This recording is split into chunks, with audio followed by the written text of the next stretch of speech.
I'm not a Goblin Slayer. Chapter 1, Adventure's Manual. Jade Forest, Greyrock Town. Morning wind drifted in from the forest, gently waking up the sleepy grey town on the border. Ding-ling-ling. A small wind chime hanging from the window frame swayed in the breeze, letting out a crisp jingle. Gauze sat on his makeshift bed, a wooden crate with rough linen stretched over a thick layer of straw. He pressed down into it, feeling the uneven texture beneath, and stayed quiet for a while. His mind was a jumble of memories, a young hunter trying to make it on his own, tangled up with flashes of a freshly graduated college student starting his first job. The two lives overlapped, blurring his sense of self. Who am I? Where even am I? Is this some kind of dream? As if needing to prove something to himself, he got up and walked to the window. The morning fog still lingered in the air. Wagons from merchant caravans rolled down the sandstone roads with squeaky wheels. A woman tucked a clay pot under her arm while arranging goods on a display rack. Across the street, an apprentice stepped out of the blacksmith's shop and hung up the open sign. The view outside felt completely foreign, unmistakably not Earth. This was a different world. A real one.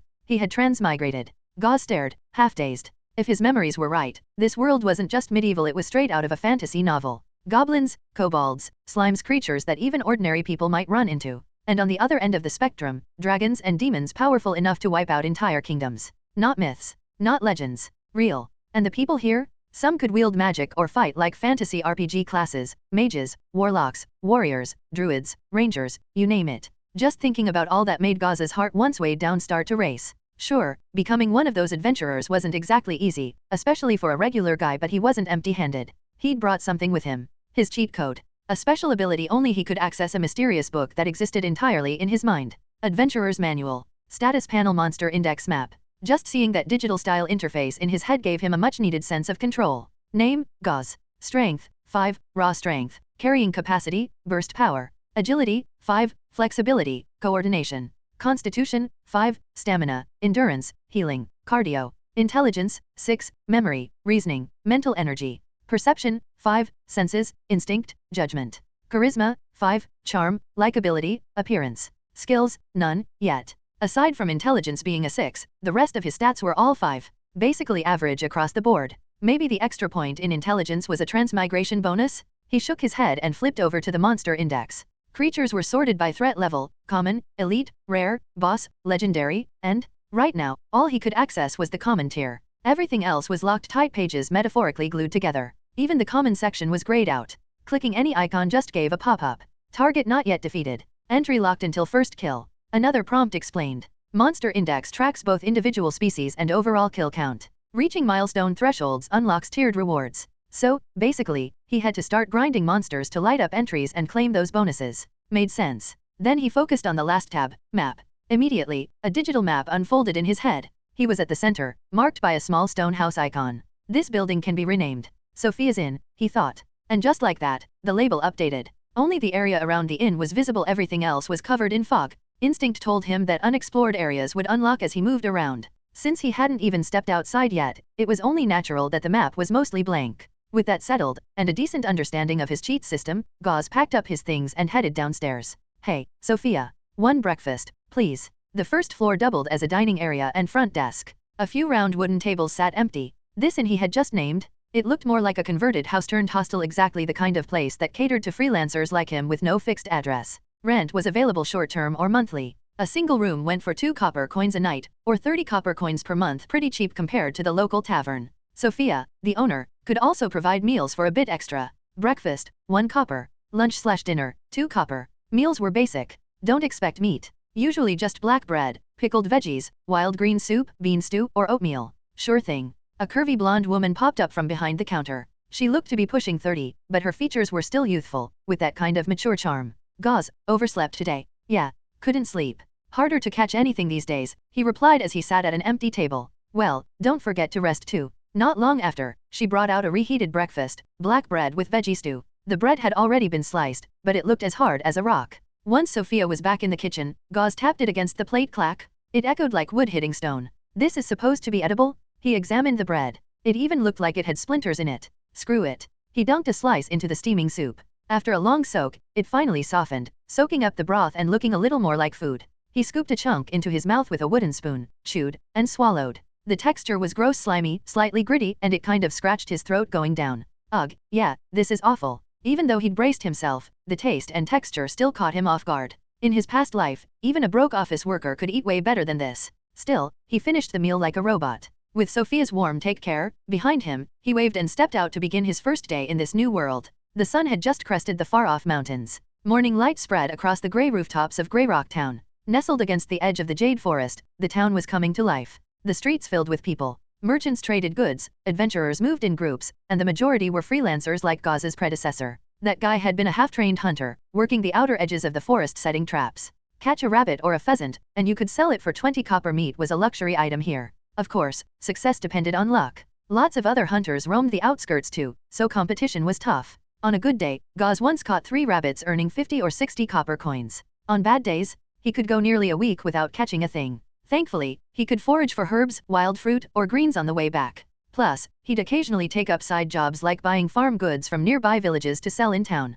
Piece by piece, he scraped by. After more than a year of saving thanks to inherited trap-making skills and a frugal lifestyle, he'd managed to save 3 silver coins, 65 copper coins. His goal was to one day buy a home in Greyrock. The cheapest place cost at least 90 silver coins, not counting ongoing property taxes. At this rate, unless something miraculous happened, he'd need another 30 years to afford it. Greyrock wasn't some backwoods village. Being right next to the Jade Forest brought in a steady flow of adventurers and traders. Business was good, services were plentiful, and property here wasn't cheap. Still, that's exactly why his former self had wanted to settle here to prove to his family that he could make it on his own. Too bad. All the money you worked so hard to save. I'm spending it today, Gauze said to himself. He wasn't heading out to hunt rabbits today. He had a different plan. Slay a monster. Unlock his first monster index entry. Find out what kind of reward his golden finger had to offer. If he wanted to stop living like a struggling freelancer, then all his hopes rested on one thing. Chapter 2. Chapter 2. Basic Gear. Gauze left town with the firm resolve to slay a monster. But after wandering around for half the day, he realized it wasn't going to be as easy as he'd thought.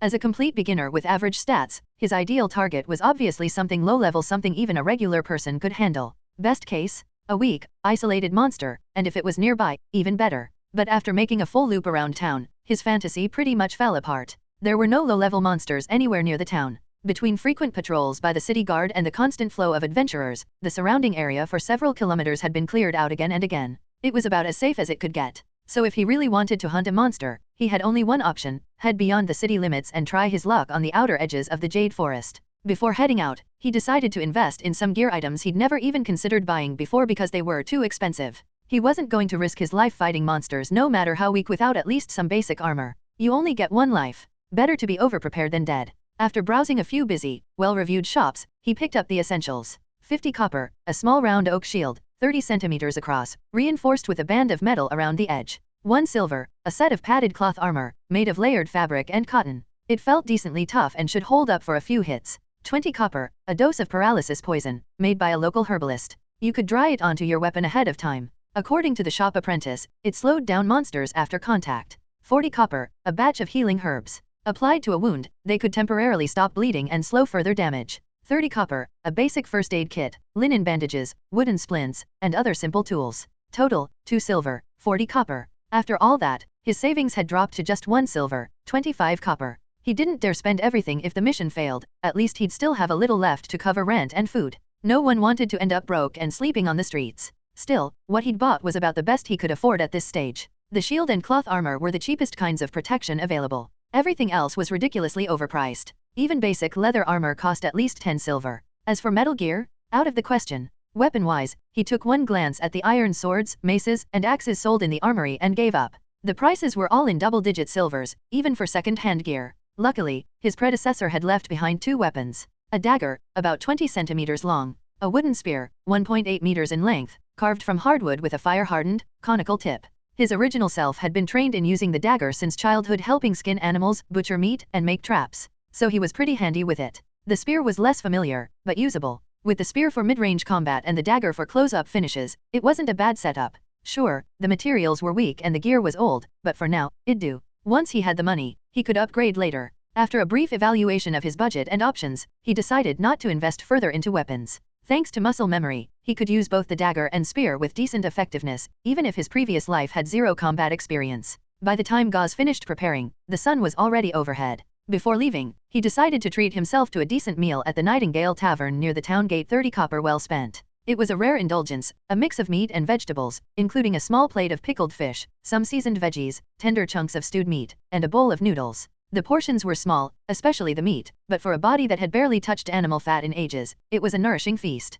He let out a full-bodied burp, and despite still mourning the lost copper coins, he felt his body strengthen with the extra fuel. Whatever, big fight ahead, gotta fuel up first? Stretching lazily, he strapped on his armor, fastened his supply pack, tucked the wrapped dagger at his waist, grabbed the wooden spear, and marched off toward the edge of town. As soon as he stepped outside the gate, the world opened up. Beneath a bright blue sky stretched wide plains and farmland. The ground was dry and cracked under the blazing sun. All the forests near the city had been cleared out years ago, replaced by farmland and open fields both for cultivation and security. Wide sight lines helped the city's guards keep watch for any disturbances from the Jade Forest. Plus, dense woods gave monsters an advantage in combat, while humans struggled to fight within them. So it was only natural to cut the trees down. Gauze wasn't the only one heading for the forest. Along the road, he saw many others. Some were solo hunters. Others were small teams of rookie adventurers. A few looked far more powerful true professionals. How did he know? Easy. Those people were walking around in full suits of heavy armor that practically screamed money, and they moved as if the weight meant nothing. They gave off an aura that told everyone nearby, "Don't mess with me." Gauze looked down at himself, his thin frame wrapped in mismatched cloth armor, a tiny wooden shield strapped to his chest, a bundle-wrapped dagger at his waist, and a rough wooden spear in hand. He looked like a caveman by comparison. If I had to fight one of those guys, he imagined, I'd probably get shattered by a single punch. He could already see it, his wooden spear bouncing harmlessly off solid plate armor, followed by a backhand slap that sent him flying several meters, KO'd before he hit the ground. Man, if I were one of them, slaying a goblin would probably be easier than kicking a stray dog, he thought, sighing in envy. But then he laughed at himself for being so naive. Professional adventurers weren't here to hunt goblins, they had way bigger goals. Still, just one monster kill. That's all I need. Once I activate the monster index, I won't be this weak anymore. The forest wasn't exactly close, so Gauze passed the time by observing the others along the road and giving himself a mental pep talk. Want to team up? No thanks. I'm used to working alone. Surprisingly, a few small teams actually invited him to join. Among entry-level adventurers, his gear seemed presentable enough. But Gauze declined every offer. It wasn't because he looked down on them. Honestly, their combat ability probably matched his. And there were obvious benefits to working as a team backup, support, safer hunting. But his original self had always worked solo. No teammates. No friends. In the wild, trusting complete strangers wasn't smart. He didn't want to watch his back for both monsters and fellow teammates. Solo adventuring meant freedom. He could act entirely on instinct. If the enemy looked too strong, he'd retreat. He could choose the fight or walk away. He knew his limits. The goal wasn't glory, it was survival. If he joined a party, that freedom vanished. CRRK. The moment he stepped into the outer edge of the Jade Forest, the atmosphere changed completely. The air turned darker, the canopy above dense and suffocating. Unknown birds cried out harshly in the treetops, their noise grating on the nerves. Gauze gripped his spear tighter and instinctively held his breath. This forest made everyone uneasy, as if it were a dark, gaping maw, ready to swallow up anyone who dared enter. Chapter 3. Chapter 3. First Monster? The Jade Forest was dense and overgrown, with towering trees that made it nearly impossible for sunlight to pierce through the canopy. A chill ran down Gauze's spine as the damp, gloomy atmosphere crept over him. He couldn't shake the feeling that something cold was watching from behind. Compared to other low-tier adventurers visiting the Jade Forest for the first time, Gauze had a distinct advantage: familiarity. As someone who used to hunt on the forest's outskirts, he wasn't walking in blind. He had several hunting grounds scattered throughout the forest, and he had left markings along the way to help him navigate. Plus, with the map function from his adventurer's manual, every area he explored would light up on the mental map, letting him avoid the first major pitfall most rookie adventurers faced: getting lost. Because here, more than the monsters, the forest itself was the deadliest enemy. Thick trees, identical scenery in every direction, no landmarks. For a regular person, there was no way to tell which way was which. Finding the main trail again, much less making it back to civilization, was next to impossible. Every year, countless newcomers lost their lives to this forest. Gauze himself had stumbled across human remains more than once while hunting. Unfortunately, all the gear and clothing on those corpses had long since disappeared, probably looted by the native residents of the forest, monsters. If not for the threat of those monsters, Gauze could have made enough just scavenging dead adventurers' belongings to afford a house by now. These thoughts ran through his mind, but his feet didn't stop. Guided by the original owner's memory and his own bark markings, he arrived at a secluded hunting ground deep in the woods. He was sure goblins had been active here before, and not in large numbers. He had chosen this spot for a reason, a memory from just a month ago. Back then, he had gone days without catching any prey, so he expanded his hunting grounds and set some traps in this area. At first, it seemed to pay off. But one morning, just before dawn, he returned to check the traps and found only blood-stained remnants. The traps had been triggered, but someone or something had beaten him to the prize. It didn't take long for him to figure out the culprit: goblins. He had found a few small humanoid footprints around the site. They were slightly smaller than his own, about the size of a human teenager's foot and barefoot. The ground had been damp from rain the night before, so the prints were especially clear. It was extremely unlikely a barefoot human kid had wandered into the depths of the Jade Forest. Ruling out that absurd theory left only a few options: small humanoid monsters.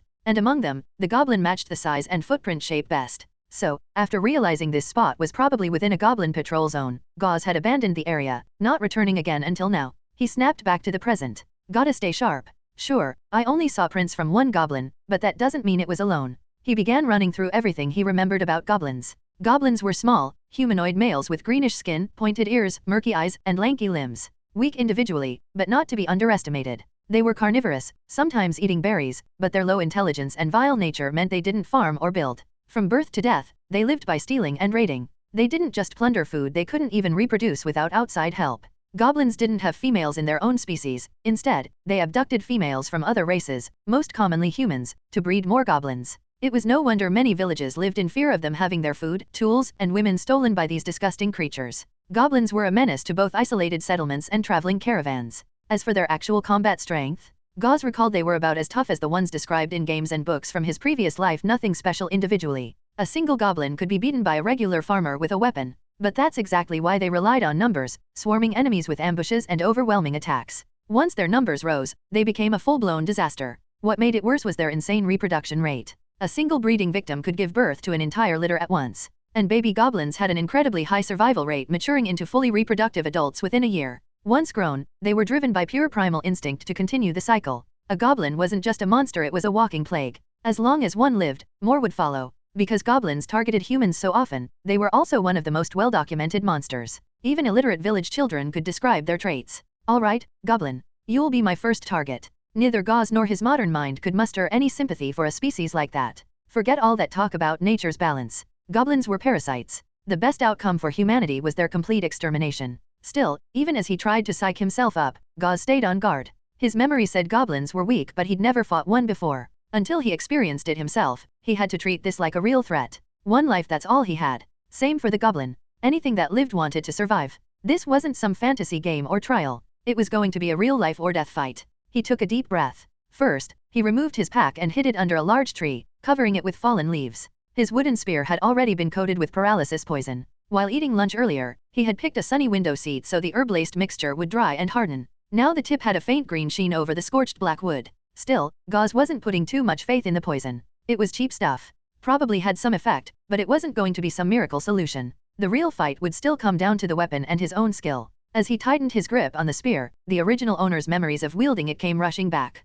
After adjusting to the familiar motion, he crouched and began brushing aside leaves, looking for tracks. This was pure hunter's instinct. Anything alive left traces, especially dumb creatures like goblins, which didn't bother hiding their movements. Footprints, fur, droppings, food scraps, movement signs. The forest might look calm, but it was full of clues. Gauze wasn't a veteran, but he had trained under his father since childhood. For a fresh hunter, he was more than competent. As a second son, he was always meant to make his own way in the world. And for any hunter or woodsman, the most critical skill wasn't trap making or combat, it was intel gathering. Without proper tracking skills, no hunter was worth the title. There. His eyes lit up, he found a clear footprint. It looked fresh, likely from the past day or two, which meant the goblin was still active in the area. Maybe the one that stole my trap kill came back, hoping for another free lunch, Gauze thought, amused. With a lead in hand, he began searching the nearby area more carefully, quickly uncovering more footprints and droppings. The signs led him deeper through the forest. Before long, he arrived at a small pond, not far from his old hunting ground.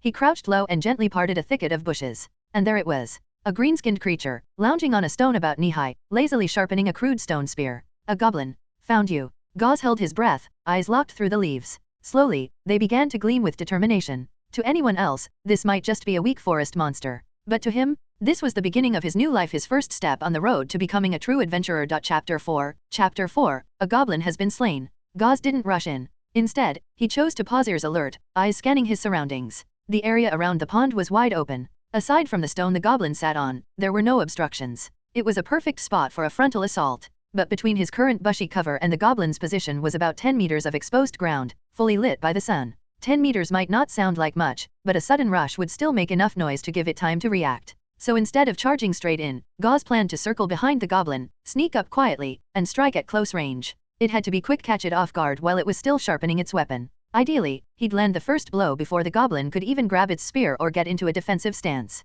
An ambush. Him armed, the enemy unarmed. Combined with his size advantage, the odds would tilt heavily in his favor. His mind raced through every possibility. Once the plan was solid, he moved crouching low, advancing slowly, doing everything he could to stay silent. He crept behind the goblin, inch by careful inch. Once in position, he gripped his wooden spear tightly. Whether from nerves or adrenaline, his hands were shaking. He swallowed. Just ahead, the goblin sat with its back to him, absently scratching its foot while humming to itself, calmly sharpening its stone spear, completely unaware of the danger lurking behind. It wouldn't be long now. This would be the moment that decided its fate. Gauze took a deep breath. In his past life, aside from stepping on the occasional bug, he'd never taken a life. Now he was about to kill a living, breathing creature, and one that bore a vaguely humanoid appearance at that. Still, it had to be done. He closed his eyes. At the moment he'd first laid eyes on the goblin, a childhood memory had surfaced, one from the original body's life. Back then, a group of over 20 goblins had raided his village. Though the adults managed to fight them off with pitchforks and sickles, a neighbor girl just a few years older than him was taken, and never returned. He didn't need to imagine what became of her. And that was just one of countless such tragedies. When he opened his eyes again, all hesitation was gone. He pressed his thumbnail hard into his finger joint. The sharp pain steadied his trembling hand. Holding his breath, he crept forward from the brush in a low crouch, shield in his left hand, spear in his right. Aside from the chirping of birds and buzzing of insects, the forest had gone completely still. Even the wind had quieted. The pond's surface didn't ripple. Gauze stopped about 3 meters behind the goblin. No need to go any closer. At this range, he could see the tiny hairs in the goblin's wrinkled green skin, watch the movement of its muscles as it breathed. He slowly rose from his crouch, careful not to jerk his body, just like playing freeze tag as a kid. He waited until the stiffness left his legs. Then strike. He lunged forward, his foot slamming into the ground and launching him ahead with explosive force. 3 steps in one bound, he landed directly on the stone behind the goblin. The goblin jolted, clearly startled by the noise. Its first instinct was to grab its stone spear. But Gauze had anticipated that. He stumped down hard with his right foot right onto the weapon's wooden shaft. The goblin's hand came up empty. It tried to reach again. But Gauze's spear was already driving forward. The goblin twisted just in time, avoiding a fatal blow but not completely. The spear grazed its waist, leaving a bloody gash. It stumbled back, eyes still on the spear. Gauze didn't hesitate. He kicked the stone weapon away. It clattered several meters off. If the goblin wanted its weapon, it would have to get past him. But Gauze had no intention of letting that happen. The goblin was now unarmed. Gauze advanced, cautious, and stabbed forward again with his spear. The goblin, driven by pure survival instinct, dodged at the last second and even managed to slip in close during the follow-through. Gauze's heart raced, but his body moved on instinct. He raised his small round shield and bashed the goblin away. Wah! Wah! The goblin shrieked. It hadn't dodged the shield, it got smacked hard and was sent flying. It took a moment to get back up, staggering. The pain from its wound made it scream even louder, rage filling its beady eyes. Up close, Gauze could see the sharp fangs in its mouth and smell the foul stench in its spit. Even without a weapon, the goblin lunged at him, claws bared and aiming for his flesh. Gauze didn't flinch. Thrust. PSHHK. This time, it hit. The tip of his spear pierced the goblin's gut, breaking through the resistance of skin and muscle. A gush of bright red blood sprayed from the wound, covering his arms and staining his clothes. He could feel the pressure and softness through the wooden shaft, the goblin's body trembling against the spear as the blood trickled down. Yah! Even with a hole through its abdomen, the goblin kept pushing forward, desperately trying to claw at Gauze. It was dying but still trying to kill. But its strength was fading fast. Its strike landed weakly against Gauze's shield, doing no harm. Yeah, GRRH, yeah. Its voice broke into ragged gasps. A few seconds later, its arms gave out. It collapsed forward, dead weight hanging off the spear. Its final struggle only hastened its own death. Gauze swallowed hard. The sheer ferocity of that dying lunge had left him shaking, breath coming in quick, shallow bursts. Was it dead? It wasn't moving, but he wasn't taking any chances. He yanked his spear back, kicking the goblin's body off the tip. Then, just to be sure, he stabbed it over and over in the chest, aiming for the heart until its torso was an unrecognizable mess of blood and meat. Now it was dead. Definitely. Suddenly, Gauze's legs gave out, and he slumped down onto the stone, completely spent. Looking down, he saw his front soaked in blood, his arms, his chest, the foul stench of goblin fluid clinging to his clothes. There was nothing elegant about battle between a low-rank adventurer and a monster. He gulped. His mind kept replaying the goblin's snarling face, its mad eyes. A chill ran through his scalp. He wasn't mentally fragile, but he needed a moment to settle himself. Glancing at the corpse next to him, still and cold, and the sticky red blood on his hands, the whole thing felt surreal. This wasn't a game. This wasn't an adventure. It was real killing. He sat in silence for a while. Eventually, his breathing returned to normal, and the emotional weight of his first kill began to lift. Humans are adaptable creatures. He still felt uncomfortable, but he had already accepted what he had done. He had taken a life. Chapter 5. Chapter 5. Rest. The moment Gauze focused his mind and entered the adventurer's manual, several prompts popped up one after another. At the same time, a strange warmth surged through his body before flowing back and concentrating in his mind. It was a radiant current flooding his entire body. His brain, spine, and limbs felt as though they were soaking in a hot spring.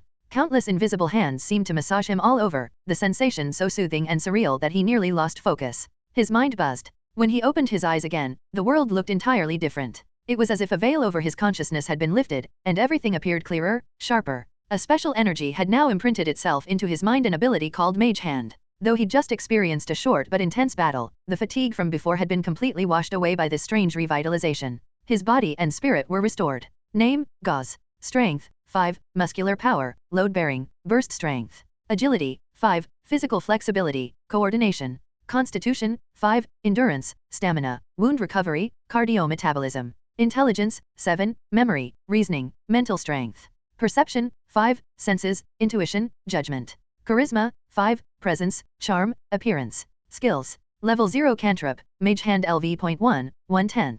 Gauze scanned the changes in his stats. His intelligence had just jumped from 6 to 7, putting it a full point ahead of every other attribute. The most obvious benefit? He no longer had to constantly rely on flashes of the original body's memory. Everything had been fully absorbed and digested in an instant. His memory was sharper than ever. Still, intelligence here didn't seem to equate 1:1 with IQ. While he did feel mentally quicker, the boost was more evident in memory and mental energy than sheer analytical ability. And then there was magic. Yes, there was a faint but tangible current of magical energy flowing through his body now. It was weak, like a newborn, darting around like a child exploring its new home, but it was real. With this newfound mana and the Mage Hand spell, he could finally begin to explore magic. Though, considering his surroundings, now wasn't the right time. He pushed the thought aside. As for the monster index, the objective was clear: increase his total monster kills to unlock rewards. The next tier was set at 10 kills. There also appeared to be separate rewards based on how many monsters of the same species he defeated. After reflecting on his gains and stats, Gauze refocused on the real world. The goblin was definitely dead.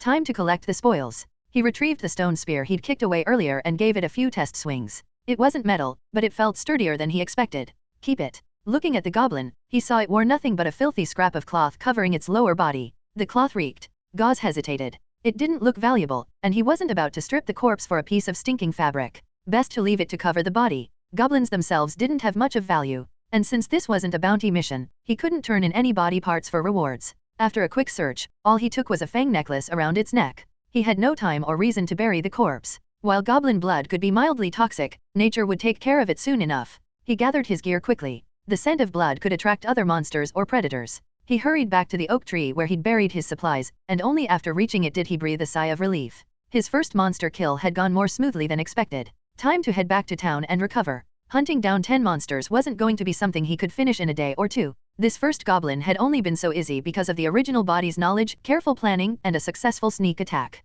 In reality, monsters in the wild, even low-tier ones, often traveled in groups. A single adventurer could easily get overwhelmed by attacks from multiple directions, even if they had better one-on-one combat power. Right now, Gauze wasn't strong enough to take on multiple enemies at once and come out unscathed. He needed to regroup and make the most of what he'd gained. Watching his map, he made his way back. Once he exited the forest and reached the main road, human figures finally came back into view. From there, he retraced his original path. By the time he reached the town gate checkpoint, the sun was already beginning to set. Golden rays poured over the peaks of the distant mountains. The last light of day painted the town's gray stone rooftops in a soft amber glow, making the modest town shimmer like gold. He realized most of his time had been spent on the road. The actual combat hadn't lasted long. After a brief inspection, he was cleared to re-enter the town. Right then, Gauze made a decision: he needed a mount. Walking everywhere wasn't sustainable. He'd tire himself out before even reaching his next target. And if he really was going down the path of a spellcaster, with stats like Constitution and Strength remaining average, conserving energy would be essential.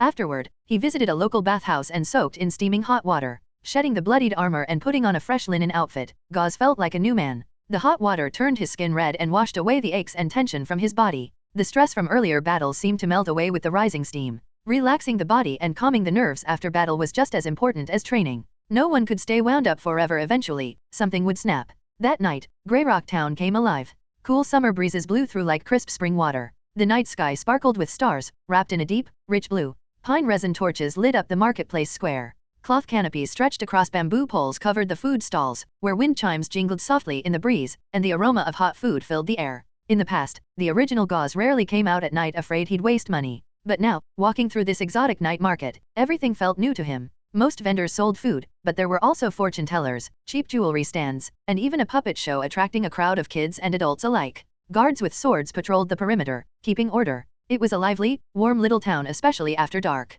How much are these worth? Gauze squatted in front of a general goods stall, holding up the goblin's fang necklace and stone spear. The necklace had a crude but primitive aesthetic, and under the moonlight, it gave off a faint phosphorescent glow. Found this on a goblin, huh? The shopkeeper, an elderly man, leaned in and examined it closely. Though it sounded like a question, his tone made it clear he already knew. He was clearly experienced with this kind of tribal junk. Yeah, Gauze nodded. Killed one in the Jade Forest this afternoon and took it off the body. I don't need the spear, the old man said. But I'll offer you 70 copper for the necklace. You know how it is, there aren't many customers who like these savage, primitive styles. And this kind of accessory isn't exactly rare. Still, the fang craftsmanship is decent, and the glow is a nice touch. Seeing Gauze hesitate, the old man added, that's market price. You can ask other shops if you want, but I doubt they'll offer much more. Gauze was fairly satisfied. 70 copper was nearly a fifth of the savings he had before the hunt. Still, not knowing the market well yet, he decided to shop around before selling just in case someone would pay more. After all, a few extra coins could go a long way for an adventurer.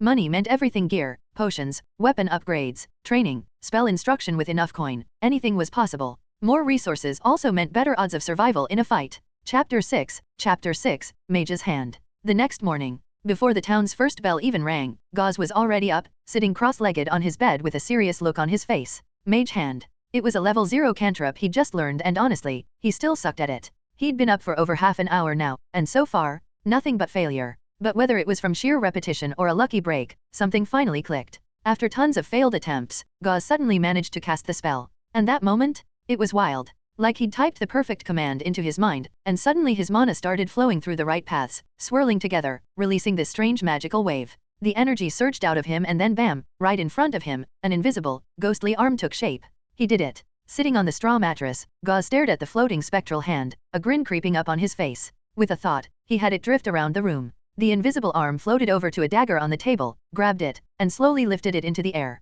He felt a rush of excitement and a weird sense of pride bubbling up inside him. He had actually cast a spell. Real magic. The kind that only existed in movies and fantasy novels back in his old life. The shock of that moment honestly hit just as hard as the day he first realized he'd been transported to another world. Unfortunately, before he could play around with it more, the floating hand fizzled out and vanished with a soft pop. Clunk. The dagger dropped back onto the table. Clearly, he needed more practice. Mage Hand LV 1/2. Noticing the skill had leveled up a bit gave him a boost of motivation. Seeing real progress made him want to train even harder. So, he locked in and didn't step outside his room the entire morning, just kept grinding the spell. Most of the time, he failed. Not surprising. If he succeeded every time, he wouldn't have lasted the whole morning anyway. His mana pool was still tiny, barely enough to support casting, even for a low-cost cantrip like this. Still, the training paid off. Maybe it was thanks to his decent instat he had 7 points, after all. By the time it was almost noon, and just before his mana ran out, he could finally cast Mage Hand with some consistency. Going from 0 to casting capable in half a day? Not bad. He had no other casters to compare himself to, so he had no clue if that was fast or slow. But he didn't care, he could use magic now, and that alone was enough to get hyped. Slipping on his boots, his stomach growled loudly. Yep, he was starving. Thud thud thud. His wooden boots creaked against the stairs as he walked down. Sophia, who was wiping the counter, looked up when she heard someone coming. Her eyes widened a bit in surprise. The guy coming down was lean, with black hair and bright emerald eyes that looked especially sharp today, way more energetic than usual. It was Gauze, the hard-working guy who rented a room regularly and always seemed serious. Something about him seemed different today. Sophia watched him for a second but couldn't quite tell what had changed. Did something happen to him? She wondered. It was weird to see him around at noon. He usually left before sunrise. Still, she had a strict no prying rule when it came to guests. Even though she was curious, she didn't say anything. Sophia, could I get some lunch? Actually, better make that 2 servings. He wasn't a huge fan of the inn's food, but money was tight, so he had to deal. And yeah, he was really hungry now. Probably burning calories to restore all that mana he just spent. 2 portions? Perfect timing, we're almost out of lunch. I'll bring you the rest of what's left. The extras on the house. Thanks. I really appreciate it. Sophia waved him off like it was no big deal and headed into the kitchen. A few minutes later, she came back out carrying a tray. Lunch was oatmeal porridge, stewed beans, and pickled beets. Honestly, after yesterday's brick-hard black bread that had literal wood shavings in it, this meal felt like fine dining. The beets were cold pickled in a tangy sauce that gave them a refreshing, fruity kick. Over the next few days, Gauze stuck close to the town, cycling between casting Mage Hand and practicing with weapons once his mana ran out. His spell proficiency shot up fast. Mage Hand LV 2/10.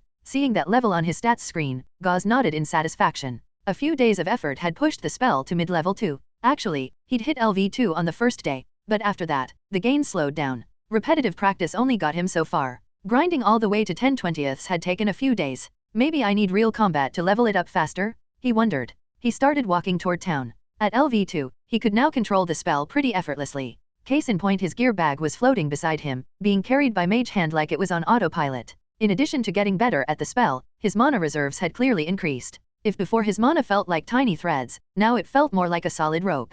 Of course, that's just a way to describe it. Mana wasn't a physical thing, it wasn't gas or liquid, it was intangible, invisible energy. Besides the mana stored in his body, the world itself was brimming with magical energy. It was everywhere like ley lines buried deep in the ground. From what he could feel, casting a spell was like triggering a magical reaction, using your own mana and the spell etched into your will to reshape that ambient energy and manifest it in a specific form at a specific location. How strong a spell was depended on how much mana you had, how good your control was, and the type of spell you were using. Mage Hand, being a level 0 cantrip, barely used any mana. Its range was about 10 meters. Any farther, and the spell would unravel. It wasn't a combat spell, more of a utility tool. You could use it to unlock doors from the other side, steal stuff without being noticed, things like that. Still, Gauze had been thinking about how to use it in a fight. Like, you could throw someone off balance with a 10-pound nudge. Or maybe float a dagger above their head and drop it when they weren't expecting it, let gravity do the work. Sure, the damage would probably be low, and it only worked if the enemy was totally unaware. But still it had potential.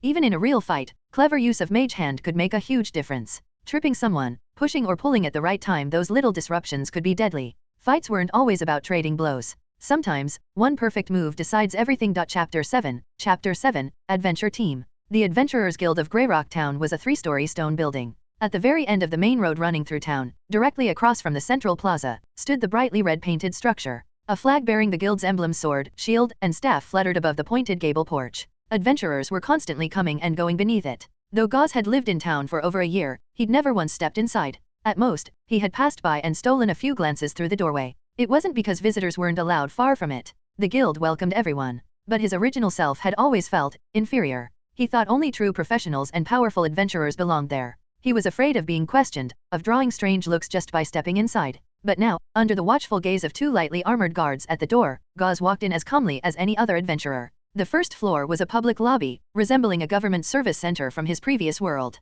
The place was bustling. Adventurers stood in clusters, chatting, all of them equipped with various weapons and armor. No good commissions today either, huh? That gnoll I fought last time dulled my blade. The payout didn't even cover repair costs, what a loss. Goblins might look weak, but once they number more than 3, it's a different story. Always be careful. Gauze turned his head, scanning the environment. He even spotted a few non-human figures, half-orcs, gnomes, dwarves, but the majority were still human adventurers. His eyes moved to the surrounding facilities. A semicircular reception desk lined the outer wall, where several attendants were seated. Notice boards covered the other walls, plastered with task postings. Common resource task: submit slime cores, from slime-type monsters. Reward: 3 silver coins/5 slime cores. Status: ongoing. Common resource task: submit fresh bloodfang ferns with vitality intact. Reward: 50 copper coins/plant. Status: ongoing. Dozens of task listings filled the boards. It was overwhelming. So Gauze walked straight up to the counter to inquire about the procedure. The receptionist, a young woman with a sweet smile, stood politely behind the desk.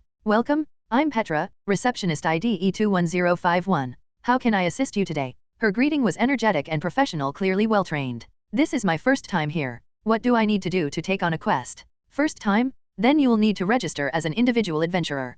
There is a registration fee of 1 silver. Is that all right? That's fine. Gauze took out a silver coin, inwardly thankful he had sold that goblin trinket a few days ago. Otherwise, he wouldn't even be able to afford the registration fee. What an embarrassing thought. Great. Please fill out this adventurer registration form. Thank you. Gauze accepted the form and schemed it. In addition to name, age, physical stats, and address, there was a section for listing preferred weapons or skills. He filled it out truthfully and handed it back. Petra swiftly typed a few things beneath the counter and then pulled out a white badge. Here's your adventurer ID badge. This proves your registration and your rank. You'll need to show it whenever you accept or complete a quest. Please take care of it. If it's lost, a replacement costs 1 silver. Gauze took it and examined the back. The diamond-shaped badge was made of a white metal, engraved with elegant floral patterns. Surprisingly good craftsmanship. Miss Petra, I'd like to take on a goblin slaying mission. Preferably something with a small number of targets. Gauze didn't hesitate. He was sticking to goblins for now. For 1, they were the most common low-tier monsters, and 2, he'd already slain one before. Facing them again, he'd have more confidence. He hadn't fought other monsters, and their names alone didn't tell him how strong they were. Goblins, huh? Let me see. Petra thought for a moment, then pointed him toward one of the notice boards. Over there are a few goblin-related quests, but most of them involve groups of 10 or more. Villagers usually won't post commissions unless the goblin numbers become an actual threat. In other words, no one's paying for 1 or 2 goblins roaming nearby. Gauze thanked her and walked over. Just as Petra had said, the wall was full of combat commissions. Goblin quests had their own section too. Standard bounty quest. Reward, 10 silver coins. Description, a goblin group has been attacking sheep pens in Stoneclaw village. Estimated goblin count, 10 to 15. Submission item, complete left ears of goblins. Time limit, 5 days. Standard bounty quest. Reward, 50 copper coins per goblin. Description, assist town guards in patrolling and clearing goblins along the route to Jade Forest. Submission item, complete left ears of goblins. Time limit, ongoing. There were lots of goblin quests, naturally so. As the only guild in the region, all nearby village and outpost requests were routed here. And goblins were everywhere raiding villages and attacking trade routes. Gauze looked over them all and frowned. As expected, just like Petra said, no solo goblin quests. All the missions involved large groups. Aside from the open-ended patrol assignments, most tasks required killing 10 or more goblins. Even with Mage Hand, Gauze wasn't ready for that. Just as he was debating, he overheard a nearby conversation in hushed tones. He hadn't meant to eavesdrop, but the word goblin caught his attention. Birchwood village is kinda far. 7 or 8 goblins. You think we can handle that? Relax. Goblins are basic trash mobs. 1 arrow each, I've got this. The voices came from a team of 3, 1 guy and 2 girls, all around 18 years old. The girl with long, curly brown hair wore light leather armor, a bow slung across her back, and a dagger sheathed in her tall boots. She stood confidently, hands on hips, clearly the leader of the group. The second girl looked far more timid, short black hair, bangs to her eyebrows, eyes darting nervously. She wore twin daggers at her waist. The guy leaned silently against a pillar, arms crossed. A longsword hung at his side. Compared to Gauze, their gear looked fancier, sleek leather and light armor, weapons shiny and new. Almost too new. None of it showed signs of wear. Are they newbies too? Gauze noted the details. The archer girl was holding a quest form, probably a goblin bounty. 7 or 8 goblins, fewer than any other quest on the board. And with a team, even if the payout was smaller, the risk would be lower. If I'm going to be a spellcaster, I'll definitely need someone on the front lines. After a moment of thought, Gauze stepped forward and greeted them. Hey there. I'm Gauze, a new adventurer. Is your party looking for one more? Chapter 8, Mage's Effect. The sudden voice startled the trio. Especially the short-haired girl. She visibly flinched from head to toe. The archer girl immediately gave Gauze a scrutinizing look, wary of the unexpected stranger. She didn't reply right away. And judging from her expression, she was clearly on the verge of saying no. In her eyes, Gauze didn't look like someone strong. Aside from a cheap little round shield, he wore nothing resembling proper armor, just a faded linen tunic that looked like it had been washed too many times, with the fraying corners revealing tiny holes. His only weapon appeared to be a battered dagger at his waist. Rather than an adventurer, he looked more like a desperate kid who hadn't eaten in days and was gambling everything on one last shot. The only redeeming quality was his appearance, clean-cut with jet black hair and emerald green eyes. He wasn't stunningly handsome, but his sharp, clear gaze was striking enough to make people look twice. She liked those green eyes. But no way was she going to let a pretty face with no combat ability drag their party down. She stayed quiet, still thinking of a polite excuse to reject him. The silence dragged on awkwardly. Just as things started to feel a bit tense, the boy leaning against the column, sword strapped to his side, finally spoke. We're new too. If you're looking to build experience, you might want to team up with more seasoned adventurers. His voice was low and lazy, but the words were honest, and there was a hint of kindness in them. It's fine, Gauze replied casually. I'm also looking for goblin-related commissions, but I haven't found one that's suitable for soloing. Thought I'd try teaming up for a change. Truthfully, he wasn't that keen on teaming with long-time bottom-tier adventurers. The archer girl finally responded, her voice neutral. I'll need to discuss it with my teammates. No problem, Gauze nodded. He hadn't expected much. He was just giving it a try. If they turned him down, he'd just go back and look for a solo mission. But just as he turned to give them space, the archer girl suddenly stopped him. Wait. She seemed to recall something and asked, is that dagger your main weapon? Or do you have some kind of specialty? She didn't really expect a useful answer. Usually, an adventurer's visible weapon was also the one they relied on most. She was just fishing for a follow-up, intending to politely decline by saying they already had someone specializing in daggers. But Gauze's reply caught her off guard. I use a dagger and a wooden spear in melee, but my specialty. I used to be a hunter. I'm good at navigation in the wild. And I just learned a spell. A spell. All three turned to look at him, with expressions that clearly said, You? A spellcaster? Really? Are you a mage? I'm not sure I'd call myself that yet, but I did learn a spell recently. Gauze had no intention of hiding it. He was the one asking to join their party, after all, no point holding anything back. To prove it, he activated Mage Hand on the spot. The air rippled slightly, and a spectral hand appeared, faint but clearly formed by magic. He held up his dagger. The phantom hand took it from him and swung it a couple of times through the air. That's actual magic, the archer girl exclaimed, her eyes practically sparkling as she watched the floating dagger swish back and forth. She stepped forward, clearly intrigued. What spell is that?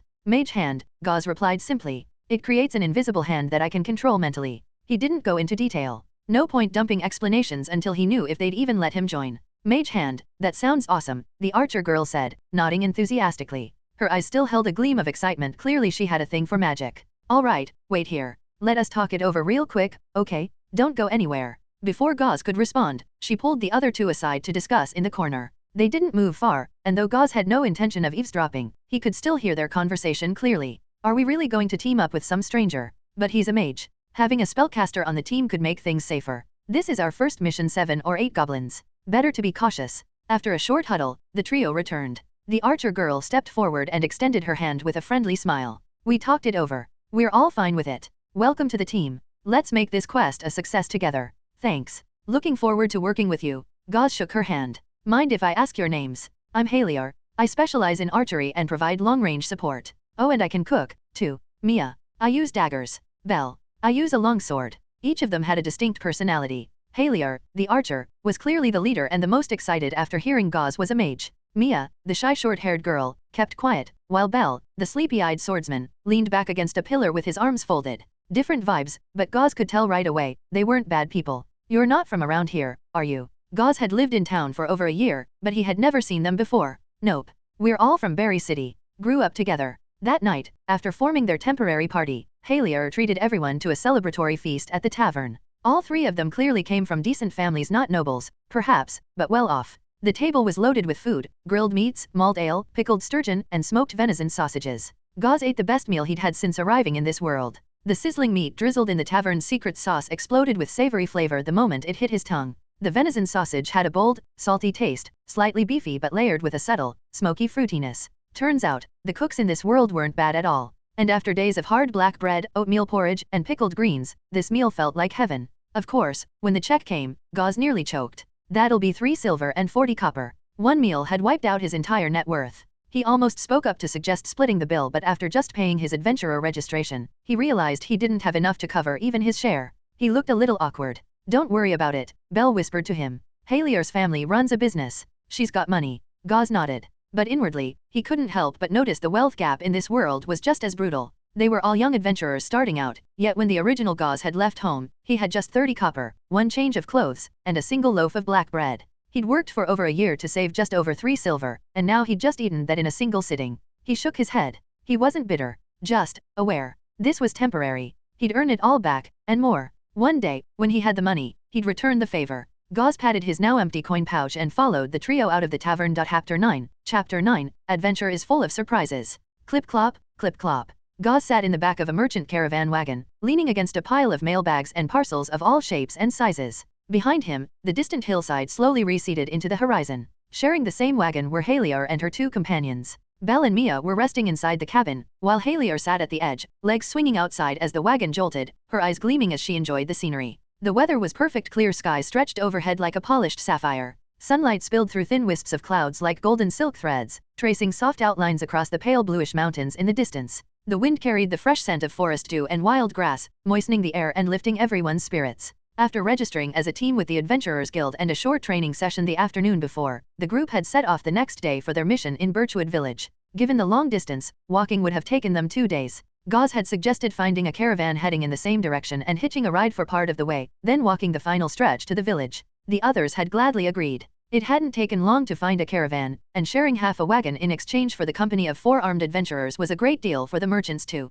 Maybe the scenery had started to bore her, but Halior eventually turned away from the horizon and looked at Gauze, who sat across from her at the back of the wagon. They'd gotten to know each other better after yesterday's meal and combat drill, enough to chat more casually. You know, I'm still surprised, Halior said with a grin. I really didn't expect you to be a mage in training. Sorry to ruin your impression of what a mage should look like. It's not that dramatic, she laughed. Just, all the mages I've ever seen or heard of were rich. You're kind of an outlier. I wanted to be a mage when I was a kid, she added wistfully. But I guess I never had the talent for magic. Their conversation drifted lazily as the caravan rolled through plains, forests, over hills, and across rivers until they reached their drop-off point. The journey had been peaceful. No monsters, no accidents. Gauze was relieved, though he couldn't help feeling slightly disappointed. This is where we part ways. Birchwood Village is about an hour's walk from here, one of the caravan workers explained. Just follow this road to the end, turn left at the fork. It's the second village along that path. Got it. Thanks, sir, Halier said, offering a polite bow. Be careful, the man warned.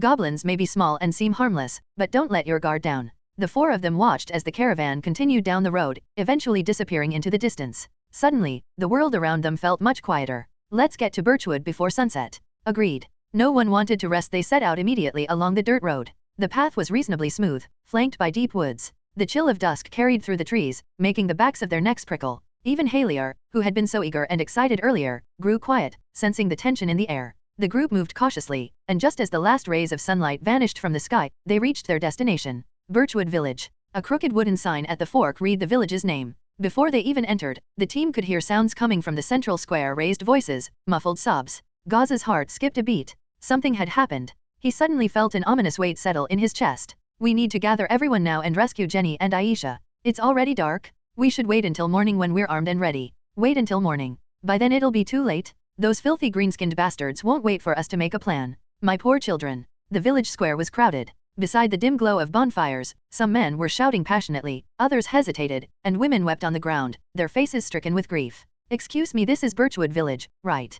Halier called out to the crowd. We're the adventurers who accepted your commission. Is the village chief here? We'd like to understand the situation. Her voice cut through the chaos, momentarily silencing the arguing villagers. All eyes turned toward them, guarded and cautious. An old man with a cane slowly stepped forward from the crowd. That would be me. I'm the village chief. He nodded, getting straight to the point. Welcome, adventurers. Under better circumstances, we'd have prepared a proper reception. But as you can see, things aren't exactly peaceful right now. I hope you will forgive our poor hospitality. No worries, sir. We're here for the job anyway, Halier said, waving off his apology. She pulled out the quest form to confirm their identity. The chief visibly relaxed and began explaining what had happened. The situation wasn't complicated. 2 young women had been abducted by goblins. The goblin group had been active in the nearby woods for several months. They had never attacked villagers directly before, only stealing the occasional chicken, duck, or goat. Still, the villagers had pooled together a reward and sent a request to Greyrock's Adventurers Guild for help. Oddly, for the past 2 days, the goblins had completely vanished. Feeling a bit more relaxed, the villagers had let their guard down. They assumed the goblins had hidden deeper into the woods, and with a team of adventurers on their way, there didn't seem to be any immediate danger. No one expected an actual attack right at dusk. 2 female villagers had been taken. Now, with night fully fallen, the village was on edge. Some, especially the victims' relatives, were desperate to mount a rescue right away. Others argued that rushing into the forest at night was foolish. It could easily lead to more casualties. One side demanded urgency. The other urged caution. Both had valid points, and even the chief couldn't decide what to do. That's when Gauze's team arrived like a group of heroes dropped from the heavens. The village chief didn't say it out loud, but deep down, he was already pinning his hopes on them. After all, 3 of the 4 were clearly equipped with proper gear and weapons, far better than the average farmer with a pitchfork. All eyes turned to the adventurers. Apologies, Halier said, bowing slightly under the weight of so many expectant stares. We'll need a moment to talk. She led her team a short distance away for a quick discussion. The square fell strangely silent, the earlier noise replaced by a thick, heavy stillness, tension barely hidden beneath the quiet.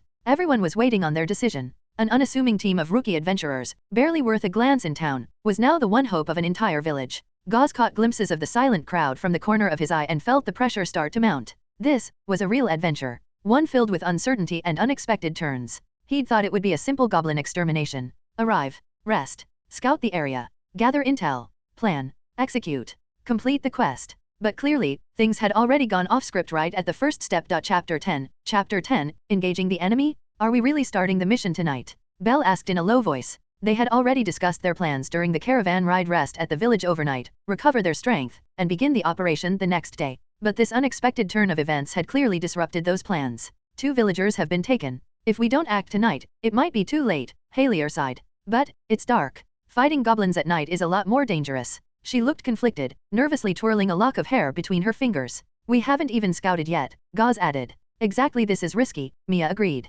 None of them were experienced adventurers. Gauze instinctively felt that going into the forest at night was a bad idea. Monsters always had better night vision than humans. Logic told him to wait for daylight, investigate the goblin den, gather intel, then attack. But if they waited, the 2 victims might suffer irreparable harm. And weren't they here to eliminate the goblins in the first place? He sighed internally. Sometimes, there simply wasn't a right answer. Let's each make our own decision, Halier finally said. This is a sudden change, and no matter what we choose, we have to respect each other's choice. I'll count down from 3. When I say 1, say your answer, go, or don't go. Ready? She asked, her voice tight. Sweat had gathered on her forehead without her even noticing. No problem. 3, 2, 1, go, go, go, go. Gauze was half a beat behind, but in the end, his answer matched the rest. He had been raised well in his past life but not to the point of being cold-blooded. Seeing that everyone had agreed, Haliar exhaled deeply, relieved. But we'll need a villager familiar with the forest to guide us, and we'll need light sources, Gauze said. Our top priority during the mission must be our own safety, only then can we have any hope of rescuing the victims. Although his map ensured he wouldn't get lost, the unexplored terrain was still a complete mystery. A local guide was essential for minimizing risk. I agree. Once the team finalized their decision, they informed the villagers. Thank you all so much. Please, heroes, bring Jenny and Aisha back to us. The villagers were overwhelmed with gratitude, rallying around the 4 as if they'd just found a lifeline. When they learned someone needed to guide the adventurers, 4 men stepped forward without hesitation. They were direct relatives of the kidnapped women and had been among the loudest in calling for immediate rescue earlier. Truthfully, even if Gauze and the others hadn't shown up, these men had already planned to risk their lives to get their loved ones back. To save time, the group gathered their gear quickly and set out into the woods, torches in hand. The villagers had a rough idea of where the goblin den was located. At the front of the group, 2 men led the way, each carrying a torch in one hand and a pitchfork in the other, walking fast and heavy-footed. They were the fathers of Jenny and Aisha. Their faces were grim, their pace accelerating with every step. The adventuring team followed closely behind, quietly discussing tactics. Same as we practiced, Haliar said. Belle and Mia hold the front line. I'll attack from the flank with arrows. Gauze, use your magic to disrupt the goblins and create openings. You can also use your spear or dagger to support Belle and Mia when needed. No one objected even though Belle and Mia were going to be in the thick of it, taking the most risk. Got it, Gauze nodded. They had practiced together the day before. Though real combat would be the true test, Gauze was confident in the team's abilities. Each of the 3 had learned a beginner skill from their respective classes and could use it proficiently. Mia's skill, thrust, a sudden dash forward paired with rapid twin blade strikes. Belle's skill, cleave, a simple but powerful swing that dramatically increased his strike force.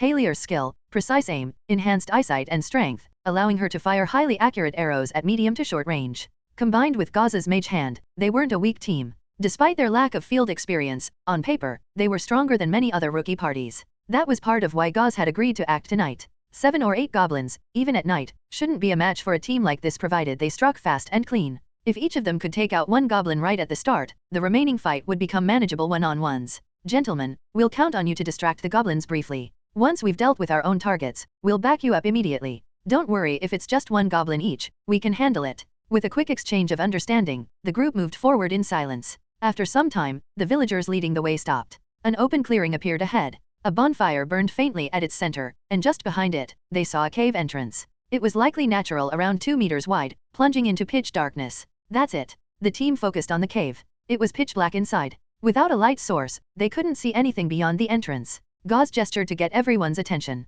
He was about to suggest creeping closer and using mage hand to scout the interior from a distance of around 10 meters. When suddenly, a sharp cry cut through the silence. Wah! The sound erupted from his left, startling him to the core. He turned sharply and saw the source. A green-skinned goblin had emerged from the underbrush nearby, shrieking loudly, alerting its allies inside the cave. Damn it! They posted scouts? Gauze's heart pounded. And in that instant the world slowed. Like stepping into bullet time, everything moved in slow motion. His thoughts sharpened. He drew his dagger and lunged sideways in one swift move, slashing toward the goblin's throat. The goblin instinctively tried to dodge, but then mage hand activated. A spectral force shoved the goblin from behind. It wasn't strong, but it disrupted the goblin's movement. The blade traced a perfect arc through the air. It slid across the goblin's green neck, splitting the skin like butter, and blood surged from its throat like a broken dam. Dead. In a single, reflexive combination of swordplay and magic, Gauze had executed the goblin with precision. Its loud cry died into a wet gurgle. Goblin slain ×1. Total monster kills, 2. The goblin collapsed, nearly decapitated, its dull yellow eyes locked on Gauze in death, trying, even in its last breath, to remember the human who killed it. Get ready, Gauze shouted.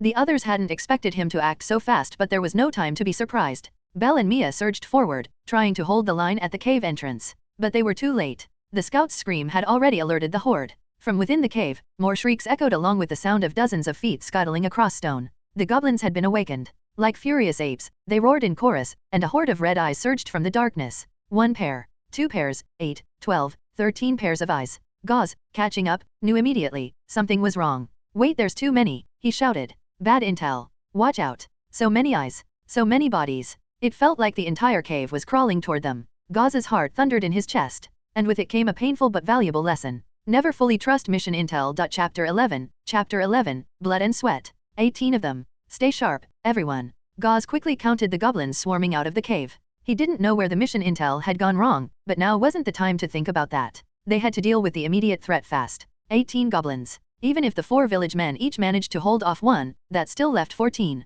That meant each of them would have to deal with 3 at once. That might not sound like much on paper, but in reality, surrounded by snarling, shrieking goblins with jagged yellow teeth and weapons drawn, it was terrifying. A single goblin was nothing. A mob of them? That was a whole different story. Rayarg.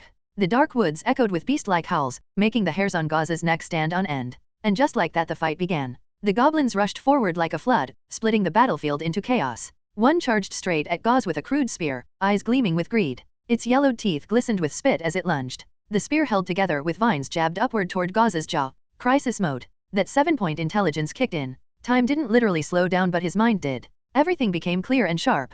Out of the corner of his eye, he saw another goblin creeping up behind him with a knife. And another to his side, already moving in. He was nearly surrounded. With his thoughts racing, Gauze made his move. He pushed off with his foot, using the rebound from the ground to dodge into an open space nearby. The spear and dagger both missed barely. Sweat rolled down his back. He was smart, sure, but physically he was just an average guy. His reflexes and strength couldn't quite keep up with the speed of his thoughts. Worse, the goblins were sticking too close. They'd lost sight of him for a split second, but now the 3 of them snarled and leapt at him again. He wanted to end one quickly like he did with the scout earlier, but the spacing wasn't right. And these goblins weren't clueless. They were fast, agile, muscular, and much more aggressive than he'd expected. Ah! A scream rang out nearby. Still fending off his attackers, Gauze turned just enough to see one of the villagers had gone down. He was on his knees, a spear driven straight through his abdomen. Blood pooled beneath him. A goblin pounced like a hyena, stabbing its dagger into the man's wound again and again. It was savage. Like an executioner. Or a demon in some ritual sacrifice. The goblin grinned wide as it carved, enjoying every second.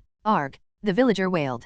Pain shattered his mind. His torch fell into the bloody water beneath him, still burning. The firelight flickered across the goblin's silhouette, casting twisted shadows. The scene looked straight out of a horror film. Gauze's mouth went dry. He'd never felt death so close. Not like this. These things weren't just monsters. They were predators. His heart pounded like it might burst. A storm of adrenaline surged through him, fear, excitement, urgency all crashing together. No, I can't freeze up. Or I'll die. He clenched his jaw. And then something strange happened. That moment of horror flipped a switch. His nerves numbed, and he entered a strange, almost meditative calm. The threat of death forced him to let go of fear. To fight. You bastard. From the darkness thwip. A bowstring snapped. A black arrow spun through the air, whistling with power. Thunk. The goblin mutilating the villager was pinned to the ground, nailed cleanly through the chest. Halior stood not far off, bow still raised, her chest heaving. She wasn't calm either. It wasn't that the goblins were too strong, it was the raw violence that rattled her. Look out. Gauze spotted another goblin sneaking up behind her. She was still catching her breath, focused on the one she just shot. Without thinking, Gauze cast Mage Hand. The invisible force slammed into the goblin's right wrist just as it raised a dagger. The blade's path veered clang. It struck Halior's back armor instead. She stumbled forward from the blow, coughing, but the armor held. HRK. She recovered just in time, grabbed a dagger from her boot, and slashed back hard. SHHK. The blade carved down the goblin's chest and through its gut. Sploosh. Its intestines spilled out as it fell backward in a heap. Thanks. Halior shot Gauze a grateful glance, still shaken. If he hadn't acted when he did, she'd be the one on the ground. But the goblins had noticed him. Like they'd sensed the magic. 6, maybe 7 green bodies turned his way, snarling as they sprinted toward him. Shit. Seeing Gauze being surrounded, Halior quickly knocked another arrow. I got you. With a deep breath, she activated precise aim. Power flowed into her arms. Twang! The arrow blasted forward like a missile, punching a hole straight through one goblin's chest. It stumbled in place, gasping, then crumpled. Seizing the opening, Gauze lunged. His spear drove into the goblin's wound with a spray of blood. Goblin slain ×1. Total monsters kills, 3. He glanced at Halior. She looked back. They didn't speak. They didn't need to. They understood. The battlefield had fractured into chaos. Mia, Belle, and the villagers were all scattered, fighting their own desperate battles. If Gauze and Halior didn't finish their side soon, they'd never be able to help the others. Don't burn all your energy on every skill. Gauze shouted. He knew Halior's precision shots cost stamina. A few more, and she'd start to tire fast. But in that moment, he realized something else. Yes, goblins were tough to deal with in groups. Not because of strength or speed, but because of the pressure of getting hit from all directions. Most people couldn't handle it. They'd panic, slow down, get overwhelmed. But with 7 intelligence, his thinking stayed sharp. And with Mage Hand helping him disrupting enemies, buying him time he could keep dodging and countering, even against a mob. He wasn't strong. He wasn't fast. But he was smart. And that was going to be enough. Chapter 12, The Hunter and the Hunted. Whoosh. Halier followed Gauze's lead and stopped using her skills for now. Even without activating special techniques, her years of archery training still gave her solid aim. While the goblins relentlessly swarmed Gauze, she fired off a few stray shots before landing 2 precise ones, one piercing a goblin's upper arm, the other striking another in the side of its waist. Blocking with his wooden shield and spear, Gauze twisted his body, dodging to the injured goblin's side. The goblin, sensing danger, raised a crude wooden club with trembling hands, trying to scare him off. But Gauze ignored the threat. In his accelerated mental state, he entered a kind of battle trance. Calm. Focused. He slid behind the goblin. Thrust. The spear pierced the goblin's heart mid-scream. Goblin slain ×1. Total monsters kills, 4. He didn't slow down. Dodging another attack, he dashed to the second injured goblin and rammed his spear into the side wound. With a twist of his wrist, the tip flared with a pale white light and churned violently inside the goblin's guts. 1 clean, lethal strike. Goblin slain ×1. Total monsters kills, 5. He could feel it. He was getting faster, more fluid. His spear pulsed with faint white energy, and each strike carried an added surge of mysterious power, making his attacks more deadly. Title unlocked, Goblin Slayer. This title upgrades as your kill count increases. Current effect, Bane, plus 10% damage against goblins and related species. Right, he'd unlocked a title earlier. That Bane effect was doing its work. The fear and panic he'd felt earlier were now completely gone. His body was bloodied, his breathing heavy, his energy fading, but his eyes were burning with determination. There were only 4 goblins left. The flickering firelight reflected in his emerald eyes so sharp they made the goblins hesitate. Goblins, after all, were cowardly by nature. Their brutality only showed when they had overwhelming numbers. At first, they'd charged out of the cave like berserkers, confident in their advantage. But now, after watching their comrades fall one by one at Gauze's hands, they hesitated. Fear took root. His presence alone made their legs tremble. Who was the hunter now? And who was the hunted? Gauze glanced at his spear. It was cracked, the tip broken off. Maybe it couldn't handle the added magic. Or maybe it was just poor quality. Either way, his arms were sore. It was time to switch weapons. He pulled out the dagger at his waist. Whoosh. Another arrow flew. After a few misses, Halier nailed a goblin in the leg. Perfect timing. Gauze sprinted forward, boots splashing through the blood-soaked dirt. With the dagger, he felt more agile. And in this low-grade bullet time state, a smaller weapon worked better with his reflexes. The long spear had been too clunky, great for reach, bad for mobility. The remaining 3 goblins froze in place, too afraid to move. SHHK. His dagger came down in a diagonal arc. White light flashed along the blade as it sliced through skin and muscle. The goblin didn't even resist. Its neck, shoulder, and one arm were cleaved cleanly. Blood sprayed everywhere. Gauze's face was splattered again. Total monsters kills, 6. Without pause, he charged the next goblin. Clang! He bashed it with his round shield, disarming it instantly. Then, with a deep breath, he slashed across its stomach. Total monsters kills, 7. Up in a tree, Halier could only stare. What the hell is up with Gauze? He was relentless. He had that look in his eyes now, the kind that said he'd lost himself to the fight. Despite the pain in his head, the trembling in his limbs, and the burning in his legs, Gauze felt exhilarated. The smell of iron and blood filled his lungs. 2 goblins remained. They were already trying to flee. Their weapons shook in their hands. Mage hand. The invisible force materialized once more. It smacked the weapon out of the first goblin's hands. Then the second. Now unarmed, the final 2 goblins stood trembling, fully exposed. Gauze didn't waste the opportunity. Suppressing his ragged breathing, ignoring the fire in his lungs, he charged. Gripping his dagger with both hands, his entire body moved as one. He sliced open the first goblin's gut mid-turn. Intestines poured onto the ground. Total monsters kills, 8. He didn't look back. The final goblin was already sprinting toward the forest. Gauze clenched his jaw, stomped through a pile of spilled guts, and exploded forward. 3 steps. Thrust. The dagger pierced its back, slipping into its belly like cutting tofu. He twisted hard. The goblin shrieked one final time. Gauze ripped the blade free and his knees buckled. He caught himself on one hand, breathing heavily. He'd gone all out. Total monsters kills, 9. His arms and legs were trembling, his armor torn in several places, and multiple shallow cuts stung on his skin. Damn, that hurts. The adrenaline faded, and reality crashed back. He'd overperformed way beyond his usual limits. Aside from the initial scout kill, he'd just taken down 7 goblins in a row. Sure, Halier had helped a lot. Her arrows had wounded, distracted, and forced the goblins to reposition. Without her support, he'd never have gotten so many clean shots. But still she'd been back up. The real MVP of this fight? Gauze's sheer willpower. He wasn't some overpowered beast. He didn't dominate the goblins outright. In fact, if you looked purely at stats, he was probably the weaker one. But he had quick thinking, magic support, a damage-boosting title, and fear. He'd terrified them. He fought past exhaustion. They lost their nerve.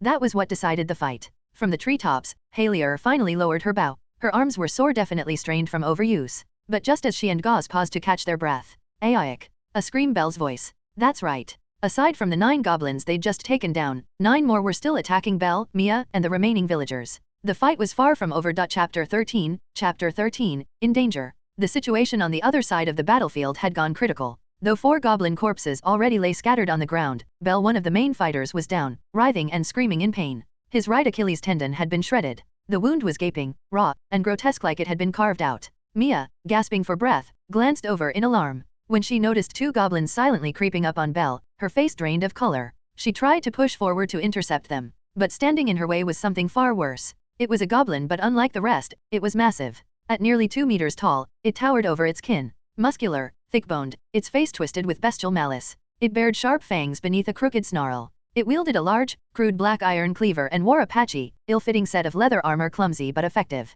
If the smaller goblins were cannon fodder, this one was clearly their elite commander. Its larger size, stronger physique, and slightly better gear made it a serious threat, especially against low-level adventurers. The brute swung its blade with savage force. Swoosh! The cleaver tore through the air with a bone-chilling howl. Mia had no time to think. She brought up both daggers in a desperate block. Clang! Sparks burst in the dark. The sheer impact launched her backward. Gauze saw it all and panic hit. Mia, with her dual daggers and lightweight frame, clearly leaned toward a rogue or scout-type class, one focused on agility and stealth, not raw power. She was no match for that thing in a head-on clash, especially now, when she was rattled and emotionally thrown off while trying to protect Belle. What the hell? The mission said just regular goblins. Gauze cursed silently. He recalled from memory, in this world, among hordes of goblins, there were rare elite variants like hobgoblins, goblin shamans, or even 2-headed goblins. They were uncommon but clearly not a myth. This brute was probably a hobgoblin in training. Whether it had been hiding in the darkness earlier or emerged from the cave mid-battle, Gauze didn't know. What he did know was that it outclassed the others completely. To a seasoned adventurer, this thing might be just another kill. But for rookies like them, it was a team killer. And under its command, the goblins fought harder, faster, more coordinated. 3 were still tying up the villagers. 2 circled Belle like predators ready to strike. The brute kept Mia on lockdown. And she wasn't holding out because of strength, it was likely because that thing wanted her alive. Gauze took it all in. His brain fired like a machine gun.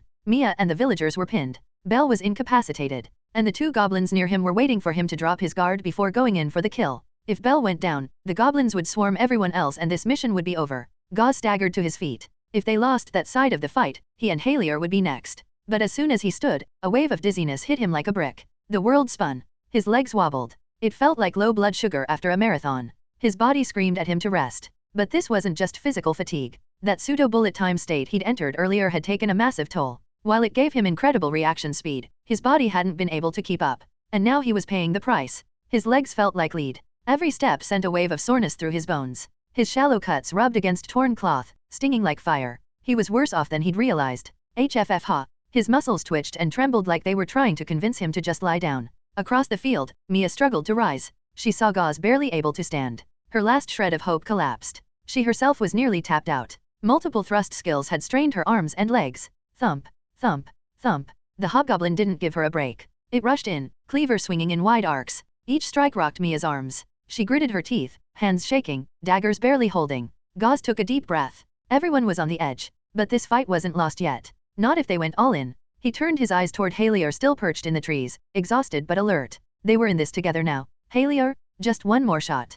Give me another opening. Please. His body might have been shaking but his emerald eyes were solid. Steady. The determination behind them seemed to reach her. She didn't ask why. She didn't need to. Even if they'd only been teammates for a couple of days. Gauze had already earned her trust. She inhaled deeply, trying to steady her breathing. Sweat drenched her forehead, her chestnut hair stuck to her skin. With trembling arms, she reached for another arrow. She didn't have many shots left. And after this, she might not be able to draw her bow again. But she nodded at Gauze. Let's do this. Gauze picked up his dagger. His legs ached like hell, but he forced them to move. 1 step. 2 steps. The hobgoblin noticed. It frowned. It had basic cognition about as much as a child. But it couldn't figure out why this injured human was shambling toward its subordinates. It turned away, uninterested. Not a threat. Rack. It roared at Mia, growing tired of the struggle like a kid getting bored of a broken toy. Its eyes narrowed. Mia was next. Chapter 14, a blaze of magic and death. Gauze staggered to Belle's side. The swordsman's face was ghostly pale from blood loss, but he was still swinging his weapon in trembling arcs, refusing to give up.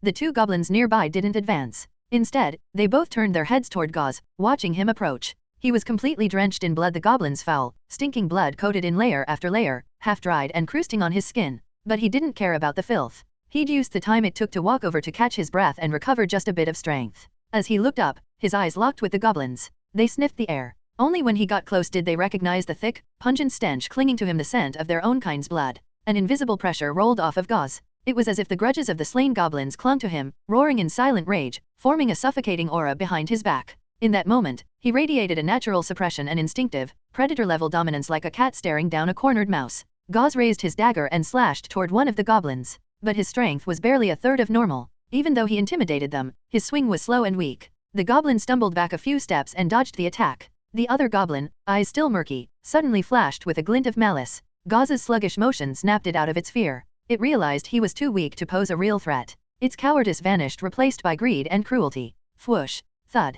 A black arrow screamed through the air like lightning, gleaming under the moonlight, and slammed directly into the goblin's chest. A perfect shot. Haliar had fired it from over 20 meters away. That one shot had cost her everything she had left. "All you now," she muttered, arm dropping limp. Her right forearm was flushed red, fingers barely able to hold her bow. She had nothing left to give. Chest heaving, she leaned back against the tree, watching Gauze. He didn't waste the opening. The moment the arrow hit, he tightened his grip on the dagger and pushed forward, ignoring the pain in his legs. He lunged straight toward the wounded goblin, using his full weight to slam the blade into the arrow wound. The knife sank deep. Blood burst out. But Gauze kept charging forward, pushing the goblin several more meters before it collapsed like a rag doll. It coughed blood into his chest, then went still, breath gone, eyes dim. Goblin slain ×1.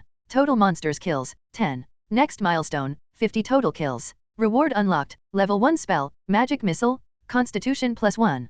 Current constitution, 6. In just a few heartbeats, a new power surged through Gauze's body. The exhaustion that had been crushing him evaporated like morning fog. His breathing stabilized. He felt warmth spread through his chest, his organs toughening, muscles repairing, energy returning like a wave. His shaky arms steadied. His burning legs felt lighter. He wasn't at full health, but he felt renewed. I knew it. Hitting a new threshold triggered a bonus from the adventurer's manual. He took a deep breath. The new spell carved itself into his mind. He had strength. He had magic. He was ready to fight again. He looked up at the last remaining goblin nearby, the one that had dared to raise its weapon. Emotionless, Gauze sidestepped its wild swing. The goblin's attack missed completely. His improved body responded faster, now far more in sync with his enhanced mind. Flash! A glint of silver cut across the goblin's waist. One twist. One pull. The blade shredded through its guts and tore open its stomach. Goblin slain ×1. Total monsters kills, 11. From a distance, Haliar stared, wide-eyed. Just moments ago, Gauze had been on the verge of collapse. Now he was standing tall, revitalized, sharper than ever, as if he'd been reborn through blood.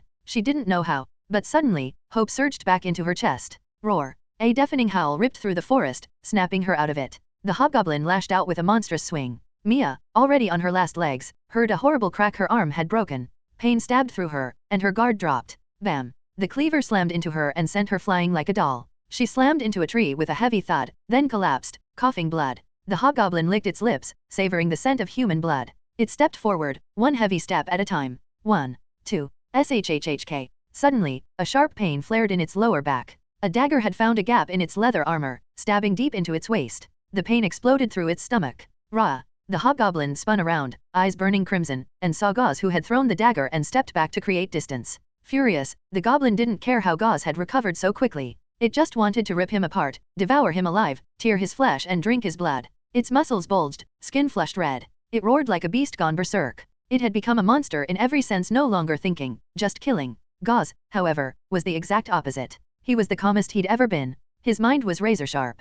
He wasn't just fighting, he was flowing. He'd entered that mythical zone, a state of hyperfocus only described in theory. Thud. The hobgoblin charged, feet smashing the ground, each step like a mini-quake. Its roar tore through the trees like a cannon blast. From the sidelines, every half-conscious ally looked on in awe. Even Mia and Belle, barely awake, dragged their heads up to see the clash. Can he do it? They didn't speak, but the hope in their eyes was clear. Gauze heard none of it. He raised his hand, palm forward, expression steady, eyes like steel. This was it. His 7-point intelligence wasn't just a small edge over normal humans, it was a gap the size of a canyon. He'd barely tapped into it before, but now, pushed to the edge, his mental power unlocked. Boom! The magic surged to life. Threads of energy coiled through his mind like wildfire. His black hair fluttered upward, no wind, just raw magic pressure. The magic missile spell recently carved into his consciousness ignited. Focus is everything. In this moment, the world fell away. It was just Gauze, the spell, and his target. The hobgoblin drew closer. Drool flew from its jagged fangs. Death itself raced toward him. Gauze's mind sharpened into one point. A glowing blue orb lit up in his palm. At first a spark, then a flash, then a radiant sphere. It glowed so brightly it lit up the dark forest like a torch in the night. The hobgoblin was 5 meters away. At that speed, it would close the gap in less than a second. But that 1 second was all Gauze needed. He hurled the spell with every ounce of power he had left. Boom! The magic missile blasted forward like a comet. The air warped. The trees shook. It slammed into the hobgoblin's gut with a devastating shockwave.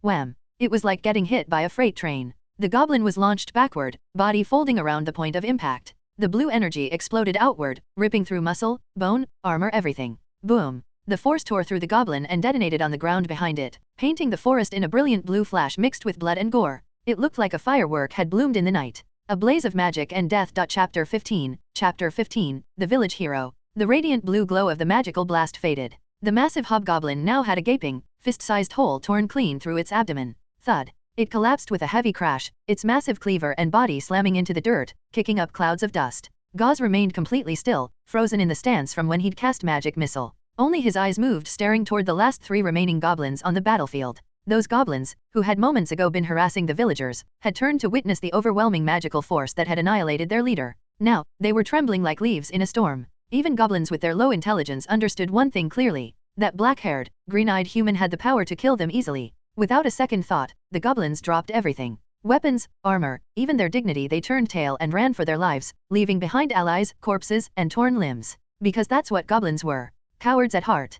Predictably so. It's over. Gauze exhaled, watching the now quiet forest. He didn't bother chasing the 3 fleeing goblins. There was no point. A goblin without a tribe was unlikely to survive long. Unless it found another group and gained acceptance, it would likely be picked off by predators or die from the elements. More importantly, his mana was completely drained. Before casting magic missile, he still had a decent reserve. After all, Mage Hand, a level 0 cantrip, barely used any mana. Even though the previous physical fight had left him completely exhausted, his mana had remained relatively untouched. But that single cast of magic missile, the spell that had obliterated the hobgoblin, had consumed everything. Completely. Now, Gauze's mana pool was empty. His body felt like it had been hollowed out. His head throbbed with pain, his mental strength clearly overtaxed. That's why he remained motionless, not to look cool, but because he physically couldn't move. Luckily, that final, intimidating show of power was enough to send the rest of the goblins running. Otherwise, in their current condition, the entire team would have still been in serious danger. Adventurer, are you all right? 3 villagers, bruised and bloodied, but still mobile, approached cautiously. They didn't understand why Gauze wasn't speaking or giving orders. His eyes were fixed on the trees where the goblins had disappeared. After a moment of hesitation, they moved closer more respectfully now. They had realized something. This unremarkable man with tattered clothes, barely any gear, and no fancy armor, he had just single-handedly won the fight. Especially that final spell, it had burned itself into their memories. This man was not ordinary. The fight's over, Gauze said hoarsely, still catching his breath. Search the cave. The victims should be inside. And hurry, go back to the village and get help. My teammates are badly injured, and so are your own people. He glanced toward the others. The mission may have ended in victory, but it had been brutal. Bell, the swordsman, had a shattered leg. Whether he would recover was uncertain. The moment he saw Gauze take down the hobgoblin, his body relaxed and he immediately passed out cold. Mia wasn't any better. Her injuries were internal, and she was lying unconscious in a pool of her own blood, coughing it up with every shallow breath. As for Gauze and Halier, they were still conscious but barely functional. And that villager who'd been attacked first? He hadn't moved in a long time. The others didn't say it aloud, but it was clear he didn't make it. Not long after, torches began to light up the forest again, pushing back the darkness. Dawn. The rooster's crow echoed over Birchwood Village right on schedule. But the village didn't wake up as it usually did. After a night like that, the air was heavy with quiet sorrow. There was good news: the 2 abducted women had been rescued. When they were found, they were battered, filthy, and barely clothed but alive. That alone was a miracle. As for other traumas, Gauze had the emotional intelligence not to ask. Some questions didn't need to be voiced. The bad news? A villager had died. Aisha's brother. At first, when the villagers heard someone had been killed, especially one of their own, some grumbled. They wondered why the adventurer party couldn't handle just a few goblins. But when they reached the battlefield and saw what had really happened, the complaints died in their throats. The forest clearing had turned into a butcher's yard. Dark red blood soaked the ground. The air was choked with the stink of rot, bile, and death. Severed goblin limbs were everywhere: arms, legs, hands. And worse, chunks of intestines and shredded organs lay exposed, oozing filth and stench. Some villagers with weaker stomachs dropped to their knees and vomited on the spot. When they heard the full story from the 3 surviving villagers, and from seeing Belle and Mia barely clinging to life, the tone shifted completely. Gratitude replaced anger. To them, Gauze's party were now heroes. The adventurers were moved into the best stone house in the village to rest. There were no doctors in Birchwood, but an apprentice herbalist stayed by Belle and Mia's side through the night. They could do little beyond basic first aid, but at least the bleeding had stopped. Halier had also given each of them a rare red medicinal pill, one that temporarily stimulated the body's life force and stabilized internal injuries. It was only a stopgap. The pills were harmful if used repeatedly and couldn't replace real medical care. So while Belle and Mia had made it through the night, they weren't out of danger yet. Proper treatment would be needed soon. Chapter 16, The Loot and Journey Home. The sun had just risen, and the morning mist was beginning to clear. Gauze stood at the village gate, in front of the signpost. He was here to see Halier and the others off. Inside the village's only cart, Belle and Mia lay unconscious, resting in the wagon bed. Halier sat with them, pressing cool towels to their burning foreheads. She wasn't planning to take her injured teammates back to Greyrock Town. While Greyrock was a hub for adventurers, its medical facilities were nothing compared to the major cities, and the journey back from Birchwood was long and rough. Instead, they had decided to head toward the nearby forest city of Berry, their hometown, where treatment would be better and immediate. "Adventurer, we're ready to go," the cart driver called from up front. "You sure you don't need me to come with you?" Gauze asked, glancing at the cart. "No worries. Once we hit the main road to Berry, we'll be fine. It's usually busy and safe," Halier replied, her expression tired and drained. Still, she managed a small, weary smile at his concern. "Besides, you've got cleanup to do here, right? Finishing the commission report, all that. We're counting on you." She gave him a wink, her eyes filled with a quiet curiosity. Her impression of Gauze had changed drastically. At first, she thought he was just a broke rookie adventurer. When he first asked to join their party, her instinct was to turn him down. After a bit of interaction, she pegged him as a lucky novice who had stumbled onto magic, someone who had talent but lacked the resources and background to go far. But now, she didn't know what to make of him. Even with her limited experience, she could tell Gauze was different. "Gauze, if you ever come to Berry, look for me at the Golden Beak Trading Company in the West District. I'll treat you to a proper welcome. Belle and Mia will too. If I get the chance, I'll stop by." Gauze nodded. Though for now, he planned to stay near Greyrock a while longer. "All right then. Time to go. Next time we meet, who knows, you might be someone important by then." Halier smiled at him and waved. "Safe travels." Gauze waved back, watching as the wagon slowly rolled off into the distance. The girl with chestnut curls disappeared beyond the dirt road's bend. In less than 3 days, their team had disbanded. There was no telling if they'd ever meet again. This world didn't have phones or the internet. Ordinary people couldn't keep in touch easily. A goodbye could very well be forever. The morning breeze stirred Gauze's hair as he turned and walked back into the village. He didn't feel particularly sentimental. They'd only known each other for a few days. But they were good people. People he'd gladly call friends. He planned to stay in the village for one more day, a decision the villagers warmly welcomed. In this world, ordinary folk often held a deep reverence for mages. Unlike warriors whose strength was visible, a mage's power was mysterious and intangible, unseen but deeply felt. People respected what they couldn't understand. But Gauze wasn't staying to soak up their admiration or enjoy the food. He needed the rest. And more importantly, he needed to collect the loot. There were goblin ears to cut for the bounty. The commission form needed the village chief's signature. And the battlefield was full of scattered weapons and gear. He made his way back to the site of the battle alone.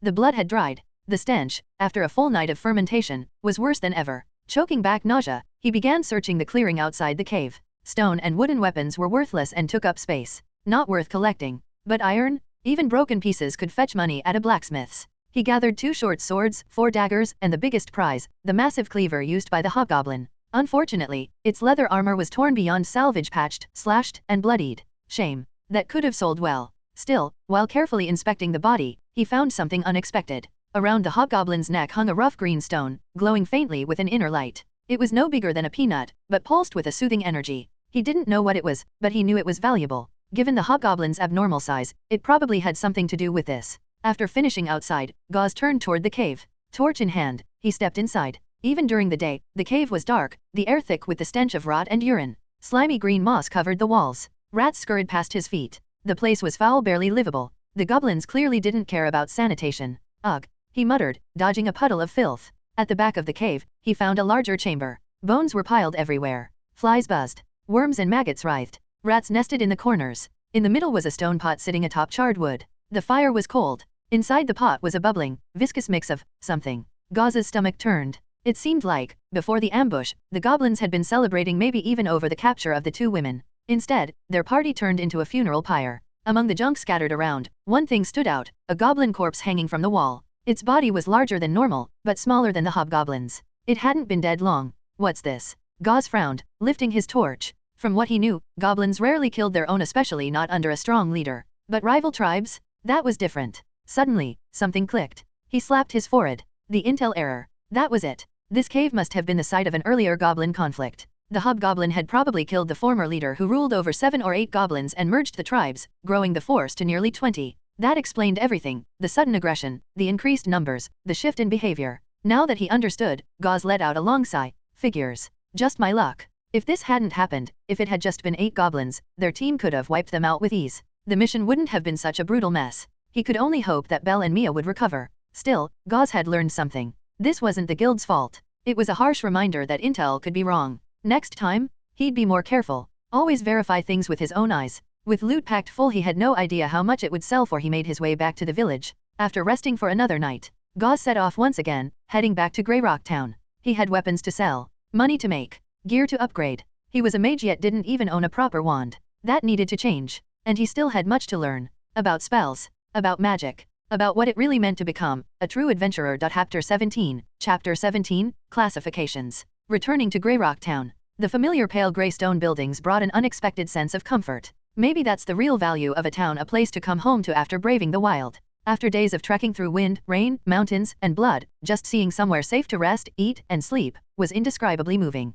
Gauze stood at the town gate, his back loaded with bags of all sizes, and joined the crowd of returning adventurers entering the main road. When he noticed the curious gazes of the street children on the sidelines, he felt a strange sense of displacement. Just like that, he had truly become an adventurer, a dangerous individual, the kind the original body's memories had once told him never to provoke. He chuckled softly, shaking his head. Dangerous? Me? All it took was one group of goblins plus one particularly tough goblin and he'd nearly lost everything. He was nowhere near strong yet. Let's turn in the quest first. Even though he hadn't bathed in days and was covered in grime and sweat, Gauze still chose to head to the guild. That was just his habit. Finish what you start. He wouldn't be able to rest properly until the task was officially off his plate. No point checking into the inn or washing up if it meant he'd be distracted by unfinished business. He made his way through the town center toward the plaza. The Adventurers Guild flag still fluttered overhead in the breeze. Thanks to Halier submitting his info when they registered the party, Gauze was already listed on the quest record. So even though she wasn't present, he could still claim the reward as one of the official participants, so long as he had the paperwork.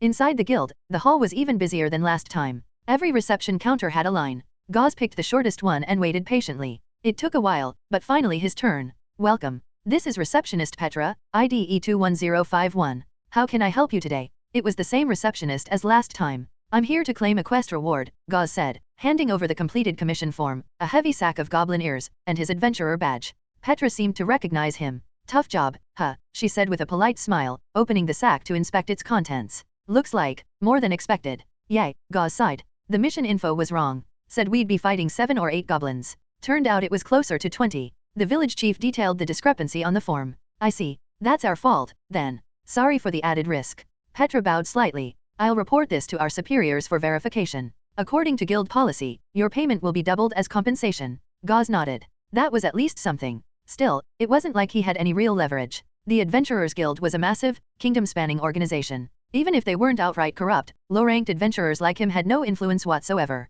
Let's be real, if someone like him died from bad intel, nothing would happen. The guild would simply send the next rookie out to replace him. That was the harsh truth. Only strong adventurers, real professionals, got to control their fate. Like the well-equipped elites walking up to the second floor right now, laughing and chatting casually. The guards at the staircase stood at attention and saluted them with smiles. Meanwhile, people like Gauze were packed into this crowded first floor, lining up like cattle. The hierarchy was impossible to miss. Your reward is 9 silver coins, Petra said, setting a money pouch on the counter. With the bonus, that brings it to 18 silver. Please confirm receipt. She returned his adventurer badge as well. Gauze accepted both. Technically, part of this money belonged to Halier and the others. Even though they might not care about a few silver, Gauze planned to hold on to their share for now. It was something they'd agreed on before the mission started. So, after setting their half aside, his personal share came to 4 silver, 50 copper. With what he already had, his on-hand cash was now 5 silver, 12 copper. As for the extra loot he'd gathered, Gauze figured it was fair to keep it. He had played a critical role in the battle, and as a new adventurer in desperate need of gear, he couldn't afford to be too polite about it.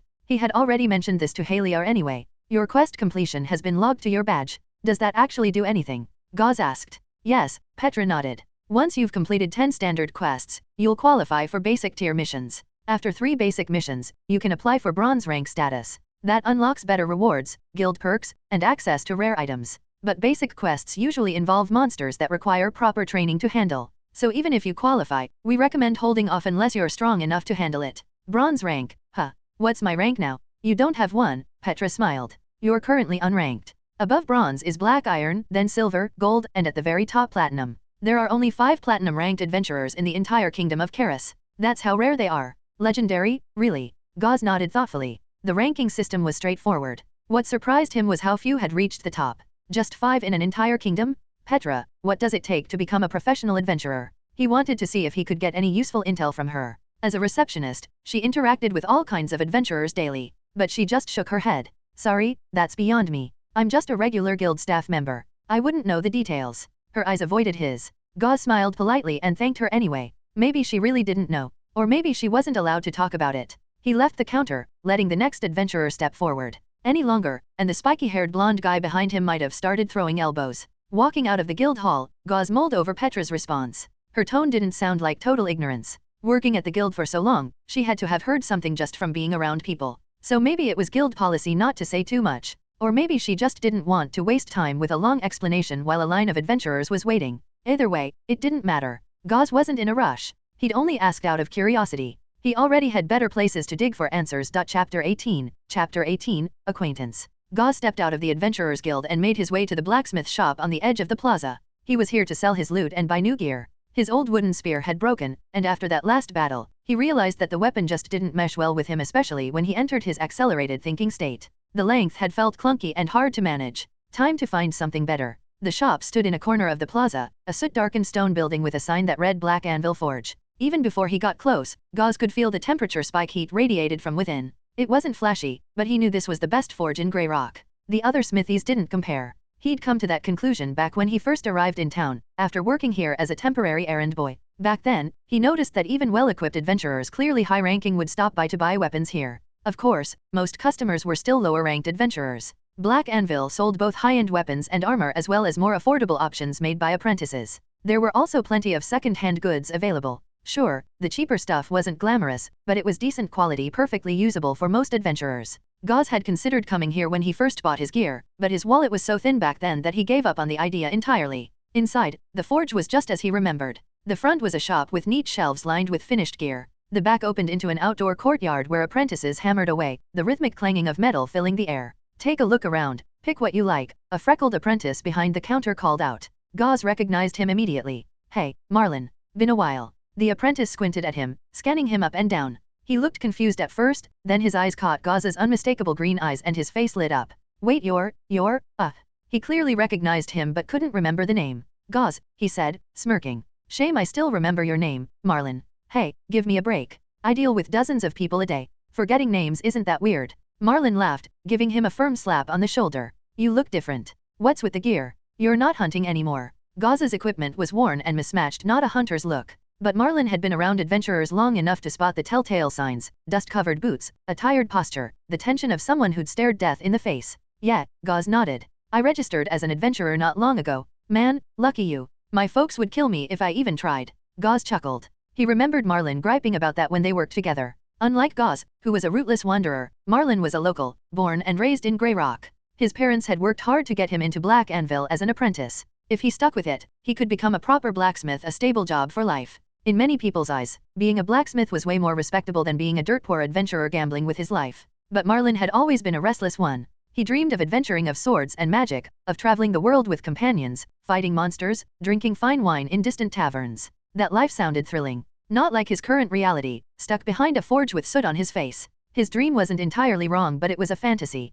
Marlon's image of adventurers was based on professionals, the ones who made it. But for the average low-tier adventurer, Gauze understood now. After living through it himself, he knew Marlon wouldn't enjoy the reality. Fighting in the mud, covered in blood, sleeping under the stars while swatting bugs, always on edge for the next monster attack, and feeling that deep, bone-chilling loneliness of the open wild. Even just the 2-day trip back from Birchwood had been enough to hammer that into him. No wonder adventurers preferred to form parties. No one wants to carry that weight alone. Those thoughts flashed through Gauze's mind in a second. He didn't say any of it aloud. Instead, he just smiled knowingly. You wouldn't like being an adventurer. TCH, come on. You think I can't handle it? If you can do it, I sure as hell can too. Marlon's pride flared. He was secretly saving up to buy his own gear. Once he had enough, he planned to register. Gauze didn't know that, though, and shifted the conversation back on track. Anyway, I'm here for business. Got some loot to sell, can you take a look? He dropped a heavy sack onto the stone table. Whoa, that's a lot. Marlon blinked, opening the bag. Where'd you get all this? Don't tell me you found it. He muttered to himself and ran off to get the boss. The shop's owner, Grin Bates, came out from the back. A hulking man nearly 2 meters tall, he carried an oversized smithing hammer in one hand like it weighed nothing. A scorched leather apron covered his chest and abdomen, but even that couldn't hide the thick muscles underneath. He had short black hair, a black eye patch over his left eye, and a stare like a war veteran. Frankly, he looked more like a seasoned warrior than a blacksmith. People often whispered that he used to be one, but no one knew for sure. What was certain was that his forging skills were top tier. Adventurers respected his work. You again, Gauze. Despite his intimidating appearance, Grin was a friendly guy. He was the one who had given Gauze a job when he first arrived in Greyrock, even though he had zero smithing experience. Gauze hadn't worked there long, but he was still grateful. Long time no see, Master Grin. Marlin said you've got some stuff to sell. Grin glanced at the pile of weapons on the table. He still remembered Gauze, hard-working kid, solid build. Just didn't have the funds to train formally. He couldn't make exceptions. Every apprentice had to pay the same fee. It wouldn't be fair otherwise. Yeah, took these off a group of goblins. Didn't expect you to become an adventurer too. Grin sighed. It was clear he didn't see it as a good thing. He'd seen too many corpses dragged back from the field. Times are tough these days. As he examined the weapons, his tone turned heavy. The worse the world got, the more people turned to adventuring. If times were peaceful, people would become scholars, craftsmen, clerks. When Grin was young, adventurers were rare. Now, in Greyrock, they made up nearly a third of the population. That was way too many even for a transit hub like this. Since you started out from this shop, I'll give you a 10% bonus. This cleaver here, poor quality steel, but the quenching was done well. Worth about 25 silver. If it had been maintained better, maybe more. This dagger's too far gone. Not sellable as a weapon anymore, only good for scrap. He worked through the pile quickly. Altogether, I'd say 36 silver. Sound fair? Gauze paused, then nodded. He had a rough idea of second-hand weapon prices, and this seemed very fair, especially given the shop would need to refurbish and resell everything. He hadn't planned to keep the cleaver either. It was too heavy for him anyway. By the way, Master Grin, any idea what this is? Gauze reached into his pocket and pulled out the glowing green stone. Chapter 19, Stone's Value. This is. Grin raised a brow, examining the stone carefully. After a moment of thought, a flicker of surprise crossed his face. Seeing his reaction, Gauze immediately knew he'd asked the right person. He hadn't been sure, of course. The stone wasn't metal, so it was a gamble bringing it here. But Grin was experienced, he'd probably come across all sorts of things in his line of work. It's a life mana stone, Grin finally said. I can't speak for its exact quality, I'm a blacksmith, not a gem appraiser. But value-wise, probably worth over 2 gold coins. 2 gold coins. Before Gauze could respond, Marlin nearly shouted, face frozen in disbelief. 2 gold coins. That's 200 silver or 20,000 copper. For a regular person, that was an unimaginable sum. Gauze had just over 5 silver coins to his name. 2 gold coins could buy a house in Greyrock and still leave change. To put it into perspective, a day laborer, if lucky enough to find work, might earn 10 copper coins per day. Subtract food, rent, and other costs, and saving just 5 copper a day would already be difficult, not to mention clothes, medicine, or emergencies. Even assuming perfect conditions and no rest, it would take 11 years to save 2 gold coins. Realistically, most laborers wouldn't save even one in their entire lives. And in terms of adventuring gear, a full set of leather armor costs around 15 silver coins. You could buy 13 sets with 2 gold. A light scale mail suit costs 60 silver. You could buy 3. As for full plate armor, forget it. That goes for a whopping 15 gold coins, as much as 15 houses in Greyrock. Sounds insane? Not really. Full plate is the equivalent of a generational heirloom in this world, the ultimate hard currency. Property can lose value in war. Armor like that? It only goes up. So yes, knowing what 2 gold coins are worth, it's no wonder Marlin couldn't contain his shock. He stared at Gauze like he was made of solid gold himself. Gauze, meanwhile, was shaken inside but kept his expression calm. He'd already guessed the green stone was valuable. He just didn't realize it was that valuable. Seeing the jealousy practically leaking from Marlin's eyes, he couldn't help feeling a tiny flicker of smug satisfaction. Back when they worked together, Marlin had always treated him decently. Better than most, at least. But Gauze had noticed the pity behind the friendly tone. That condescending edge, like a city kid asking a peasant what it's like living without plumbing. It wasn't mean-spirited. Just there. Now, the roles had flipped. Gauze suppressed a smile. Seems like some things never change even in another world.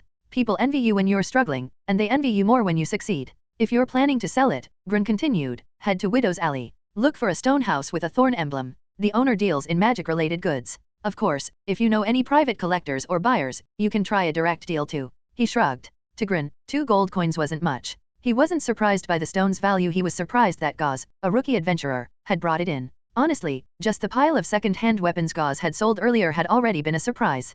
Thanks, Master Grin, Gauze said sincerely. He didn't know anyone more knowledgeable than this man. Then, after a brief pause, would it be alright if I asked a few more questions? He felt a little embarrassed. It was starting to feel like he was here more to gather intel than to sell loot. Go ahead, Grin replied without hesitation. Do you know anything about how to become a professional adventurer? I'm trying to figure out how to become a mage officially. At that, Grin looked at him more closely. There was something thoughtful in his gaze now, like he was re-evaluating what he was seeing. Just asking that question already said a lot. Most people wouldn't be so specific. Not unless they already knew they had magical potential. And if he'd awakened mana, and learned to cast? It all made sense now. That would explain the loot. The confidence. The subtle shift in presence. Come with me, Grin said simply. He glanced at Marlin, who had clearly been eavesdropping, then turned and walked toward the courtyard out back. TCH. That's not fair, boss. Marlin pouted under his breath, his whole face spelling jealousy. Gauze shot him a sideways grin and followed. In the forge yard, apprentices worked feverishly at their anvils. The rhythmic hammering rang out loud and sharp, like a constant bell tolling across the courtyard.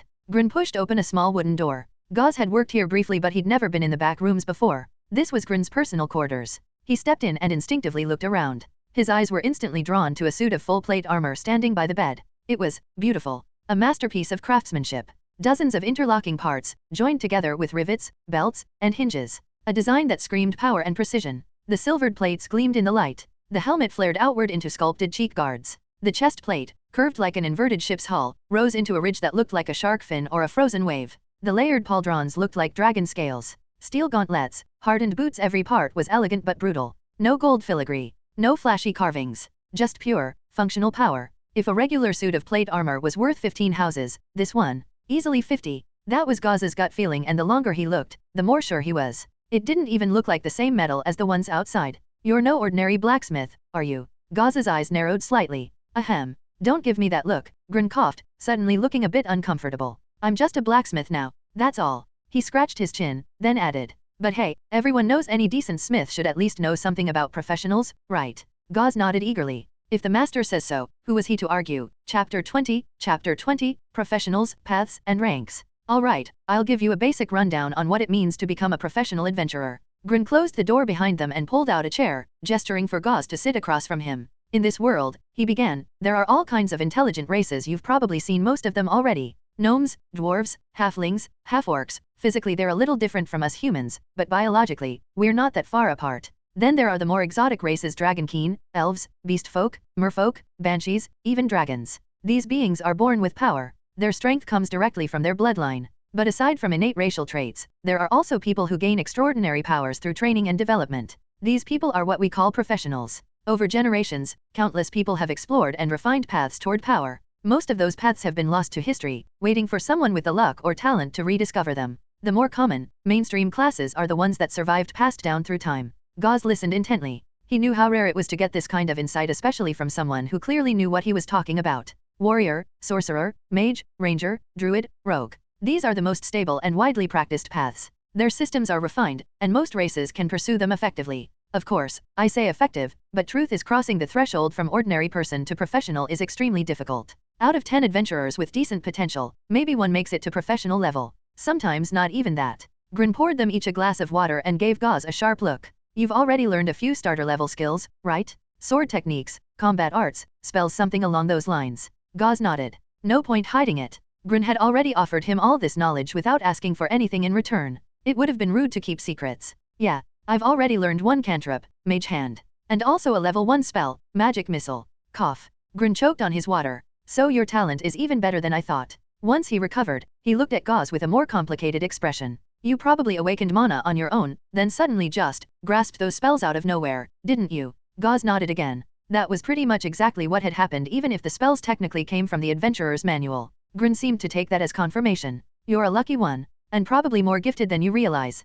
You may not know where your magic came from. I do, Gauze thought silently. But some believe that kind of sudden insight is a gift from the gods. Others say this world is filled with scattered remnants of combat techniques and magic systems just waiting to be picked up by the right person. Every now and then, someone gets chosen. For everyone else, though, learning a skill takes books, training, and months of practice. Grin assumed Gauze had awakened into his magic by sheer luck. After all, most people who learn spells do so from mentors or manuals, neither of which Gauze had. So, mastering spells or combat techniques makes you a professional. Nope, Grin said flatly, shaking his head. That's just step 1, the very first threshold. We usually call that phase a professional apprentice. To become a full-fledged professional, you have to take the skill you've chosen and train it to a very high level of mastery. How high? There's no fixed standard, it depends on you. Once you reach that point, something strange happens. You'll start to feel a kind of force around you, something pulling you forward. We call it a class path. That force begins to shape your body, your mind. It condenses into something we refer to as a class core. We still don't fully understand what that is.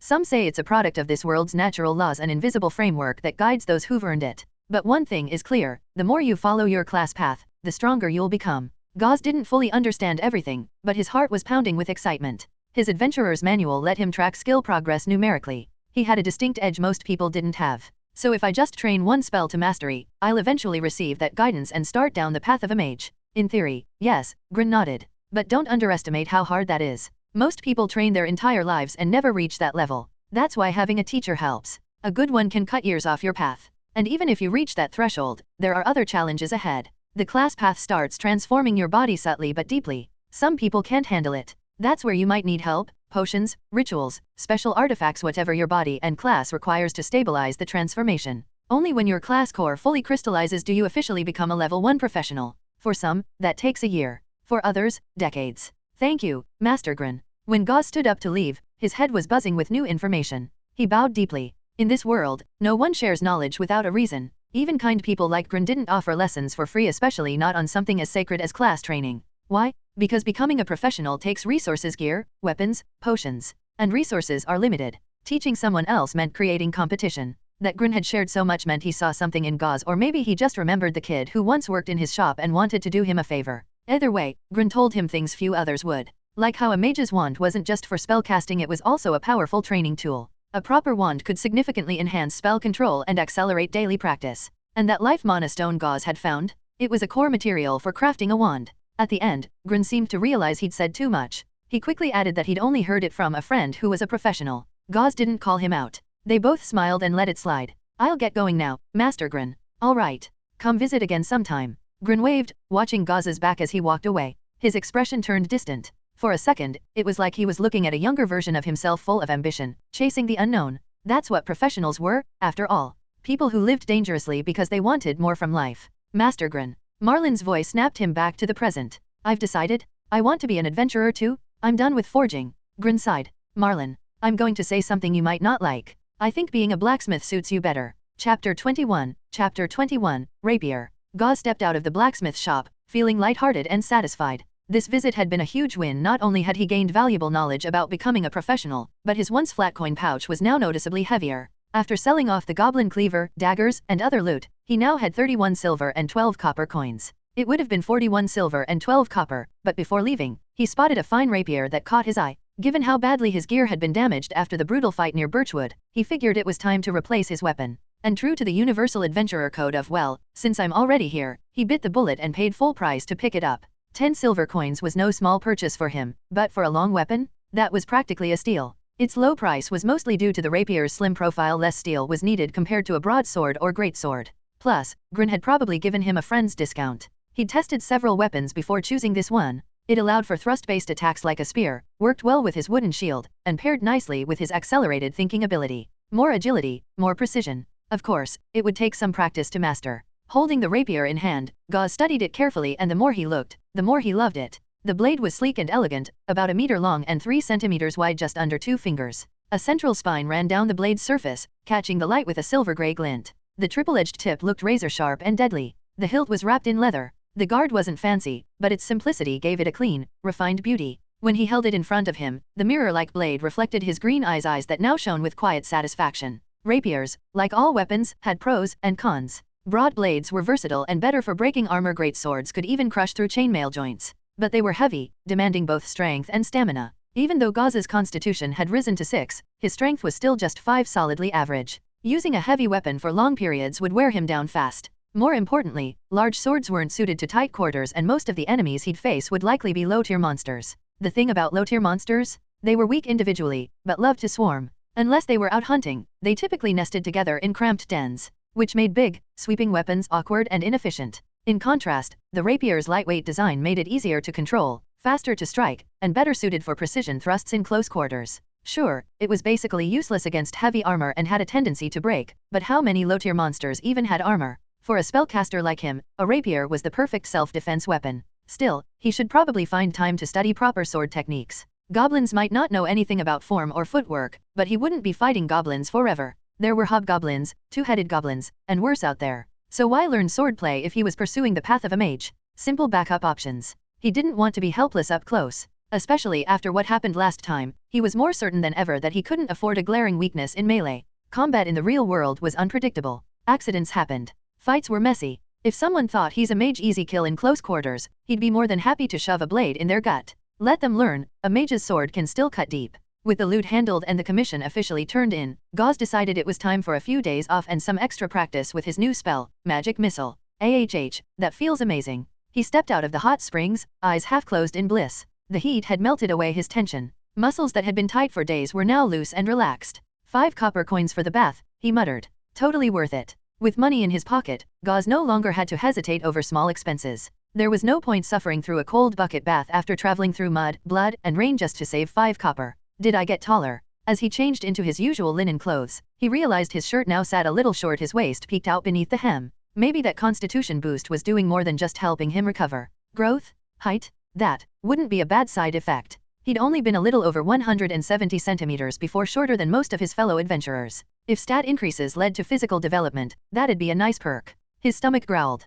Time to eat. Coral Tavern. One of the nicer eateries in town, definitely higher end than Nightingale Tavern, where he had his first celebratory meal before his adventure. This was the same place Halier had treated the team last time. As Gauze stepped inside again, the memories came rushing back. They were probably already back in Berry City by now. He wondered how Belle and Mia were doing. The interior was a stark contrast to the rugged town streets, refined and cozy. Warm yellow lamplight flickered across the red brick walls. At the bar, a sharply dressed bartender twirled bottles and poured drinks with practiced flair. Behind him, barrels of aged ale were stacked high, the air filled with the rich scent of malt. Metal chandeliers hung from iron chains, illuminating the spacious tavern floor. Tables were scattered throughout the room, all made of thick elm wood. Most patrons were adventurers, loud, rowdy, armed to the teeth. More people than Gauze expected were already here, but it made sense. Adventurers didn't live on a normal schedule. Whether it was morning or night, if they wanted to drink they drank. After all, when your life was on the line every day, alcohol became more than just a luxury, it was therapy. Young adventurers bragged loudly at one table, gesturing wildly as they spoke.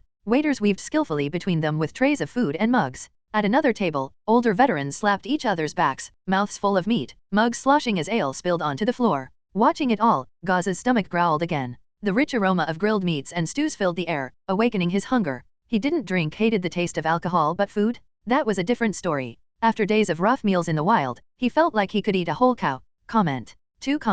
Vote. Chapter 22. Chapter 22. Gains. The Coral Tavern had private booths, more expensive, better service. But Gauze wasn't here for that. He just wanted a good meal. He found an open table, sat down, and set his bag and sword beside him. It didn't take long before a waitress arrived with a menu. With a generous wave, Gauze ordered several meat dishes and a jug of fruit juice. For some reason, he really craved meat lately. Come to think of it, that craving had started a few days ago after the battle near Birchwood. He suspected it had something to do with his recent growth spurt. Just like how his clothes had started to feel a little tight, maybe his increased constitution, now 6 points, was driving his appetite. After all, growing bodies needed fuel. While waiting for his food, he focused and opened his adventurer's manual, checking his current stats. Name, Gauze. Strength, 5, raw power, carrying capacity, explosive force. Agility, 5, flexibility, coordination. Constitution, 6, stamina, vitality, recovery rate, metabolic efficiency. Intelligence, 7, memory, logic, mental strength.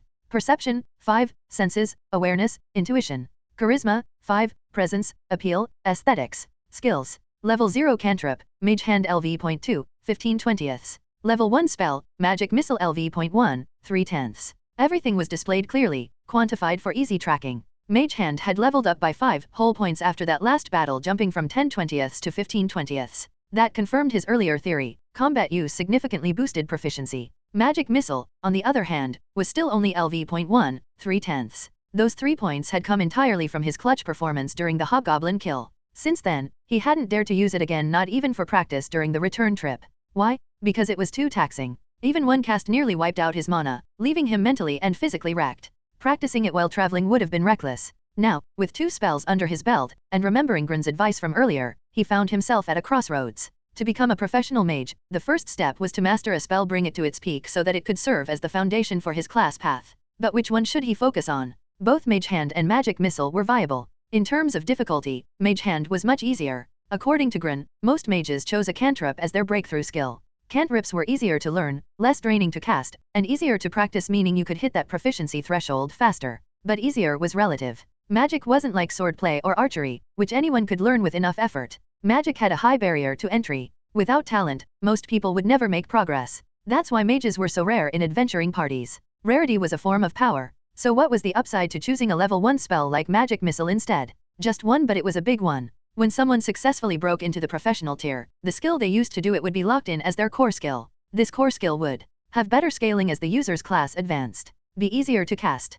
consume less mana, and most importantly, influence what innate talent they awakened upon forming a class core. Yes, upon forming a class path, every professional would awaken a unique talent related to their core skill. A ranger with a bow-based core skill might gain talents like Precise Aim, Eagle Eye, or Power Shot. Now imagine choosing something like Magic Missile as your core. The resulting talent? Likely to be something devastating. Gauze swallowed hard. Yeah, he'd made up his mind. He was going to use Magic Missile as his breakthrough spell. Sure, it would take longer. Sure, it was harder. But the payoff would be worth it. He had something most others didn't, the Adventurer's Manual, which gave him real-time feedback on proficiency and progress. As long as he practiced, he would improve. There was no guesswork, no wasted effort. To summarize, level 0 spells were more accessible and easier to master. Level 1 spells were far harder but had way higher potential. Anything above level 1 was off the table without a class core, you simply couldn't cast them. So he wasn't going to waste time dreaming about mastering a level 2 spell. That was out of reach, at least for now. If nothing better comes along, Magic Missile it is.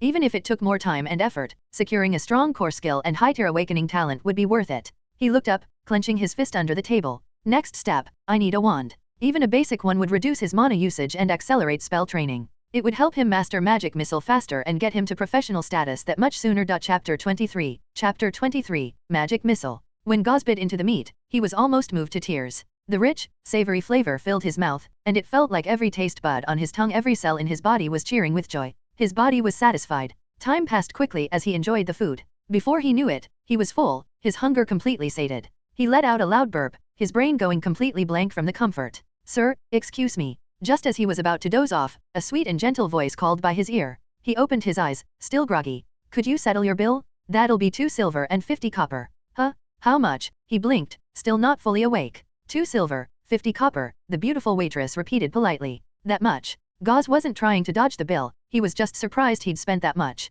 2 silver, 50 copper? A few days ago, he'd been shocked when Halier treated the party and the bill came to 3 silver and 40 copper for 4 people. And now, he'd nearly matched that alone? Was he the extravagant one all along? He just ate 0.03 of a house, he thought bitterly, heart aching. Feel free to check the order. These are all the items you requested, the waitress said with a composed smile, handing him the menu. Fried fish and chips, cured ham with cheese, thick-cut flame-grilled meat steak, seasoned with salt and olive oil, borscht. Every item had been marked by him. And now that she mentioned it, yeah, he had ordered more food partway through, maybe even a few times. He mentally tallied up the prices. The total was accurate. He really did eat a 2 silver 50 copper feast. The stack of empty plates beside him confirmed it. Even after he paid and walked out of the tavern, he was still heartbroken. Sure, higher income meant higher spending. That was normal. But this was a leap.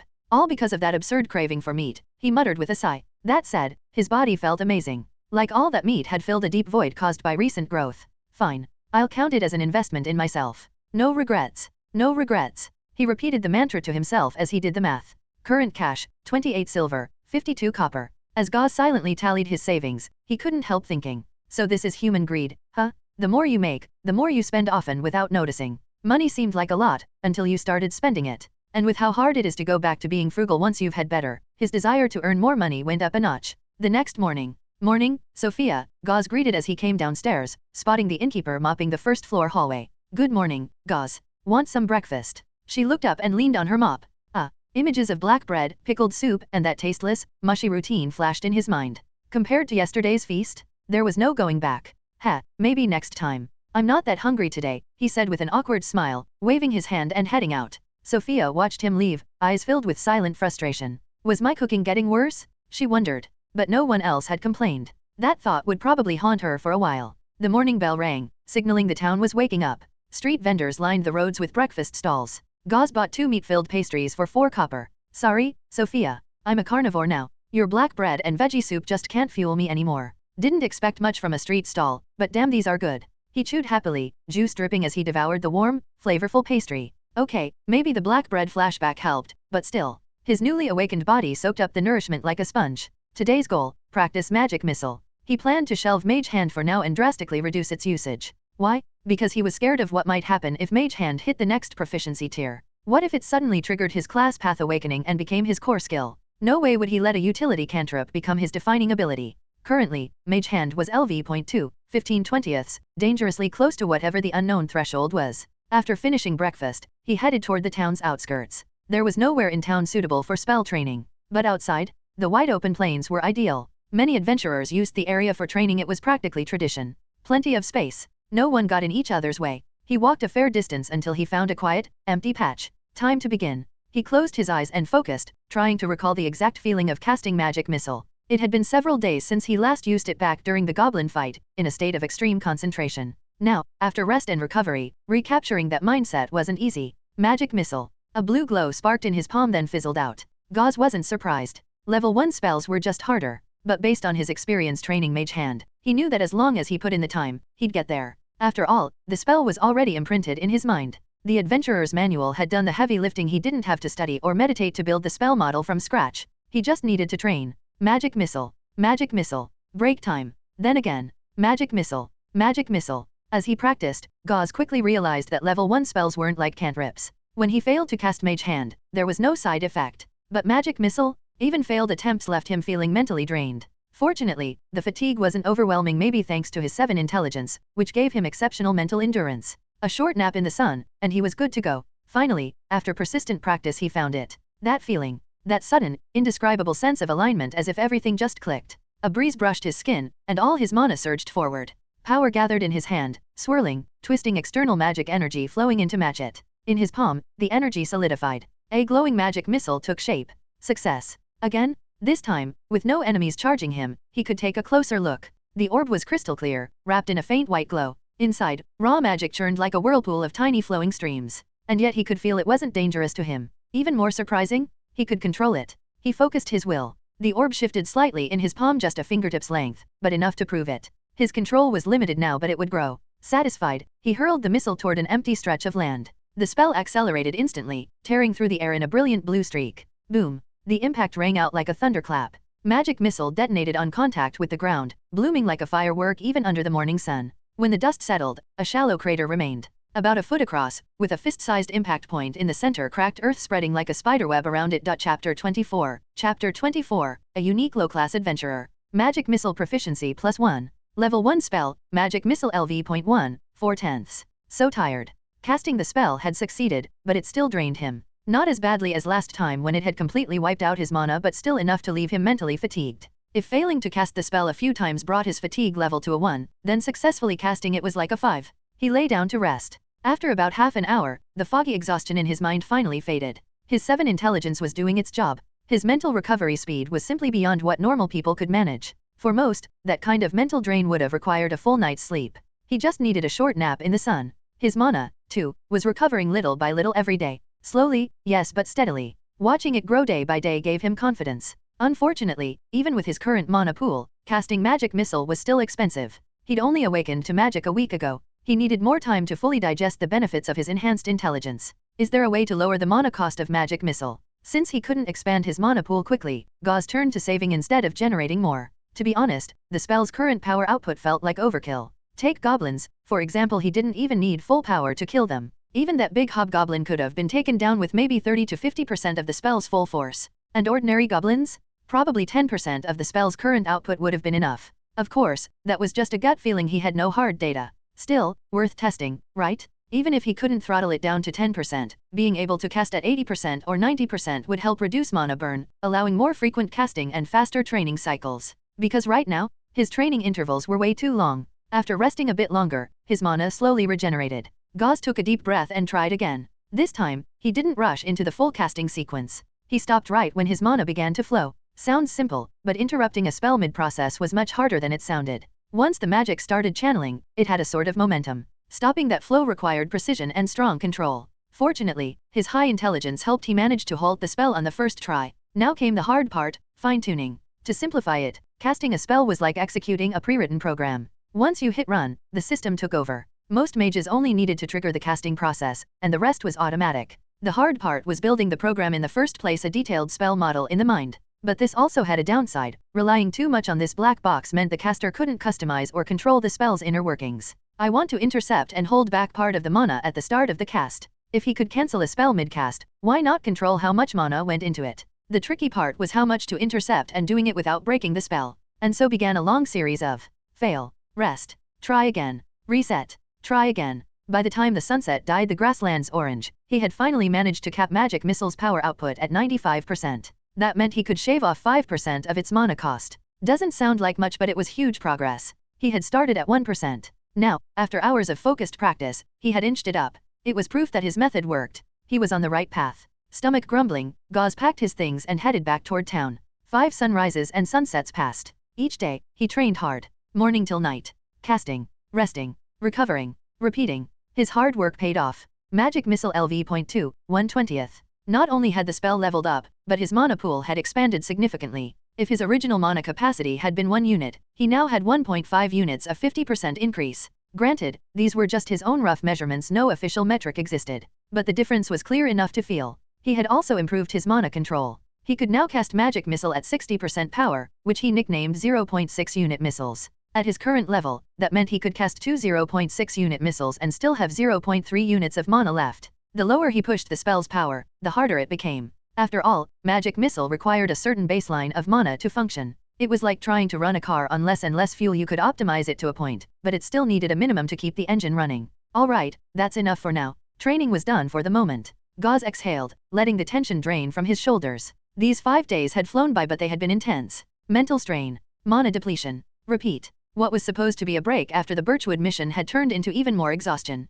He laughed quietly to himself. Still, it was worth it. All that training meant something. In a future crisis, every drop of sweat spilled now would pay off. He was no longer helpless. He now had solid combat ability. Even at 60% power, Magic Missile could easily kill a hobgoblin, and he could cast it twice. If he had been this strong that night in Birchwood, the fight would have gone very differently. With a reliable trump card in hand, he finally felt some relief. Ever since arriving in this world, he had felt a constant sense of urgency, a pressure that kept pushing him forward. That urgency was why he kept chasing after every scrap of power magic, swords, survival tactics. Now, he had Magic Missile, and with it, a real sense of security. Among low-tier adventurers, few could match his raw firepower even without a formal class. Now that he had a baseline, Gauze's hands were getting itchy. Time to find a few goblins. Test the results of his training. Chapter 25, Chapter 25, Ecosystem. Morning, Gauze. Want some breakfast today? Next time, Sophia. I'm heading out. Gauze stepped out of the inn with a light pace. After making decent progress in his Magic Missile training, he decided to swing by the Adventurers Guild.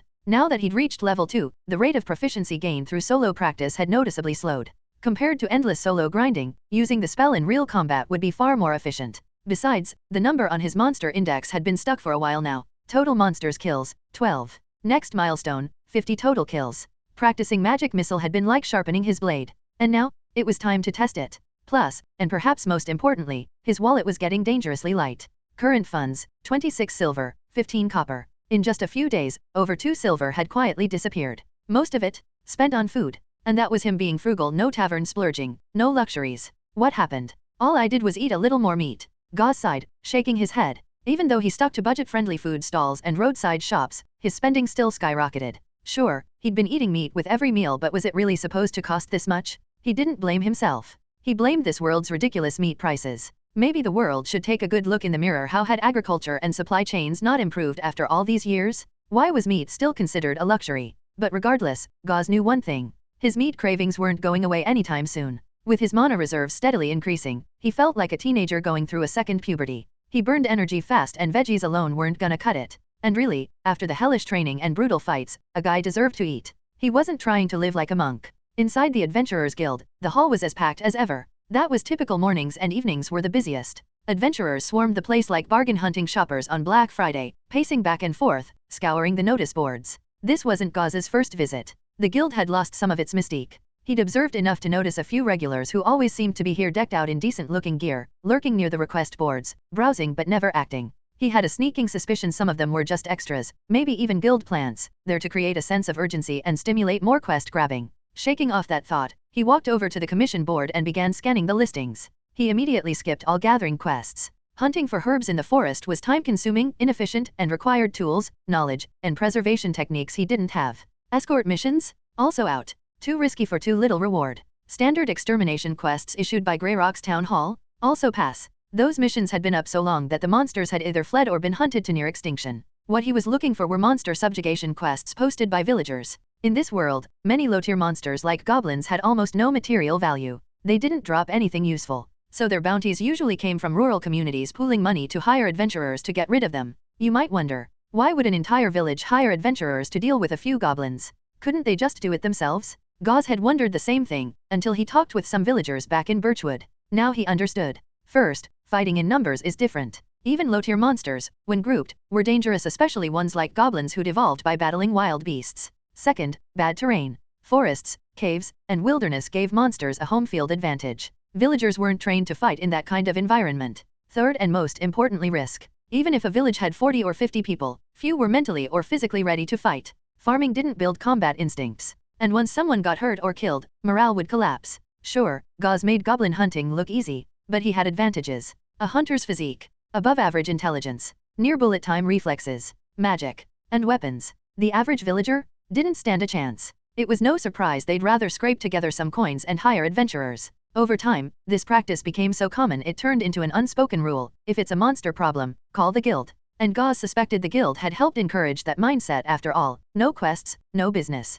He scanned the board for a long time but found nothing ideal. What he really wanted was a commission involving 5 or fewer weak monsters. But jobs like that were rare. If the monsters weren't that dangerous, villagers wouldn't waste money posting a quest. And most low-tier monsters tended to group up, driven by instinct. Just like in nature, lone predators roam, but herd animals survive in packs. Besides, he muttered, those kinds of quests probably get snatched up the second they're posted. Safe, low-risk quests were the most competitive. Everyone wanted them. That was the reality at the bottom. Maybe I should check over there. His gaze drifted to the most crowded corner of the hall. If he wasn't mistaken, that was where adventurers formed temporary parties. Not everyone had a regular team and many quests required more than one person. So they came here, hoping to join forces. Just like he had with Halier's team. Chapter 26, Elite Squad. In the corner of the hall, near a giant sword and shield statue, a group of adventurers had gathered in 2s and 3s. We're forming a team to clear out slimes in the underground cavern and collect slime cores. Anyone want to join? Slimes were well known as entry-level creatures from the ooze-type monster family.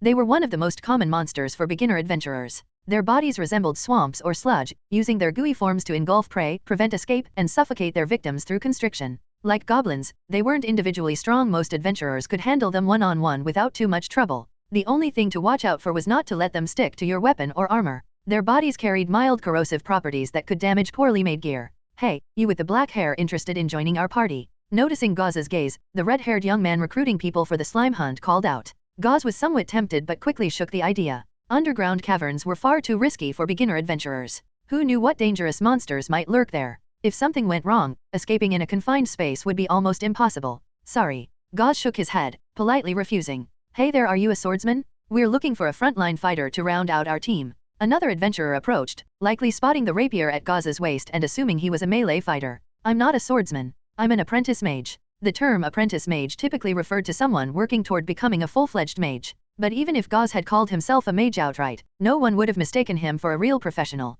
True adventurers, those who had officially stepped into a profession, rarely lingered on the first floor, and certainly didn't hang out in the temporary party corner. Also, many low-tier adventurers at the apprentice level loved to call themselves warriors, rangers, rogues, even if they weren't there yet. Even though Gauze added the word apprentice, the more important term mage had already caught the room's attention. One after another, adventurers turned to look at him. Apprentice mages often already belonged to fixed teams. Even if they were solo, they were usually quickly recruited into stronger squads. Among low-level adventurers, mages, clerics, and warlocks were rarer than warriors, rangers, and rogues. But at the professional level, those roles balanced out. The reason? Magic-based roles had higher entry barriers. Without family backing or access to training, most people simply couldn't learn magic, and that kept their numbers low. Hey mage guy, join our party. A tall, brawny young man beat everyone to the punch, slapping a friendly hand on Gauze's shoulder. We're the Night Owl Party. Not like those bottom feeders forming ragtag teams. We're an elite squad, and we're short a mage. Interested? You musclehead? Who are you calling bottom feeders?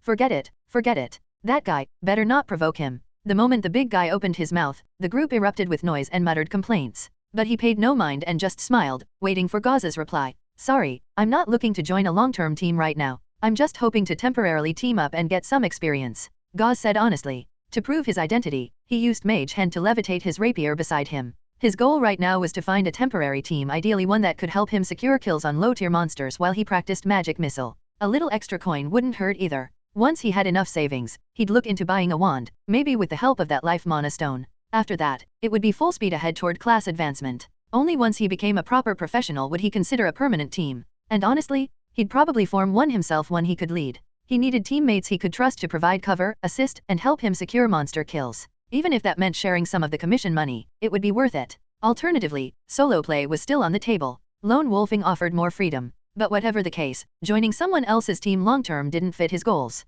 He wouldn't be able to dictate their missions or pace, and that'd make gathering monster data more difficult too. If he were strong enough to solo quests already, he wouldn't be hanging around the recruitment corner. No problem. Temporary is fine, let's treat it as a trial run for both sides. The man chuckled heartily. Besides, even if you wanted to join our team permanently, my squad wouldn't accept you without testing your skills and personality first. Name's Leavine. I'm a shield bearer. Our party also has an archer, rogue, swordsman, and cleric. Seeing that Gauze still hadn't decided, Leavine continued with a friendly smile and pointed toward his team. Gauze followed his gaze. Sure enough, the 4 other adventurers stood apart from the crowd, exuding a vibe that screamed, "Don't mess with us." The archer casually held a matte black longbow and didn't even blink under Gauze's stare. The rogue, hooded, had a mini crossbow on his belt. The swordsman looked like he'd stepped out of a textbook. And the cleric girl, holding a wooden staff, stood shyly by the wall, curiously observing Gauze. Gauze was intrigued. Their lineup was solid. Archer for ranged support. Rogue for flanking. Shield bearer for frontline tanking. Swordsman for DPS.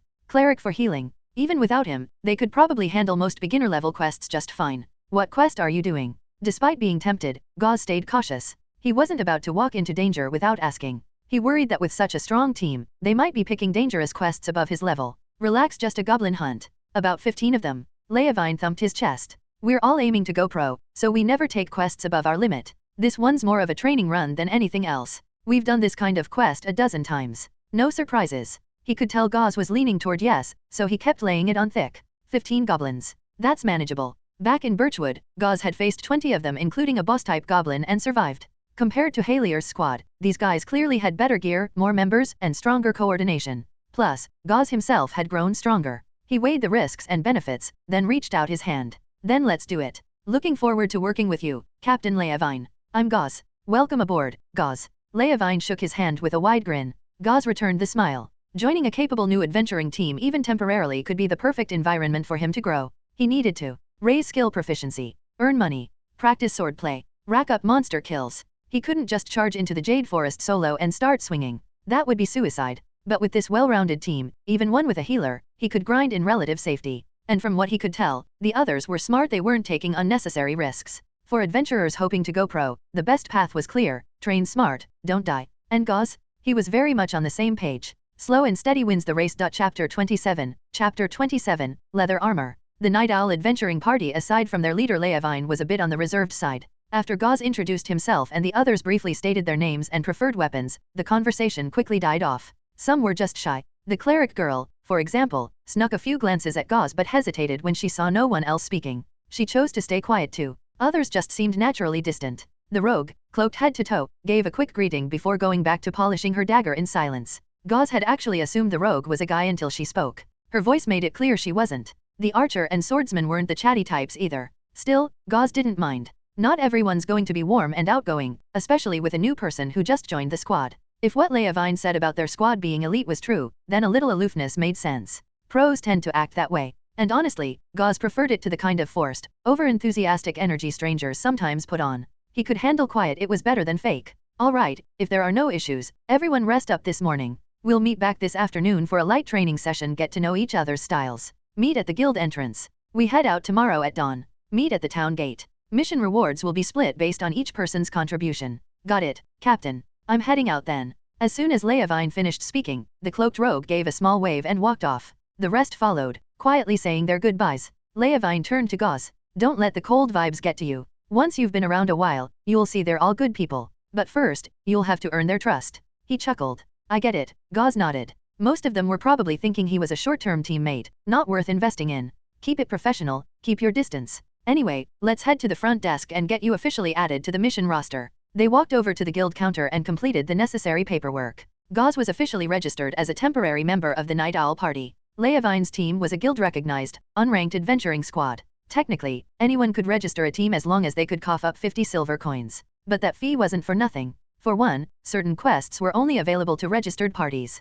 Clients often preferred teams that had trained together and could function as a unit. Better coordination, better results. Also, if a team could afford to pay 50 silver just for registration, they were likely more serious and better equipped than some random group of freelancing nobodies. On top of that, registered parties were allowed to level up, just like individual adventurers. Starting early meant they could begin building their track record right away. And finally, having a team name made recruitment easier. Lone adventurers would almost always prefer joining a squad with a name and reputation. After finishing the paperwork, Gauze said goodbye to Leavine and headed off to prep for the mission. This one would take them to a village called Millstone. It wasn't as far as Birchwood, but it still wasn't a day trip. With travel time, rest stops, recon, battle, loot recovery, more rest, and the return journey, the entire trip would take at least 3 days. So Gauze needed to stock up on supplies, food, water, extra clothes essentials. While he was at it, he decided to bite the bullet and buy a set of leather armor. He was going to need it eventually anyway. The price stung a little, 15 silver coins, but it was way more protective than his old cloth armor and just as flexible.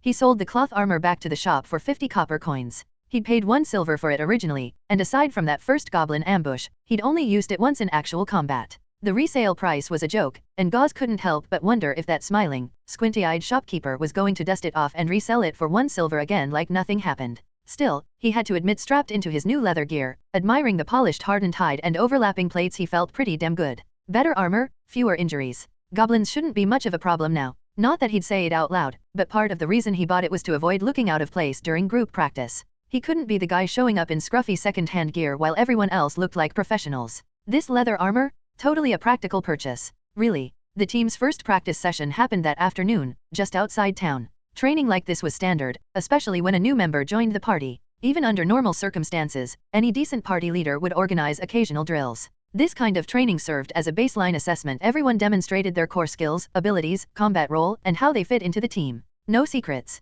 No surprise, I've been hiding my op power this whole time, nonsense. That might work in cheesy stories, but in real combat, it was a death sentence. You can't expect your teammates to back you up properly if they don't know what you're capable of. Worse, unknown abilities could even put allies at risk. So yeah, training? Absolutely necessary. They gathered in front of the Adventurers Guild. Everyone was already there, fully geared up. Leavine and the swordsman Doyle were especially eye-catching. Both wore black metal-scaled armor, overlapping iron plates layered like fish scales, with leather coats underneath and extra bracers and greaves strapped to their limbs. Leavine had a massive round shield made of dark oak, rimmed with metal. The thing looked like it could stop a charging boar. It was pretty cool. Gauze had to admit, seeing them in full gear made an impression. It was one thing to see that kind of equipment hanging on a shop wall. Wearing it in the field? A whole different story. The others, Archer Oliver, Rogue Meva, and Cleric Daphne, wore lighter leather gear. Still, judging from the material and craftsmanship, even their armor looked way more expensive than the fresh set Gauze had just picked up. Chapter 28. Chapter 28. Information about Magic Wand.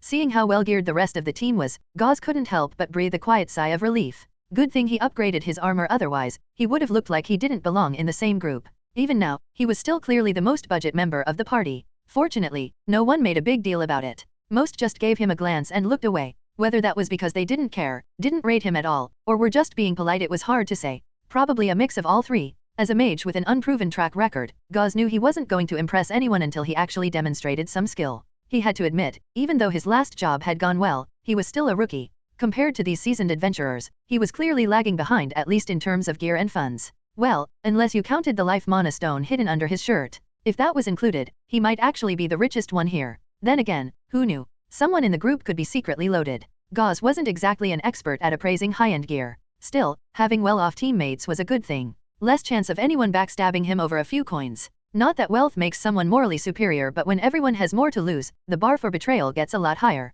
At least nobody was going to get greedy over pocket change. Looks like we're all here, Leavine announced, slinging his shield onto his back. Let's head out for our training session. The team made their way out of town. Their tidy formation and varied equipment drew curious glances from passing townsfolk. They weren't full-fledged professionals, but even so, they stood out among the low-rank adventurers. Their posture, confidence, and the quality of their gear gave off a quiet authority enough that people instinctively stepped aside to give them space. Truth was, if a group like this went rogue, the average civilian wouldn't stand a chance. They walked past the town outskirts and deeper into open fields. Along the way, Gauze quietly observed his new teammates and realized that Leavine wasn't bluffing when he called them an elite party. These guys weren't just talk. Take Leavine himself. He wore heavy scaled armor and carried a massive oak shield, but still moved effortlessly. The guy was both strong and fit. Gauze had gotten sturdier himself after bumping his constitution stat to 6, especially with all the meat he'd been eating lately. His body had definitely gone through a second growth spurt. He wasn't scrawny anymore. In fact, he was strong enough now that people often mistook him for a swordsman.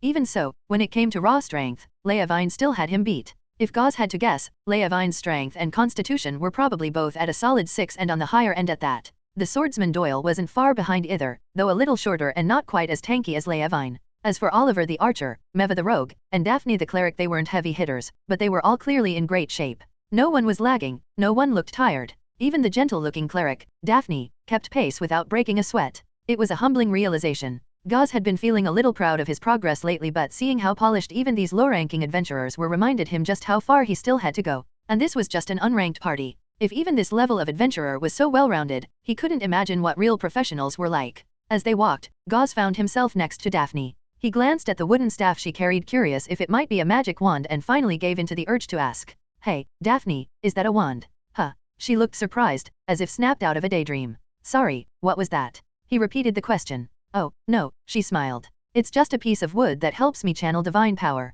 It's not a real wand, more like a base material I'm working with." Gauze nodded, intrigued. He'd guessed she was the most approachable one in the group aside from Leavine. He wasn't wrong. "Once it's properly bonded with me," she continued, "I'll have it inlaid with a magic stone that matches my abilities. Then I'll take it to a specialist to have it crafted into a proper staff. It's better than buying a pre-made one, and the bond is stronger. I'm actually saving up for a life mana stone right now, but even the cheapest ones cost 2.5 gold coins." Gauze's heart skipped a beat. He had one, tucked beneath his shirt, hanging from a cord around his neck. 2.5 gold, huh? So even the estimate from the blacksmith, 2 gold coins, had been low. Then again, the guy hadn't been in the adventuring scene for years. Misjudging the price was understandable. "You okay?" Daphne asked, noticing his silence. "Yeah, no worries," Gauze said with a quick wave. No way he was going to mention what he had. They barely knew each other, and flaunting rare items was a great way to invite trouble. Plus, it's not like he could just hand it over to her to build friendship points. She needed a wand, he needed a wand. Life mana stones weren't cheap. Based on what Daphne said, all he needed was to find a compatible core, like his mana stone, get a suitable shaft, and have it forged into a wand.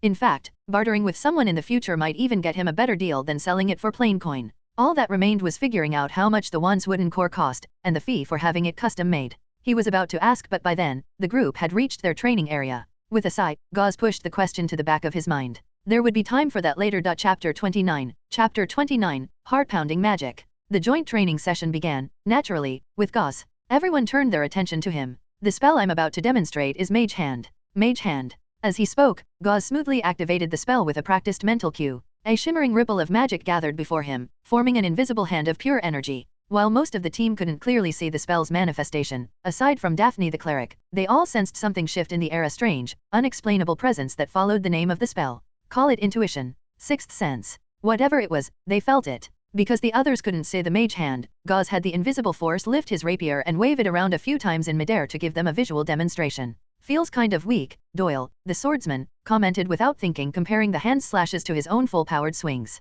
Naturally, it came up short. The others reacted in their own ways, but the expression on team leader Leavine's face lit up with interest. No, it's a great spell," Leavine said, clearly impressed. Doyle raised an eyebrow. "Really? It can be used to trigger traps remotely, scout ahead, or activate devices without putting ourselves at risk." Meva, he glanced at the rogue. "Imagine Gauze using Mage Hand to trigger one of your traps from a distance." "Oh, and Gauze, how strong is your Mage Hand?" "Exactly. About 10 pounds of force." "Not bad," Leavine nodded. "Enough to interfere during combat." "Can it carry powder?" "It should be able to," Gauze replied, a bit unsure. He hadn't tested that before. To demonstrate, he directed the invisible hand closer, bent down, and scooped up some dust and dirt to sprinkle on it. The particles settled into a thin layer, sticking visibly to the air while Gauze could sense he could easily shake them off. The dust was definitely clinging to the hand's surface. "It really is a hand," said Oliver, the archer, stepping closer out of curiosity. Even though they'd all seen magic before, it wasn't often they got to observe it up close. "Perfect," Leavine clapped his hands together with excitement.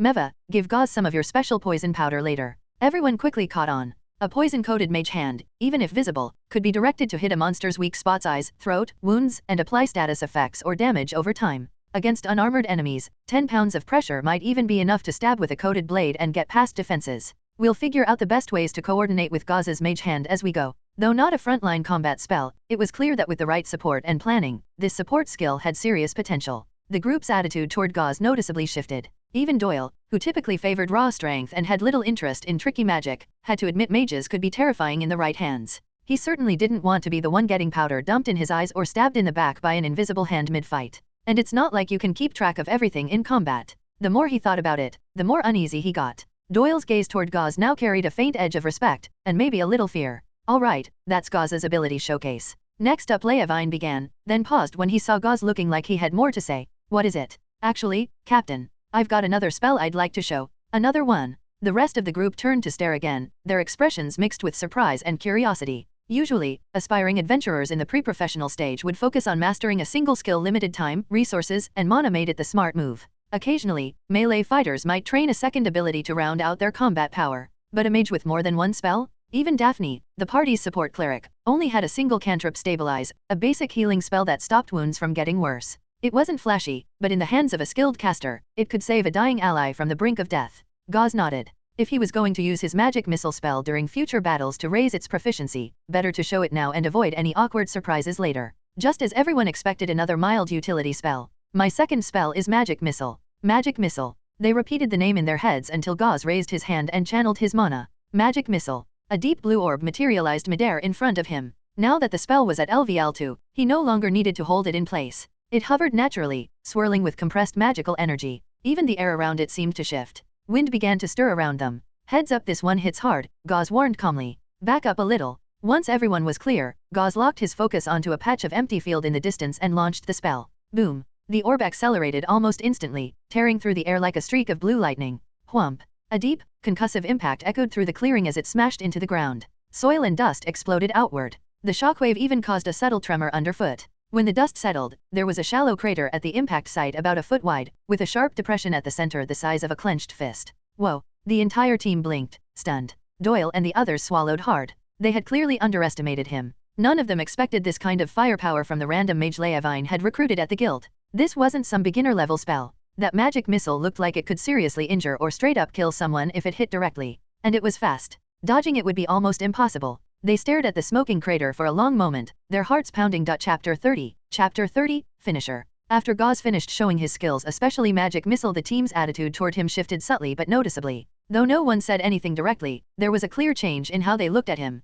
Their gazes now carried a bit more weight, more respect. The following rounds of individual demonstrations and team drills saw everyone putting in extra effort. It was as if Gauze had set a high bar, and now everyone was determined not to fall behind or look weak. Noticing this change in atmosphere, Gauze couldn't help but smile wryly. Yep. No matter the world, strength always commands respect. Even if a strong person doesn't say much, their voice will always be heard. It's a path paved with flowers and applause. But Gauze was also clear-eyed. Strength is always relative. Right now, thanks to the sheer firepower of Magic Missile, he had naturally taken on the role of the team's finisher in tactical terms. He outclassed the others in raw burst damage. But once he was among real professionals, that edge would disappear. His flashy attack might be nothing compared to the casual abilities of true adventurers. In fact, it was possible that even a professional's cantrip, a level 0 spell, might outdamage his own level 1 magic missile, given his lack of a formal class or refined mana. And while he could only fire a single full-power missile at the moment, a real adventurer could probably spam weaker spells all day long. Gauze had heard from Master Grin, once a mage truly becomes a professional and forms their class identity known as a job rank.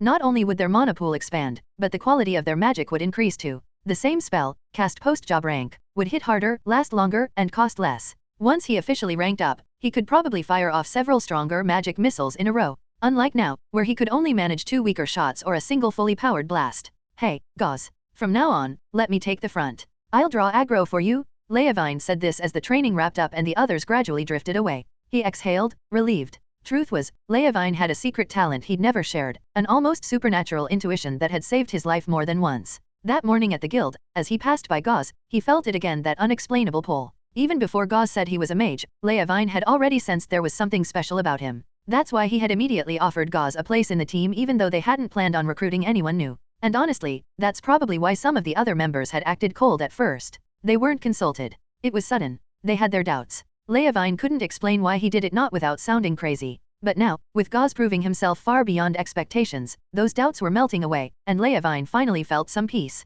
Now, he had just one new goal. Convince Gauze to join the team for good. After spending half a day together, Leavine had started to get a feel for how Gauze operated. And honestly, he suspected this guy might be the most aloof of them all. Despite everything, cold looks or friendly gestures, Gauze had kept the same calm, faint smile on his face, like nothing could touch him. And that kind of attitude gave off a strong outsider vibe. Next morning, dong, dong, the toll of the bell echoed over Greyrock Town. You're up early, said Sophia, the innkeeper, as Gauze came down the stairs. Got a quest today heading out with the team, Gauze replied, double-checking his gear one last time before stepping outside. I'll be gone for a few days, Sophia. Stay safe out there, she said, watching him go with a faint frown. She already knew Gauze had officially become an adventurer, and she couldn't help but worry. Being an adventurer was dangerous work. Who's to say one day he wouldn't disappear into the wild, never to return? And if that happened, she, a woman who wasn't even family, might be the only one left to remember him. She sighed. Still, she had no right to interfere in his choices. All she could do was wish him well. But she'd seen it this past month. Gauze had been changing, his body and spirit transforming day by day. Maybe Gauze's finally found his path. Grabbing a meat pie from a street stall, Gauze munched on it as he made his way to the town gate. Yo, morning. It was Doyle, the swordsman, catching up behind him. Morning, Gauze replied, mouth full. Want some jerky? Nah, I'm good. Got a pie, he said, waving it. Before they even reached the gate, they spotted Leavine waiting by the roadside. Beside him, a horse-drawn cart sat ready. What's this? Gauze asked, blinking. This is our team's gear hauler, Leavine grinned. Go ahead and toss your stuff on, Gauze. Gauze shrugged and loaded his bag and leather armor onto the cart. Leavine's shield, Doyle's great sword and armor, cookware, rations, tents, it was all there, well-packed and organized.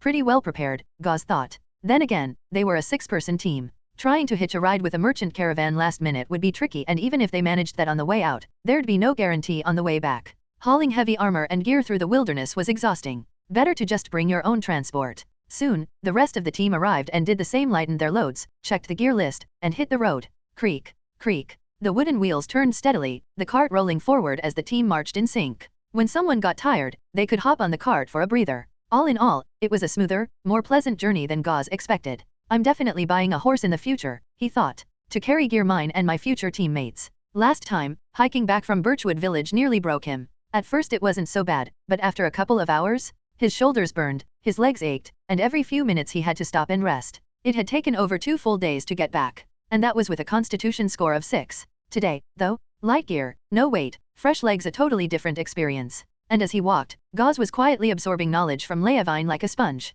Adventuring wasn't like video games. There was no teleporting to quest markers. Travel was slow, dangerous, and half the job. That's why prep work mattered so much. And though someday he might reach the levels of those powerful pros, right now, Gauze was still at the beginning, learning, growing, and planning his future. By the way, Gauze had finally found out from Daphne how much a proper wand base actually cost. It was way more expensive than he'd expected. Wand woods came in all types: holly, elderwood, stormwood, peach, hawthorn. But not every piece could channel mana. Only rare branches from specific cuts were usable. Even the cheapest functional wand base cost at least 70 silver coins. Some premium ones went up to 10 gold coins or more, sometimes more than the magical stone that served as the wand's core. And that was just the base. Chapter 31, Ambush. From beneath her cloak, Meva stepped lightly out from the shadows of the trees and silently returned to the group. She barely made a sound. What did you find? The night owl party turned to her. Here. Meva pulled a sheet of yellowed parchment from her cloak and laid it flat on a rock in the center of the group. Simple sketches and markings covered the surface, hand-drawn notes and symbols used to convey her findings.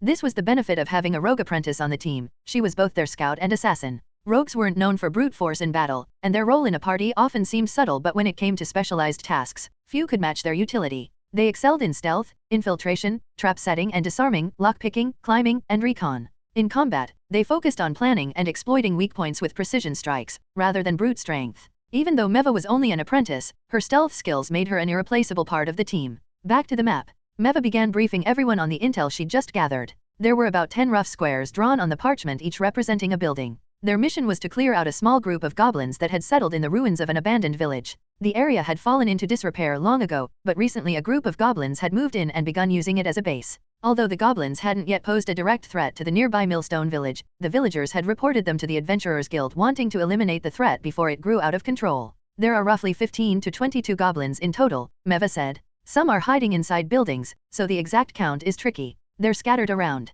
I marked their positions on the map. Most are using crude weapons: stone spears, wooden clubs, shields, and a few steel knives. There are 4 goblins with bows. Her explanation was short and to the point. Any sign of a special leader? Leavine asked. None. Good. Then we'll stick to the original plan. Everyone, get ready for battle. We'll ambush them here, Leavine said, pointing to a spot on the map. Meva, see if you can create a bit of noise without alerting the whole group. If you can lure out a few first, we can conserve energy by picking them off. Even if it fails, we have the strength to take them all head on. Just be cautious of the archers. Got it. No one objected to the orders. They all began quietly helping one another with their armor and gear. As the newcomer, Gauze didn't have much to contribute to the planning phase. This mission wasn't particularly difficult, and the party was already working with well-established synergy. For now, Gauze focused on observing and learning. They had arrived near the ruins the night before, set up camp, and gotten a full night's rest. Everyone was in peak condition. After strapping on his leather armor, bracers, and greaves, Gauze ran a few warm-up drills with his rapier basic thrusts and footwork. Lately, he'd been squeezing in time to practice the fundamentals of swordsmanship. No formal instructor, of course, but even untrained repetition would yield results eventually. At the very least, his thrusts were now far sharper and more controlled than when he'd first picked up the blade. The rapier was ideal for precise, piercing attacks. Though it could slash and parry, stabbing remained its core method of offense. It also required speed and agility, something Gauze lacked under normal conditions. But when he activated his heightened mental state, what he called low-budget bullet time, courtesy of his 7int, he could fully utilize the rapier's strengths. Nearby, Doyle had just finished suiting up in his scale mail and finally had time to look around. His eyes landed on Gauze, who was off to the side performing a series of rapid lunges and footwork drills. What the hell is he doing? A big question mark basically popped over his head. He'd seen that Gauze carried a rapier, sure, but most mages carried sidearms for self-defense. That wasn't unusual. What was unusual was how seriously Gauze was warming up, like he was planning to use it in actual combat. Was this guy really a mage? Still, Doyle didn't have time to dwell on it. He had his own warm-up to finish.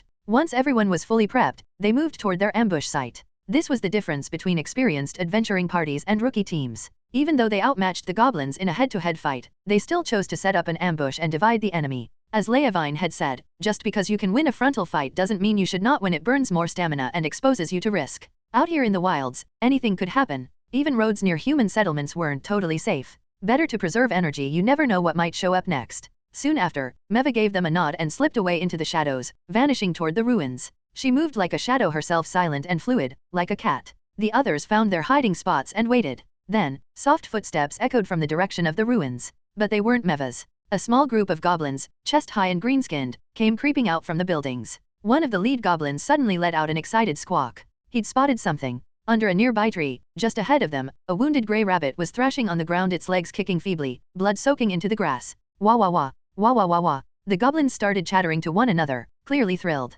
Still, they didn't rush in blindly. They grouped up cautiously, scanning the area as they inched closer to the bait. Goblins may not have been smart, but they were naturally crafty. Even with food dangling in front of their faces, they kept formation and remained alert. That's what made goblins so dangerous. They fought with surprising discipline until their numbers were broken. Chapter 32, Smooth Cooperation. Hidden in the brush, Gauze had already quietly activated Mage Hand. Because of concerns about scent detection, the rest of the party had hidden further away. Only Gauze remained within 10 meters of the bait due to the range limitation of his spell. Fortunately, Meva had helped him find a hiding spot and masked his scent, so the 6 goblins now drawing near hadn't noticed anything unusual. When they reached the wounded hare, one of the goblins cautiously tossed a stone toward it. Thud! The rock landed next to the rabbit, and nothing happened. Seeing this, the goblins visibly relaxed. After scanning their surroundings and seeing no threats within a few meters, they eagerly approached the tree. The largest goblin, the apparent leader, grabbed the bleeding hare with both hands. An excited, savage grin stretched across its face, and thick drool dribbled from its cracked lips.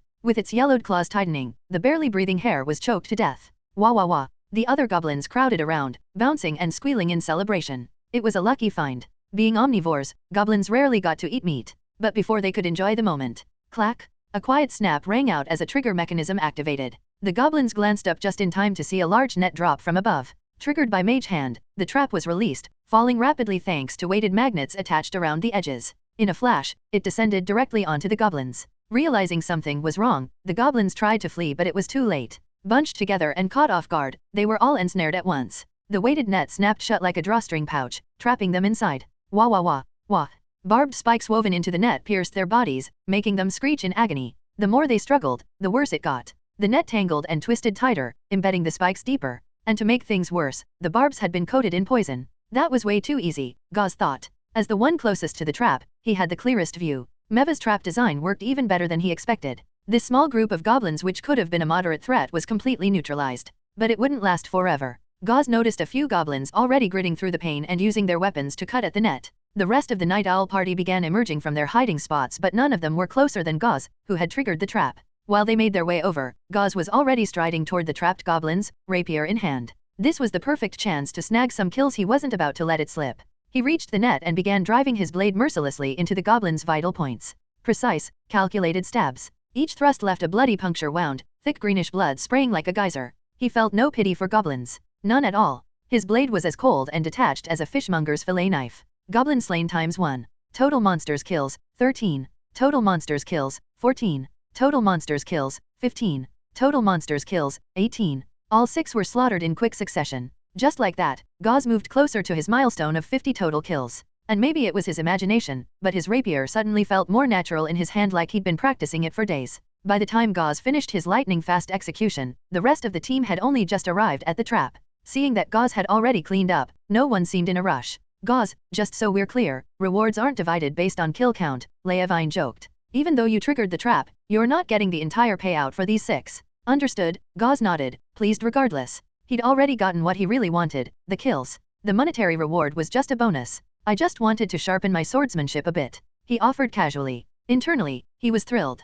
Compared to the effort it took to kill goblins in the Birchwood Village incident, this felt practically free. All thanks to a properly prepped trap. Gauze made a mental note, if he used traps wisely, he might even be able to wipe out a goblin group solo. Sure, the animal traps he knew were small-scale, but these kinds of large-scale tactical setups? He definitely needed to learn from Meva. Clearly, this rogue apprentice knew her stuff. No wonder she was always quiet and kept to herself, yet held such a firm position within the team. She could scout, lay traps, brew poisons, and offer support from the flanks with daggers and a hand crossbow. Honestly, she might be the true backbone of the Night Owl. Gauze snuck a glance at her, silently rejoining the group under her hood. One day, my own team is going to need a strong rogue like her, he thought. Just imagining its sneaky takedowns, headshot setups, free kills made him grin with excitement. That grin didn't go unnoticed. Doyle, who happened to be watching Gauze, shivered involuntarily. He's smiling? After stabbing 6 defenseless goblins to death. Is this guy normal? Was Gauze some kind of sociopath?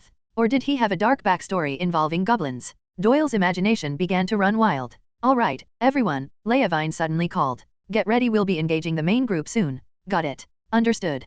Copy that. Gauze snapped back to focus, pushing aside stray thoughts. That trap, the footsteps, and the goblins' agonized screams had definitely alerted the others. Meva had estimated 15 to 22 goblins in total. With 6 taken out, that left 9 to 16 remaining. The team formed up in battle formation. Moments later, the sound of stomping feet reached them. A full goblin war band arrived at the scene. 5 goblins with wooden shields and clubs took the front line. Behind them came 3 with stone spears and 2 with steel knives. 4 archers hung back, searching for a good vantage point. 14 in total. No mutated goblins this time, unlike Birchwood Village, but these goblins were much more disciplined with clear roles and positions. Especially those archers, they could not be ignored. This was what a well-formed goblin tribe was supposed to look like. Leavine quickly issued orders. Meva, Oliver, you 2 focus on the goblin archers. The rest of us will handle the front line. I can support with magic missile if needed, Gauze added. He still needed real combat practice with the spell, and he wouldn't pass up a few kill steals. After all, his role in the party was technically a free agent until magic missile came into play.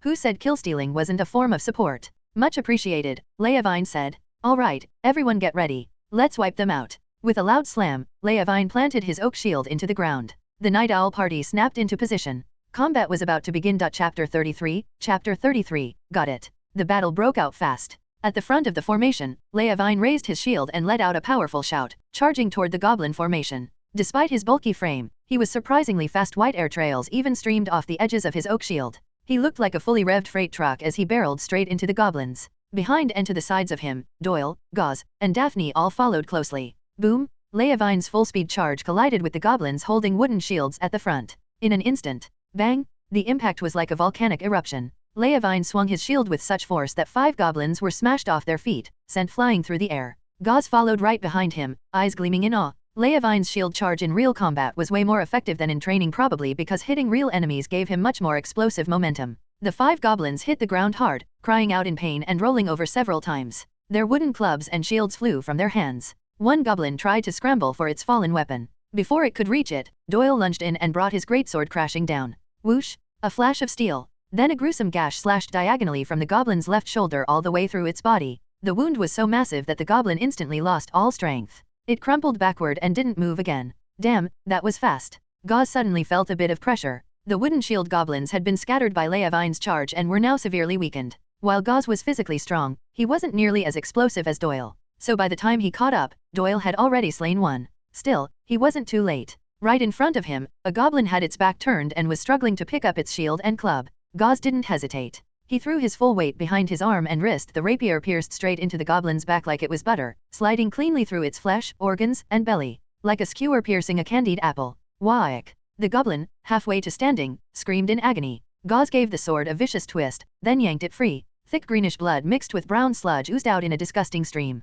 Goblin slain ×1. Total monster kills, 19. Another one down? It felt great nabbing these easy kills. Unfortunately, before he could move on to the next, a goblin wielding a stone-tipped spear had flanked around Leavine and was now charging straight at Gauze. The roughly hewn spear whistled through the air toward him. But Gauze didn't panic. His mind went into overdrive, and the world slowed down. He wasn't the same rookie who once sneak attacked a goblin to score his first kill. Now, he was calm and composed. He sidestepped with a quick pivot, narrowly dodging the thrust. Then, as the goblin stumbled slightly from its missed attack, Gauze struck. He used Mage Hand to give the goblin a little tug. Normally the spell wasn't that effective against living targets, but this goblin was already off balance, making it the perfect opportunity. The goblin stumbled forward, completely exposed. Squelch. Gauze drove his rapier into its abdomen, twisted, and yanked it out smoothly. Flawless execution. Goblin slain ×1. Total monster kills, 20. His eyes scanned the battlefield, just in time to see Doyle knock another goblin airborne straight toward Gauze. I got it. Gauze sprinted to intercept the tumbling goblin,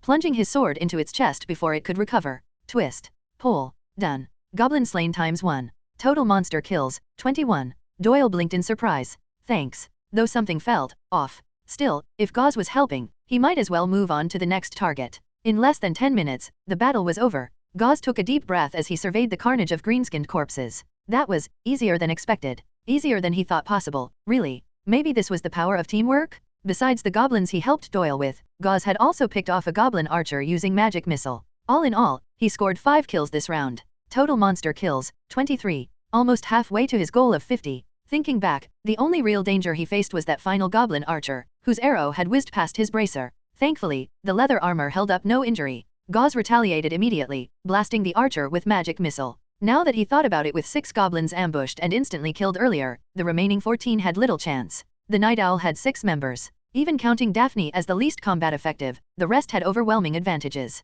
Every member boasted 1 or 2 above average stats. They all wore leather or better armor, hit harder, moved faster, and had well-maintained weapons. That kind of power gap made the enemy's numerical advantage meaningless. Once the fight ended, the group took a short rest and began cleaning up the battlefield. First step, harvesting the quest items. Goblin left ears. Everyone pulled out knives and began slicing off the goblin's pointy left ears. Judging from how smooth their movements were, it was clear everyone except Gauze was a veteran. Who knew how many ears they'd carved off in their time? The collected ears filled a pouch until it bulged. This quest actually had decent payout: 1 silver per goblin. 20 goblins equals 20 silver. Split 6 ways, that's about 3 silver each. Not a fortune, but that's enough to cover 2 months of food and rent at Sophia's Inn. Not bad at all. 3 days of work, most of it spent traveling, with only about 2 hours total for scouting, traps, and actual fighting. Work 3 days, rest 2 months. If some guy from Earth heard that, even with the danger involved, he might seriously consider jumping worlds for a shot. And that wasn't even counting the loot. The goblins' weapons could also be sold off for some decent cash.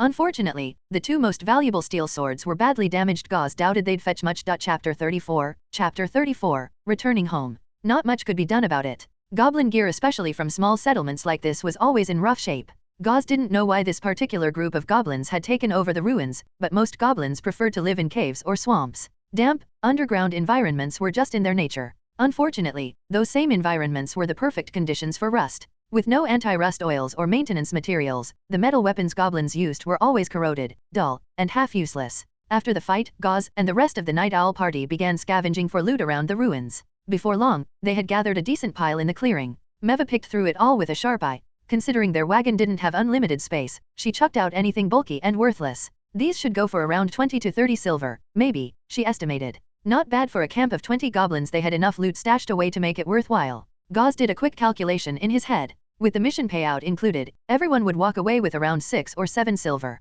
He was pretty satisfied with that. Sure, it wasn't as much as they got from the Birchwood village job, but that had been pure luck, a 1 in a 100 kind of payout. In reality, adventuring rarely handed out magical loot. If rare items dropped every time, they wouldn't be rare, and prices wouldn't be sky high. This kind of steady mission? Safe, manageable, and decently profitable. Do 10 more of these, and he could probably afford a house in Greyrock Town. By the time they finished cleaning up, it was nearly noon. As usual, wrapping up the job took longer than the battle itself. But now that it was all over, everyone relaxed a bit. While Daphne treated a small scrape on Doyle's arm, the rest sat down to eat and recover some strength. That's when Gauze finally noticed something. Now that Meva had pulled her hood down, he realized her ears weren't human. They were long and pointed. She noticed him staring. What's up? Your ears? Oh, yeah, I've got a little bit of elf blood in me, she said casually, then went back to rummaging through her bag for food. That explains it, Gauze thought. No wonder she moved so quietly, must be the elven bloodline. Elves were known for being powerful, long-lived, attuned to magic, naturally stealthy, and incredible archers. Their only real drawback was how slowly they reproduced. Maybe that's why humans, more average overall but with the advantage of numbers, ended up dominating the continent with their kingdoms. That afternoon, the Night Owl decided not to head straight back. Yeah, the battle had been easy, but it still took a toll. And more importantly, even if they started now, they wouldn't make it back to Greyrock before nightfall. So they set up camp right there in the ruins, letting the horse rest and giving themselves a break. After lunch, with nothing better to do, Gauze wandered around the broken-down village. The place was full of collapsed walls and weed-filled ruins. Judging by the overgrowth, the area had been abandoned for a long time. Some buildings were mostly intact, but a lot of them looked like they'd been blasted open. Huge holes in the roofs, floors torn up as if something had smashed through from above. The central plaza was cratered like the surface of the moon. Was this place destroyed by a battle? Or maybe a meteor strike? The more he looked, the more bizarre it felt. If this was caused by a person, that person would have had to be insanely powerful. Leveling buildings like artillery fire? That kind of raw strength was terrifying. Gauze swallowed hard. But along with the fear, he felt a spark of longing.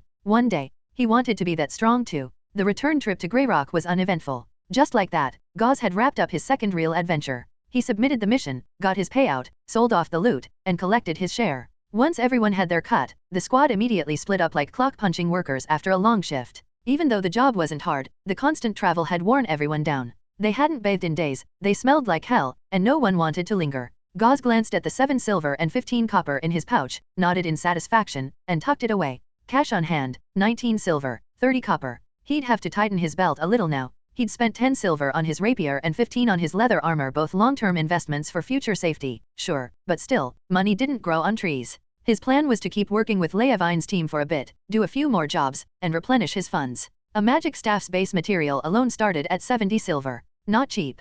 Of course, it wasn't like he was just freeloading. In fact, his magic missile was kind of the team's nuke. Same way Daphne's healing spell brought peace of mind, his offensive magic gave them a serious edge. After a long soak in the bathhouse, Gauze headed back to the inn. As he reached the door, Sophia was just about to close up. But when she spotted him in the streetlight, she paused, smiling warmly, and reopened the door. You're back, Gauze? Come in, come in. Looking up at the soft orange glow of the lamp above her head, Gauze felt something warm stir in his chest. After several exhausting days, seeing a familiar face made him feel like he was home. The original body's memories told him he did have a real home, but thinking about that left his emotions tangled. Maybe someday, he'd go back. He took a breath to push the feeling down. Yeah, just finished a job, he said with a tired but content smile. The adventure hadn't been thrilling, but that was exactly how he liked it. No danger, right? Sophia asked, brows furrowed with concern. Just some goblins. Nothing serious? Then, realizing how that might sound, he quickly added, well, for me it wasn't dangerous. If you ever run into goblins, please don't take them lightly.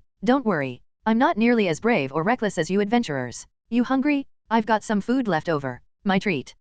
You already ate, didn't you? Fine. I'll take a little. The next day, Gauze slept in. Technically it was his first real day off, so he figured it was okay to slack a bit. It was nearly noon by the time he finally dragged himself downstairs. Sophia sat at the front desk, chin in hand, staring out the window with a bored look. The midday sun was warm. The street outside bustled with people. Shops were set up with open-air stalls, and clear stream water trickled through the gutters beside moss and wildflowers. A breeze rustled the ivy growing up the buildings across the street. Yawn. Both he and Sophia yawned at the same time. Afternoon. Lunch is ready for you, by the way, she added with a small smile. Appreciate it. Today, Gauze decided to eat at the inn. Last night's late-night snack had reminded him that Sophia's vegetarian options just weren't enough anymore, so he'd asked for meat. She agreed. Truth was, Sophia was a decent cook. She just didn't usually have good ingredients. Feeding broke travelers meant sticking to cheap food. Until recently, someone like Gauze couldn't afford meat either. Now though, he could. As Sophia headed back into the kitchen, Gauze stretched and yawned again.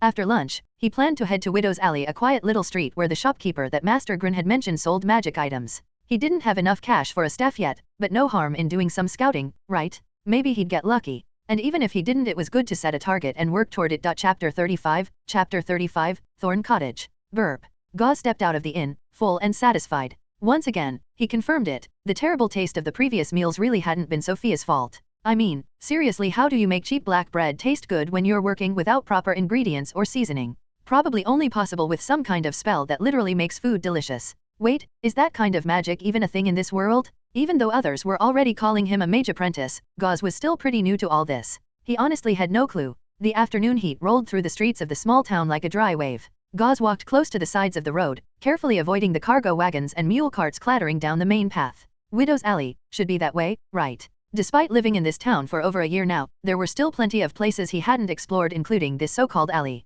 He'd only heard the name in passing. Following directions and asking locals along the way, he finally found himself standing before a quiet, narrow alleyway. He stepped across the stone path and over a gently flowing stream running along the street's edge. The alley was lined with tight rows of buildings, home to all sorts of odd residence artists, herbalists, independent craftsmen. There were dingy little taverns and a few places that clearly catered to adult clientele. Women in heavy makeup and revealing clothes stood by doorways, waving at potential customers with soft, pale arms. Gauze glanced over with curiosity, then quickly averted his eyes when one of them looked his way. He picked up the pace. He had business today. Serious business. Thorn Cottage. Thorn Cottage. There it is. Right near the end of the alley, he finally spotted it, a shabby little house with moss creeping up its gray-stained walls. He'd actually passed it earlier without noticing. Only something about it had felt off. So he doubled back. Sure enough, nailed to the outer wall was a weathered wooden sign, Thorn Cottage. Is this really the place? The brass-belled oak door was thick with dust. It looked abandoned. He hesitated for a second, then knocked. His knuckles rapped against the wood with a sharp, clear sound.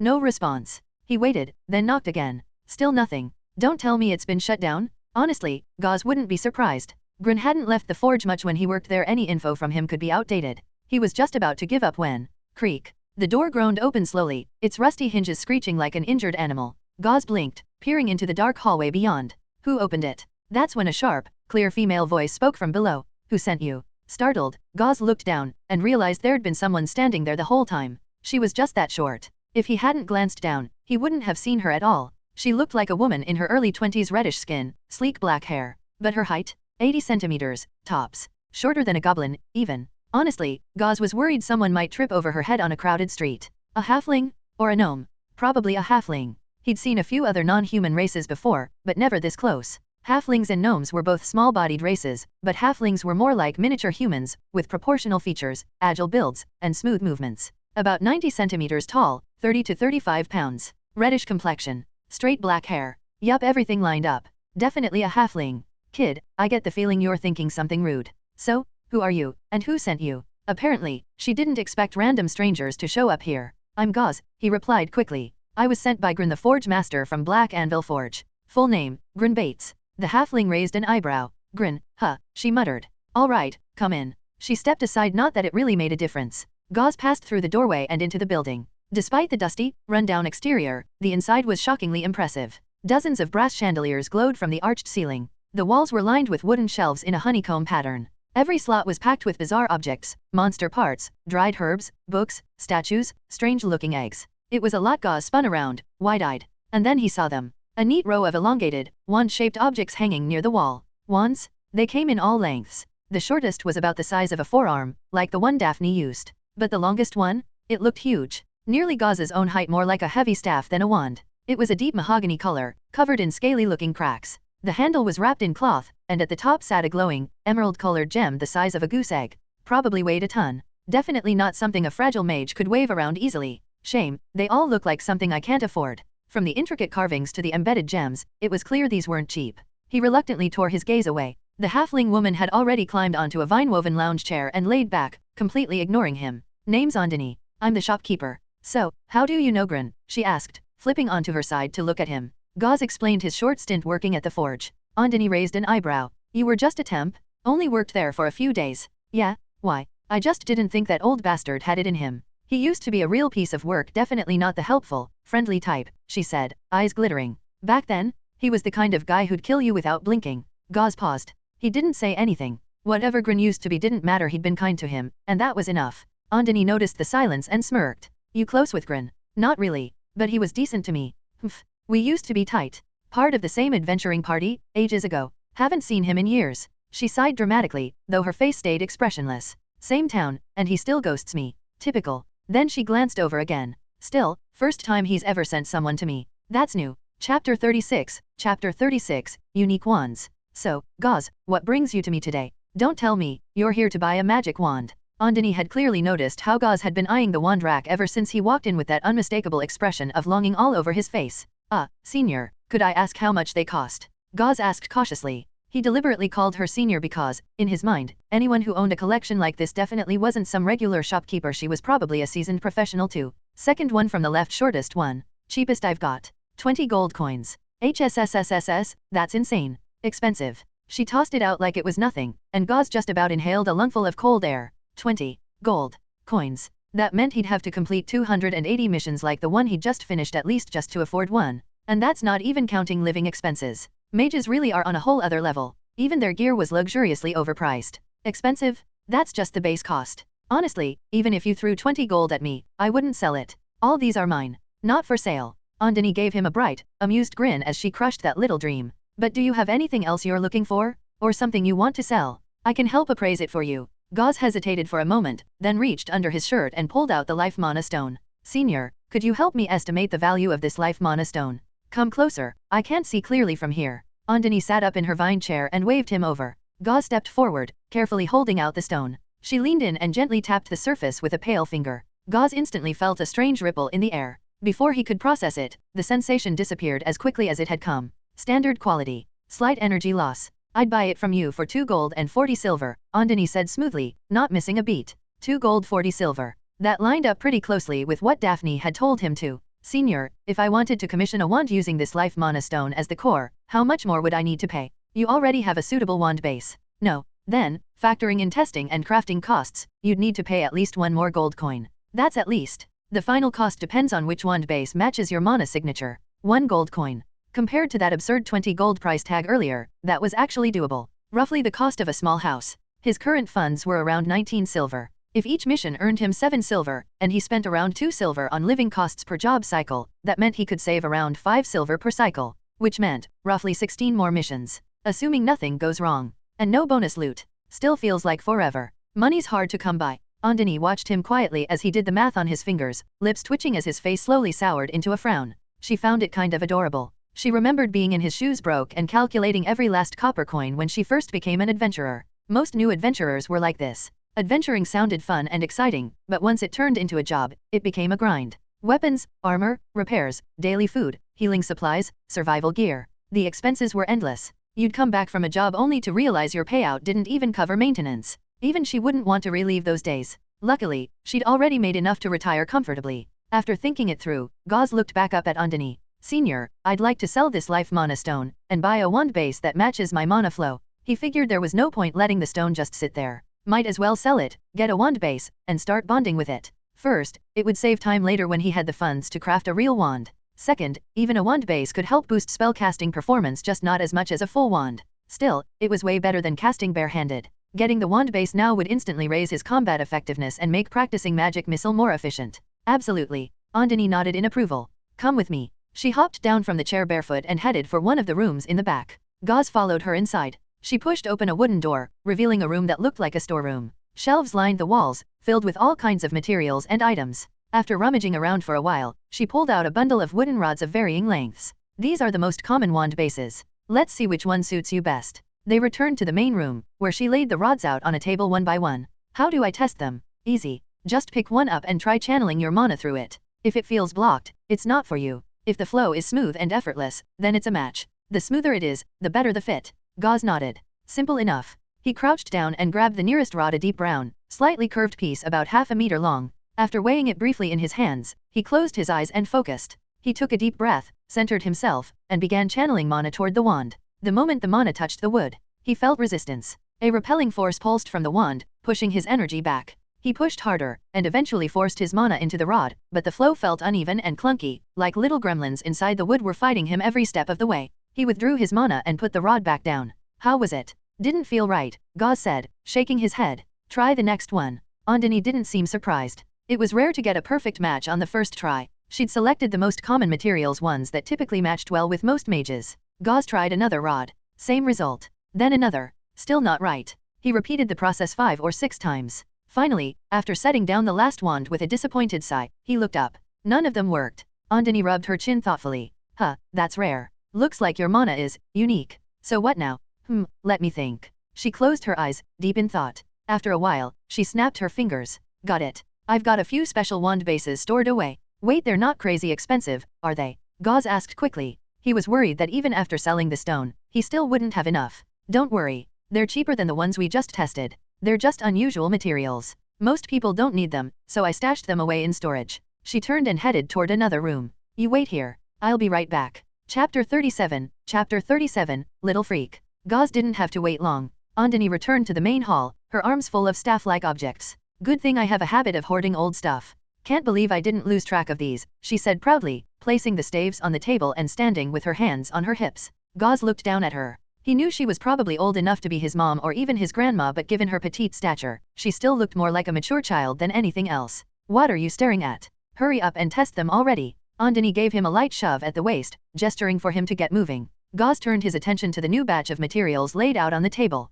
Unlike the previous wands, these were more diverse: bone, stone, green vine, and a few other types of wood. The ones I gave you before were the most common wand woods ideal for standard wand crafting. These here, they're more unconventional. They're called that because most casters' mana doesn't mesh well with them. But weirdly enough, these materials still react to mana. So in theory, while the match rate is low, they each have a compatible wielder. Wand matching goes both ways. The caster chooses the wand, but the wand also chooses the caster. You can't force it. Your mana seems unusual. Maybe one of these oddballs is your match. Go ahead, pick one and try. Andini didn't bother introducing the materials, there was no point until he found one that clicked. Gauze picked up the nearest green vine wand. It was a thin rod, less than 30 centimeters long. It reminded him of the pointer sticks teachers used in class back in his previous world. But despite being made from vine, which you'd expect to be soft and flexible, this one had clearly been hardened and felt more like a small branch. He channeled his mana into it. Same familiar resistance, but compared to the common woods, it was slightly better. He cycled his mana through once, then put the vine wand down.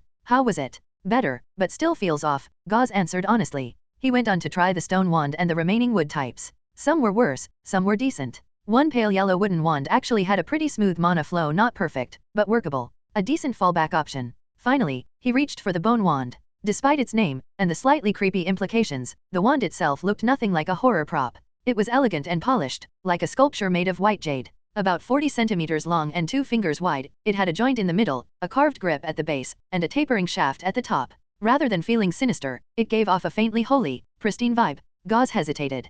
Could I even afford this thing? It looked way too premium. But since Andini had laid it out, he gave it a try. He channeled mana into it. The moment his magic touched the bone wand, a warm flow surged back into his hand. Gauze shuddered involuntarily. A strange yet immensely satisfying feeling bloomed inside him, like the wand wasn't just a tool, but an extension of his own body. It fit so naturally in his hand, it was as if it belonged there all along. The mana flow was buttery smooth, as if every fiber of the wand was actively helping him guide his energy. This is it. His heart pounded. He didn't know much about wand theory, but he knew this one was meant for him. What creature's bone is this? He asked, barely suppressing his excitement. Andini just shrugged. No idea. I found it years ago, during an expedition. It was lying in a cave, just this one bone. It responded to mana, so I held on to it. You've never used an identification spell on it? Gauze asked, remembering how she'd examined his life mana stone earlier. Of course I did. The result was vague at best, nothing about what creature it came from. In all these years, not a single caster's mana has ever resonated with it. I used to think it was a treasure, but I couldn't get rid of it to save my life. Senior, would you sell it to me? Gauze gripped the wand tightly, unable to let go. Huh. Andini blinked in surprise, like she couldn't believe what she just heard. Her mouth opened wide like a goldfish. You're saying, your mana actually matches this wand? You better not be lying just because it looks cool. Honestly, she'd only brought out the bone wand because it was in the same box as the others. She'd long given up on it ever being useful. It had never once responded to any caster. What spell do you know? Mage Hand. Then try casting it using that wand. Now even Andini was curious. If this wand could finally find its match, that would be the end of a very long story for her. Gauze nodded. He was already confident. Even with no practice, the bone wand felt like an extension of himself. Mage Hand. The moment he funneled mana into the wand, that silky smooth sensation returned. So good. Gauze couldn't help but let out a quiet sigh of satisfaction. There's no going back now. After experiencing this wand, he'd never be able to stomach raw, bare-handed casting again. Mana flowed from the tip of the bone wand like a gentle current. The surrounding magical energy responded instantly to the signal, gathering and condensing. A spectral hand, the Mage Hand, materialized swiftly in front of him. The casting time was cut in half. And when Gauze moved the wand to guide the hand, its movement speed was about 20% faster than before. Holy crap, it's real. Andini was even more excited than he was. She rushed over and gave Gauze 2 hard punches to the stomach. Her face lit up. Gauze, you little freak. Chapter 38, Improvement. Ow. Don't be fooled by Andini's small frame. Those punches to Gauze's waist landed hard. He sucked in a sharp breath as pain shot up his side. His Mage Hand spell almost fizzled on the spot. Oh sorry. Realizing she got a little too excited, Andini licked her lips and gave an awkward grin. It's fine, Gauze said after a few deep breaths. Once the sting faded, he managed to speak again. Still, his opinion of Andini shifted a bit. She wasn't just good with magic, she was strong. Clearly a seasoned pro. Even if she didn't look like a strength type, her body was clearly far above average. Can't believe it, this bone wand finally found someone it resonates with.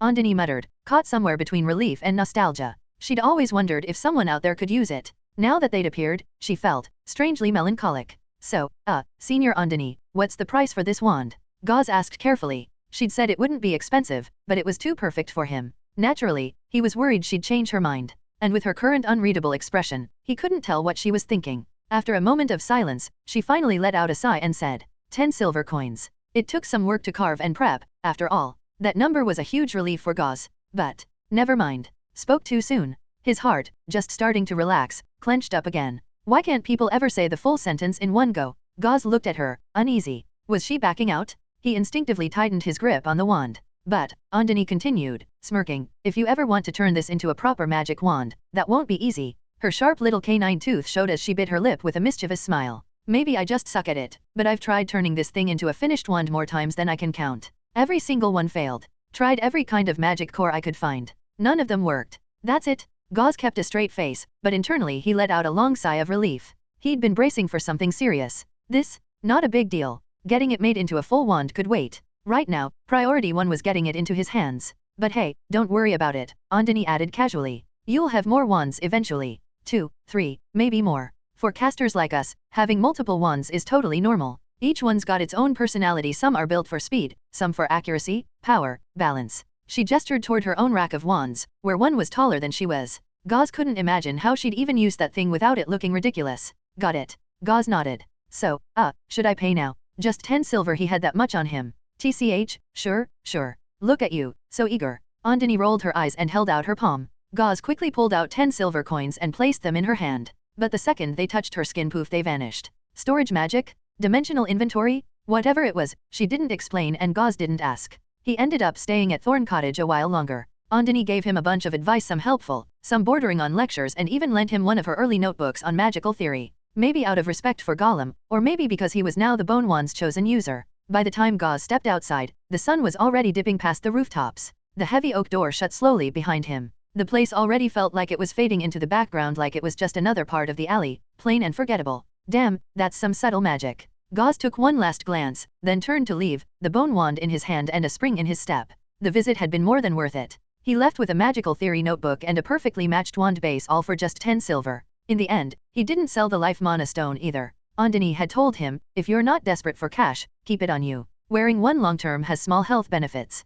Slow, but steady. Over the next few days, Night Owl Party took it easy, just like most adventurer teams after a mission. Gauze didn't know what the others were up to. But him? He made every day count. Wake up with the town's bell. Eat. Head outside with his bone wand. Practice spells. Read. Spar. Rest. Repeat. Having the wand reignited his passion for magic. His focus was on magic missile, of course. After the last mission, his skill was at level 2, 3/20. But with the wand in hand and full immersion training, he pushed it to level 2, 6/20, in just a few days. The wand's buff, the rising skill level, and his steadily growing mana reserves. They all stacked up. Current mana, 1.65 standard units. Compressed casting for magic missile went from 60% to 50% power, which meant he could now launch 3 micro missiles in a row without burning out. The wand also increased casting speed and slightly boosted the spell's power. A 50% missile through the wand now hit as hard as a 70% one used barehanded. In short, his combat power had leveled up hard. He could easily mop the floor with his past self. Because in a fight, who casts first usually wins. And faster casting equals first strike. In the world of spell casting, speed kills. Gauze was already counting the days. Their next mission had to be soon. And honestly, he was itching to go. After seeing how much he'd grown, he wanted to test it for real. Maybe this time, they could take on something besides goblins? He was stronger now. He could handle it. And he was ready to start unlocking more entries in his Adventurer's Manual. Chapter 39, Chapter 39, New Monster. Under the Sword Shield Staff banner flapping in the wind. After some time apart, the Night Owl Party was back together again. Compared to the dirt-covered, dead-tired crew that finished the last mission, everyone now looked totally refreshed. A few days off had clearly done wonders for morale. Morning, Gauze, Doyle greeted him with a wave, showing off a fresh new haircut. Morning, Gauze replied, nodding. At first, Doyle had seemed quiet and stoic, but turns out he was just a little reserved. Once they got to know each other, he was surprisingly easygoing. Then again, maybe it was because Doyle now respected Gauze's strength. What's that? Doyle's sharp eyes caught sight of something. Is that a wand? The others followed his gaze, staring at the sleek white rod tucked at Gauze's waist. It's just a blank wand. No enchantments. Not worth much, Gauze said casually, waving it off. But clearly, no one fully bought it even though he was telling the truth. The wand just looked too refined to be nothing special. Even Daphne couldn't help but glance down at her own wooden staff, then back at Gauze's, lips tightening slightly. She suddenly wasn't as fond of hers anymore. That material, was it bone? Crystal? Stone? It definitely didn't look like the standard wooden wands everyone else used. Alright, let's check the quest board, Leavine said, steering the team toward the Adventurers Guild Hall. Inside, it was the usual chaos. The moment they stepped through the door, a wall of voices hit them like a wave. No one at this level cared about keeping their voice down, especially the half-beasts. With their booming voices and zero volume control, it was like being in a tavern brawl without the punching. Hey Leavine, Gauze leaned in and raised his voice, mind picking a different kind of quest this time. Different how? I want to fight something other than goblins. Something with a different build, get experience fighting different enemy types. Leavine gave him a thoughtful nod. Got it. I'll keep that in mind. Gauze had proven himself more than capable, so of course Leavine would take his suggestion seriously. Besides, it wasn't a big ask. Goblins were just the most common low-tier enemies, not the only ones. Beginner adventurers also came across skeletons in graveyards, kobolds in old mines, water imps along rivers, and slimes lurking in swampy puddles. All of them posed threats to towns or travelers in their own way, so bounty requests were common. With the suggestion made, Gauze stepped back and let Leavine handle the decision. He opened his adventurer's manual and flipped to the monster index. There were 6 total pages, but he only had access to the first one, Common Monsters. On that page, only one icon was lit, a snarling green goblin. The number 23 sat in the bottom corner of its portrait. Everything else was still grayed out, shrouded in fog. He had no idea how many monster types were out there in this tier. At the very bottom of the page was a summary. Common types logged, 1. Total defeated, 23/50. Since he'd only fought goblins so far, the species count and total kills were identical. By the time Gauze snapped out of his thoughts, the others had already huddled around Leavine and picked a new quest. Locate and eliminate the slimes lurking near the orchard in Valencia Village. Reward, 60 copper coins/slime. Target, 20 plus slimes. Bonus, collect slime core 30 copper per unit. Slimes weren't as dangerous as goblins, but they were way harder to find. Cowardly by nature, they scattered at the first sign of danger. That said, they weren't completely harmless. Their acidic cores could melt through gear if you weren't careful. Still, all in all, it was a fairly chill mission. And the village wasn't far, just half a day's journey by map. With everything settled, the group geared up and met at the town gate around noon, ready to head out again. Since it was a short trip, the wagon carried less gear this time, leaving more room for people to rest when their turn came up. When it was Gauze's turn to ride, he didn't waste it. He pulled out Adeni's notebook and started reading as the wagon bumped along the road. He'd been carving out time every day to study it. The notes didn't contain spell formulas, but they were full of personal insights about magic, mana, and theory. She'd also written down bits of magic knowledge she'd picked up over the years. For someone like Gauze, who came from a world without any supernatural powers, it was a treasure trove of foundational knowledge. He especially valued the section describing common cantrips and low-level spells. That included the identification spell Adeni had used on his life magic stone. To his surprise, it was actually a level 1 spell. Its effect, while touching a magical item, the caster could analyze its nature and determine if it held any magical properties. Unassuming, sure, but incredibly useful. Gauze made a mental note to learn it someday. One thing he learned from the notes really stood out: a caster can only carry a limited number of spells in their mind at a time. There wasn't a hard limit, it depended on one's soul strength, but the stronger the spell, the more burden it placed. Some casters even had to erase old spells just to make room for new ones. That's why even if someone had access to a dozen spellbooks, they would still carefully curate their active spell list. Quality over quantity. Chapter 40. Chapter 40, Slime Hunter. After spending the night at a cheap inn in Valencia Village, the party gathered the next morning at the village entrance with all their gear ready. Valencia was a small, sparsely populated village. Aside from running a modest orchard, its main role was serving as a pit stop for passing merchant and cargo caravans. According to the village chief, most of the younger folks had already moved to Greyrock Town or even farther, to the city of Berry for work and a better life. These damn slimes have already ruined a good chunk of our fruit trees. Please help us get rid of that filthy muck. With the village chief's plea still ringing in their ears, the group headed out to search the outskirts of the orchard. The hard part wasn't fighting the slimes, it was actually finding them. The orchard was huge, so they had to split up into teams of 2 to cover more ground. The pairings were Doyle with Daphne, Leavine with Oliver, and Gauze with Scout/Rogue Meva. Meva was especially good at tracking, and as soon as they started moving, she darted ahead, scanning for signs of slime activity. Slimes leave trails of sticky residue behind. While it usually evaporates after sunrise, Meva said that if you looked closely, you might still catch a faint shimmer left behind. As she handled the tracking, Gauze kept his guard up, Whitebone staff at the ready. With the staff's casting boost, he was confident he could fire off a magic missile before any monster even had the chance to lunge. Even if they weren't full-powered shots, they were still more than enough to obliterate small fries like goblins, and he could shoot 3 in a row now. As long as they didn't stumble into a whole nest of enemies, they'd be fine. Find something. After walking for a while, Gauze noticed Meva had stopped in front of a fence. He walked up to her and asked. Yeah. She pointed to a section of the fence. There's slime residue here. Judging from the direction, it went that way. Seriously? Gauze crouched down for a closer look but couldn't spot anything out of the ordinary. Elves really were something else. Even diluted elven blood like Meva's seemed to come with enhanced eyesight. What could a full-blooded elf see? Hawkeye who? They continued on, with Meva jotting down notes on a piece of parchment as they walked. Eventually, she stopped and looked up. Let's regroup with Leavine and the others. Got it. Even though they'd found tracks, they weren't about to go off chasing slimes alone. Staying safe came first. They returned to the rendezvous point. A short wait later, the others arrived, though from their faces, it was clear they hadn't found anything. Fortunately, they weren't the ones meant to lead the search. When they heard Gauze and Meva had found slime traces, everyone looked visibly relieved. All thanks to you, Meva. Good thing we came early, she said simply. If the sun had come out, the trail would have vanished. The team followed the trail Meva had marked. As they walked, Leavine kept reminding everyone to make good use of their small wooden shields during battle. Slimes weren't particularly strong, but their acidic goo could cause serious skin irritation. If anyone didn't want to suffer for the next few days, they needed to stay alert. Gauze listened silently. Leavine reminded him of his class shield bearer and it clicked. Maybe it wasn't a coincidence that he acted so much like the team's protector.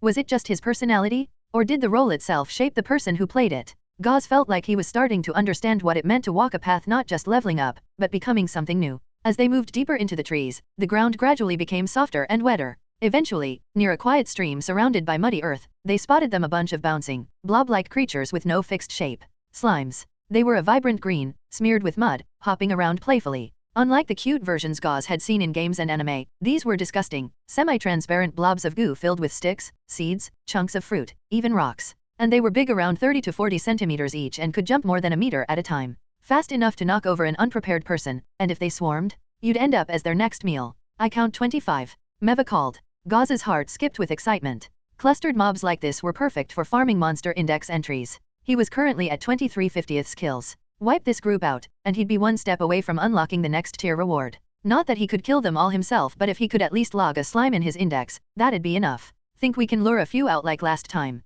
Gauze asked, remembering how they'd baited out goblins with a fake wounded rabbit. Unlikely, Leavine replied, shaking his head. Look at their bloated bodies, they've clearly just eaten. They're not gonna bite. Alright, let's get ready for battle. Everyone, be careful. The team wasn't worried. Slimes were bottom-tier enemies, after all. They couldn't lure some away first, but it wasn't a deal-breaker, just meant the fight would take a bit more effort. Oliver, Meva, Gauze, you're up first, Leavine instructed, pointing to the group's ranged attackers. They crept closer. The slimes still hadn't noticed them. At around 20 meters out, they stopped. Gauze exchanged glances with Oliver and Meva. All three got into position. He raised his whitebone staff. This was the perfect chance to train magic missile in real combat. Sure, it was the team's ace card, but if he kept saving it for emergencies, his skill level wouldn't improve. His eyes locked on 3 slimes cuddling together, jiggling in sync. You're mine. After signaling to sync their attacks, bows drawn, triggers pulled, staff raised, all 3 fired at once. WHSSH. Thunk. Boom. Magic missile hit first, blazing fast even under normal circumstances,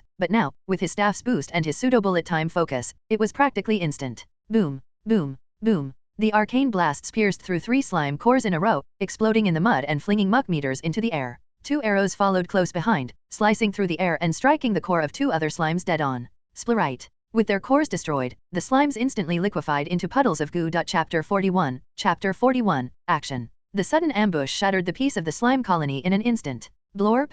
Blorp.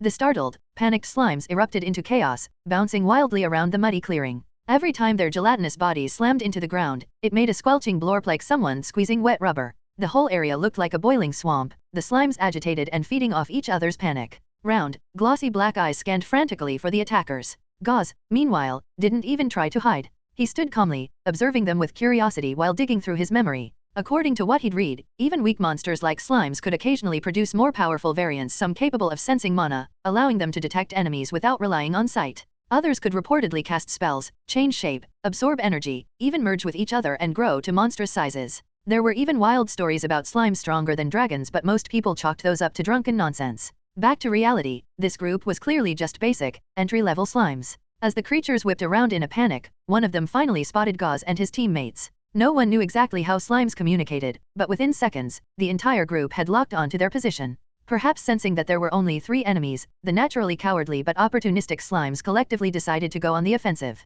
Blorp, blorp. A tide of 20 goo monsters surged forward, bounding through the mud like angry jellyfish. Gauze and the others didn't flinch. They calmly prepared for a second volley. Arrows were knocked, triggers cocked, staff raised. The next wave of long-range attacks launched. This time, though, Oliver and Meva's arrows only embedded themselves in the slime's outer gel. No kill shots. The cores inside, about the size of ostrich eggs, were constantly shifting, and the arrows had missed by a hair. Still, the shock made the creatures twitch violently before continuing the charge. Gauze, however, took his time. He focused, once again activating his bullet time mental state, and nailed 2 slimes dead center. Boom, boom. The blasts punched through both cores and exploded into the ground, spraying mud everywhere.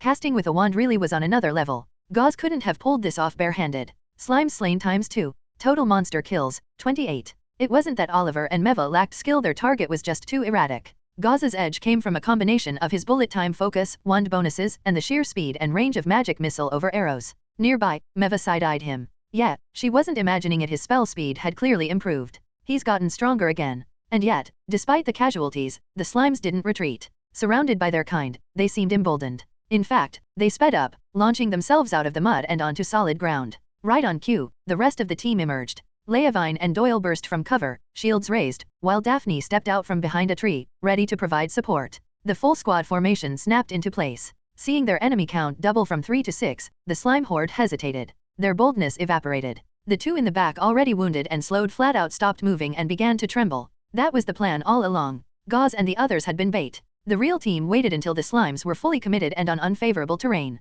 Doyle, with me. Without wasting a second, Leavine charged, worried the lead slime might retreat and scatter the group. If the slimes fled into the forest, it'd be a nightmare to chase down 20 of them with just 6 people. Boom boom boom. Leavine exploded forward, skill activated. Shield charge? With a shout, he raised his oak tower shield and barreled toward the slimes like a tank, feet pounding the ground. Doyle followed close behind, shield up and sword ready. The lead slime, massive and angry, bounced up to meet them. Splat. It launched a glob of thick, green acidic goo, which splattered hard across Leavine's shield. Steam hissed from the impact, but the shield held. Leavine kept going without missing a beat. Step by step, he closed the distance, until, wham! The shield slammed into the lead slime. Even though the monster had been charging too, it didn't stand a chance. It flattened under the sheer force. Then, Leavine roared and slammed forward again. Thud. He bulldozed through the slime line like a freight train, scattering them left and right. Doyle moved in immediately after, sword flashing. Meanwhile, the ranged team shifted to the side, quietly flanking the field for sniping opportunities. Gauze, low on mana after firing 2 magic missiles, only had 1 shot left. He couldn't afford to waste it, not with teammates in the fray. So instead of launching his final spell, he drew his rapier and moved up behind Leavine, small wooden shield raised. Splat. Doyle, clearly experienced, swatted away an incoming blob of slime goo with his shield and brought his sword down.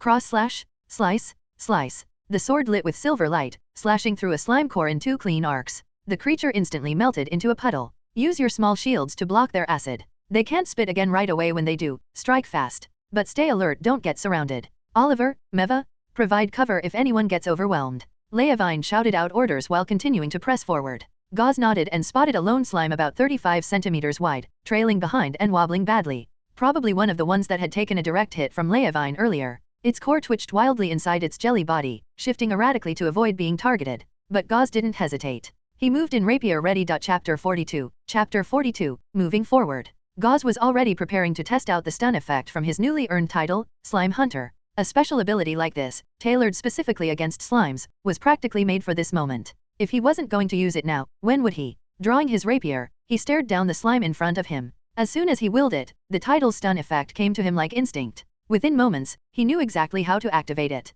He narrowed his eyes, focusing his mind. A pulse of invisible energy radiated outward from his body. Bzzzzzt. The stun field surged out in a 3-meter radius, instantly hitting 3 slimes. They jolted violently on impact, then froze like someone had just hit pause on reality. Sking. At the same time, Gauze lunged forward with his rapier. Time slowed down again as he focused, his vision narrowing, the world slowing to a crawl. Sunlight gleamed off the rapier's blade, coated in anti-corrosion oil, as it sliced clean through the slime's outer membrane. Flash. No resistance. Not like stabbing a goblin. The slime's gelatinous body offered almost no pushback.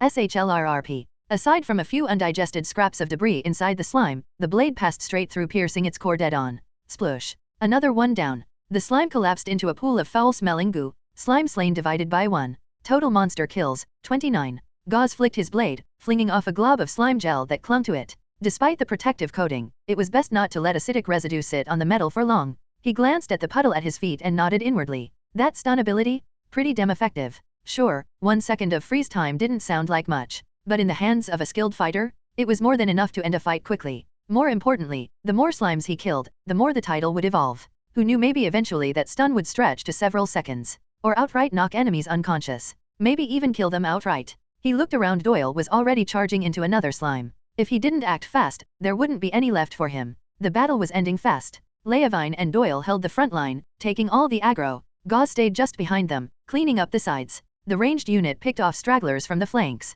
It took only minutes. In real fights, there's rarely back and forth. When one side has a clear advantage, battles end fast and decisively. By the time half the slimes were down, the rest began fleeing in all directions. Didn't matter. They couldn't outrun swords and arrows. Even the ones who tried were hunted down in short order. Within minutes, all 25 slimes had been wiped out. It had been a full elimination mission, after all, and in this line of work, a dead slime was a paid slime. They weren't going to let a single one escape if they could help it. Once the last one fell, Daphne got to work. Even though the front line had been protected with shields and layers of gloves and armor, some acidic spray had gotten through. Leavine and Doyle had taken the worst of it. TSSSSK. Doyle winced in pain as Daphne applied her healing magic. Hang in there, Doyle, she said, waving her staff gently. A soft green glow pulsed from the tip and settled over the burn. It wasn't enough to fully heal it, but her stabilize spell stopped the pain and halted further tissue damage. Then came the ointment, smeared quickly over the irritated skin. Should be gone in half a day, she said. Thanks, Daphne. You're the best. No need to get all sentimental. Leavine, your turn. After patching them up, she turned to Gauze. Gauze, you good? You were in the thick of it too. I'm fine. No damage taken. He waved it off. Between the shield, spell work, and a bit of luck I managed. I think I killed 9 in total, including the ones I spell sniped. 9. Doyle and Leavine both looked over, visibly surprised. Especially Doyle, he looked downright deflated. He'd only managed 5. Was Gauze becoming the squad's main DPS? Was this just the difference between warriors and spellcasters? While the others rested and chatted, Oliver and Miva were hard at work, gathering up the scattered slime gel cores. Most of the slimes had burst into globs of goo, but here and there were usable fragments. In the end, they collected a decent pile. Slime gel was a valuable alchemical component about the size of an egg when intact, bouncy, and rich in acidic enzymes. Even the broken bits could be bundled up and sold as a full unit if they reached the right weight. We got 25 slimes total, Miva reported, at 60 copper each, plus the gel fragments at 30 copper a pop. That's 22 silver, 50 copper. Not a bad haul. Sure, it wasn't life-changing money, and they didn't find any valuable gear. Slimes don't carry loot, after all, but for a low-risk, nearby mission, solid work. Everyone leaned back under the trees, catching their breath, counting coin, and smiling. Accept quest. Fight monsters. Sharpen skills. Get paid. Rest. Rearm. Repeat. That was the loop. That was the grind. For adventurers at the bottom, there was no shortcut, only effort, luck, and patience. One day, they might step onto the path of true professionals. Or maybe not. No one could say for sure. Gauze leaned against a tree, cleaning his sword, flipping open his adventurer's manual. Total monster kills, 32. Magic missile LV2, 8/20. Progress. He'd taken down 9 slimes this fight. 5 with magic missile, 4 with his rapier using a combination of his bullet time focus and that new stun effect from the Slime Hunter title. If he kept up this pace, 2 more missions like this and he'd hit 50 kills, enough to trigger the next manual milestone. And magic missile was already nearing its halfway mark to level 3. More importantly, his method was working. By letting Leavine and Doyle take the front line, he could focus on clean, efficient takedowns from the outside. Minimal risk, maximum results. This time he hadn't even relied on easy kills. 4 out of 10 enemies cleanly taken out was proof enough of his contribution. But Gauze wasn't satisfied. What today's fight had shown him was a gap in his kit. He had no AoE. His magic missile looked flashy, but it was a single target spell. Sure, he'd nailed 3 at once earlier, but that had been a trick shot. He couldn't rely on lining them up like that every time. Maybe he needed to learn a true area spell. Or upgrade his missile to be more versatile. What if the spell could curve mid-flight? Could that let him snipe multiple enemies with a single cast? Could he even use that to bypass shield strike from behind? He had started to experiment a little already, influencing the path of the spell slightly. But full curve control was still a long way off. Maybe it wasn't even possible. Still, it was worth exploring. Aside from that, he still needed to log 5 different monster types in the Adventurer's Manual. Once that was done, he'd get to roll for a random low-level passive ability. Anything that could boost his strength was worth chasing. He sighed, smirking to himself. His to-do list was growing by the day. But honestly, that felt good. It meant he was moving forward. Plenty of adventurers dreamed of having problems like his. Chapter 43. Chapter 43, Gau's life. After resting and regaining their strength, the group made their way back to Valencia village. They reported the successful elimination of the slimes to the village chief and showed him some fresh slime gel core as proof. Then, after a brief lunch break at the local inn, they packed up and departed from the quiet, slightly run-down village. There really aren't many people in that village, someone commented along the way. Yeah, aside from the tavern and inn filled with travelers like us, you barely see any locals. Can't blame them. Most young folks head off to bigger towns to chase opportunity. At this rate, I wouldn't be surprised if this whole place becomes abandoned in a few years. Lots of villages are heading that way. Funny, my home village is actually pretty lively. Yeah? Then why'd you leave it? Hey now, don't kill the mood. Still, no wonder commissions have been piling up lately. As the conversation continued, Leavine and the others made small talk during the walk back. Gauze didn't say much, he was still too new to the adventuring scene to have much to add. Then Doyle turned to him. Hey, Gauze. What did you do before you became an adventurer? The question caught Gauze mid-step. The rest of the group glanced over as well, clearly curious. Even though this was already their second mission together, none of them really knew much about Gauze. He'd once said he was a rookie and that before teaming up with them, he'd only done one job and it didn't even go well. The rest of that original squad had gone off to get treated in Berry City while he stayed behind in Grey Rock. It wasn't an unusual story for a newbie, but Gauze's current strength definitely didn't match that image. For someone with such little experience to be this capable, it didn't add up. The curiosity had been eating away at them and now Doyle had finally asked out loud. Of course, if it's private, you don't have to say, Doyle quickly added. Tall grass brushed their legs on either side of the dirt path, the wind stirring up waves through the open plains. Gauze swept aside his bangs, now messed up by the breeze, and shook his head. Nah, it's nothing I need to keep secret. He didn't think his past life before becoming an adventurer was anything worth hiding. He'd been just a regular mountain kid barefoot, chasing rats through the fields, fishing in rivers, setting traps for rabbits and pheasants. If it weren't for his decision to refuse a marriage arranged by his parents when he came of age, he'd probably still be living in some remote mountain village, working the fields beside a broad-hipped farmer's daughter. Still, since everyone was so curious and it wasn't like he had anything to be ashamed of, he gave them a brief rundown. After leaving home, I've just been getting by on my own. As for magic, that came from a bit of luck. As soon as he finished, the group fell silent. Everyone exchanged looks, their expressions a mix of disbelief and confusion. It wasn't what they'd expected at all. Privately, they'd had all kinds of theories. Maybe he was a noble's illegitimate son, or a mage's apprentice, or someone with connections to a powerful family. The idea that he'd just been a mountain kid a year ago didn't fit anything they imagined. Wait, Leavine said, narrowing his eyes. You're telling us, you gained all your current strength in just a year. Gauze stayed quiet for a moment. Technically, it had only been about half a month. But he nodded. In his mind, even if people usually took a year or two to become full-fledged adventurers, it wasn't that far-fetched for someone to reach his level in a year. He remembered what Old Man Glone from the Forge had said: some people become professionals within a year, others take decades. So being this strong in a year's time didn't seem that crazy to him. You might really be a genius, Doyle muttered with a long sigh. The quiet sense of competition he'd been harboring since they met, the urge to outmatch Gauze, just melted away. He realized that someone like Gauze was destined to walk the path of a professional adventurer. It was just a matter of when. For all he knew, a few years from now they'd bump into each other in some tavern in a foreign city, and Gauze would already be a big-shot mage. Meanwhile, he'd probably still be stuck grinding as an apprentice. The rest of the group went quiet. Leavine realized that the odds of convincing Gauze to officially join the squad were getting slimmer by the day. He sighed inwardly, but tried to look on the bright side. At least if Gauze kept teaming up with them for a few more missions, their survival odds would stay high. Gauze noticed the strange mood shift in the group. He had a feeling he'd accidentally hit a nerve. He didn't know much about the others' personal backgrounds, but despite being similar in age, he was clearly the youngest among them. Leavine and Oliver were pushing 30. Even if they'd only become adventurers at 20, that was still a decade of grind. The rest had at least 2 to 3 years under their belts. And compared to fighters and rangers, spellcasters had a much higher learning curve. Yet here was Gauze, youngest of the bunch, already ahead in magical progress, and still improving fast enough for them to see it with their own eyes. It was hard not to feel discouraged. Sometimes, the gap between people felt wider than the gap between people and beasts. The rest of the trip passed in awkward silence. As they neared Grey Rock, the skies once bright and clear turned pitch black with sudden storm clouds. Within minutes, rain came down in sheets, wind howling across the plains. The once dry dirt path turned into a muddy mess, puddles forming everywhere as filthy rainwater splashed underfoot. With no real shelter nearby and Grey Rock not far off, the group had no choice but to press on. They pulled their cloaks tighter, boots squelching in the mud. When the cart got stuck, they pushed. By the time they made it back to town, it was late at night and they were soaked to the bone. No one had the energy to head to the Adventurers Guild to report the quest results. They just agreed to meet at the guild first thing in the morning and called it a night.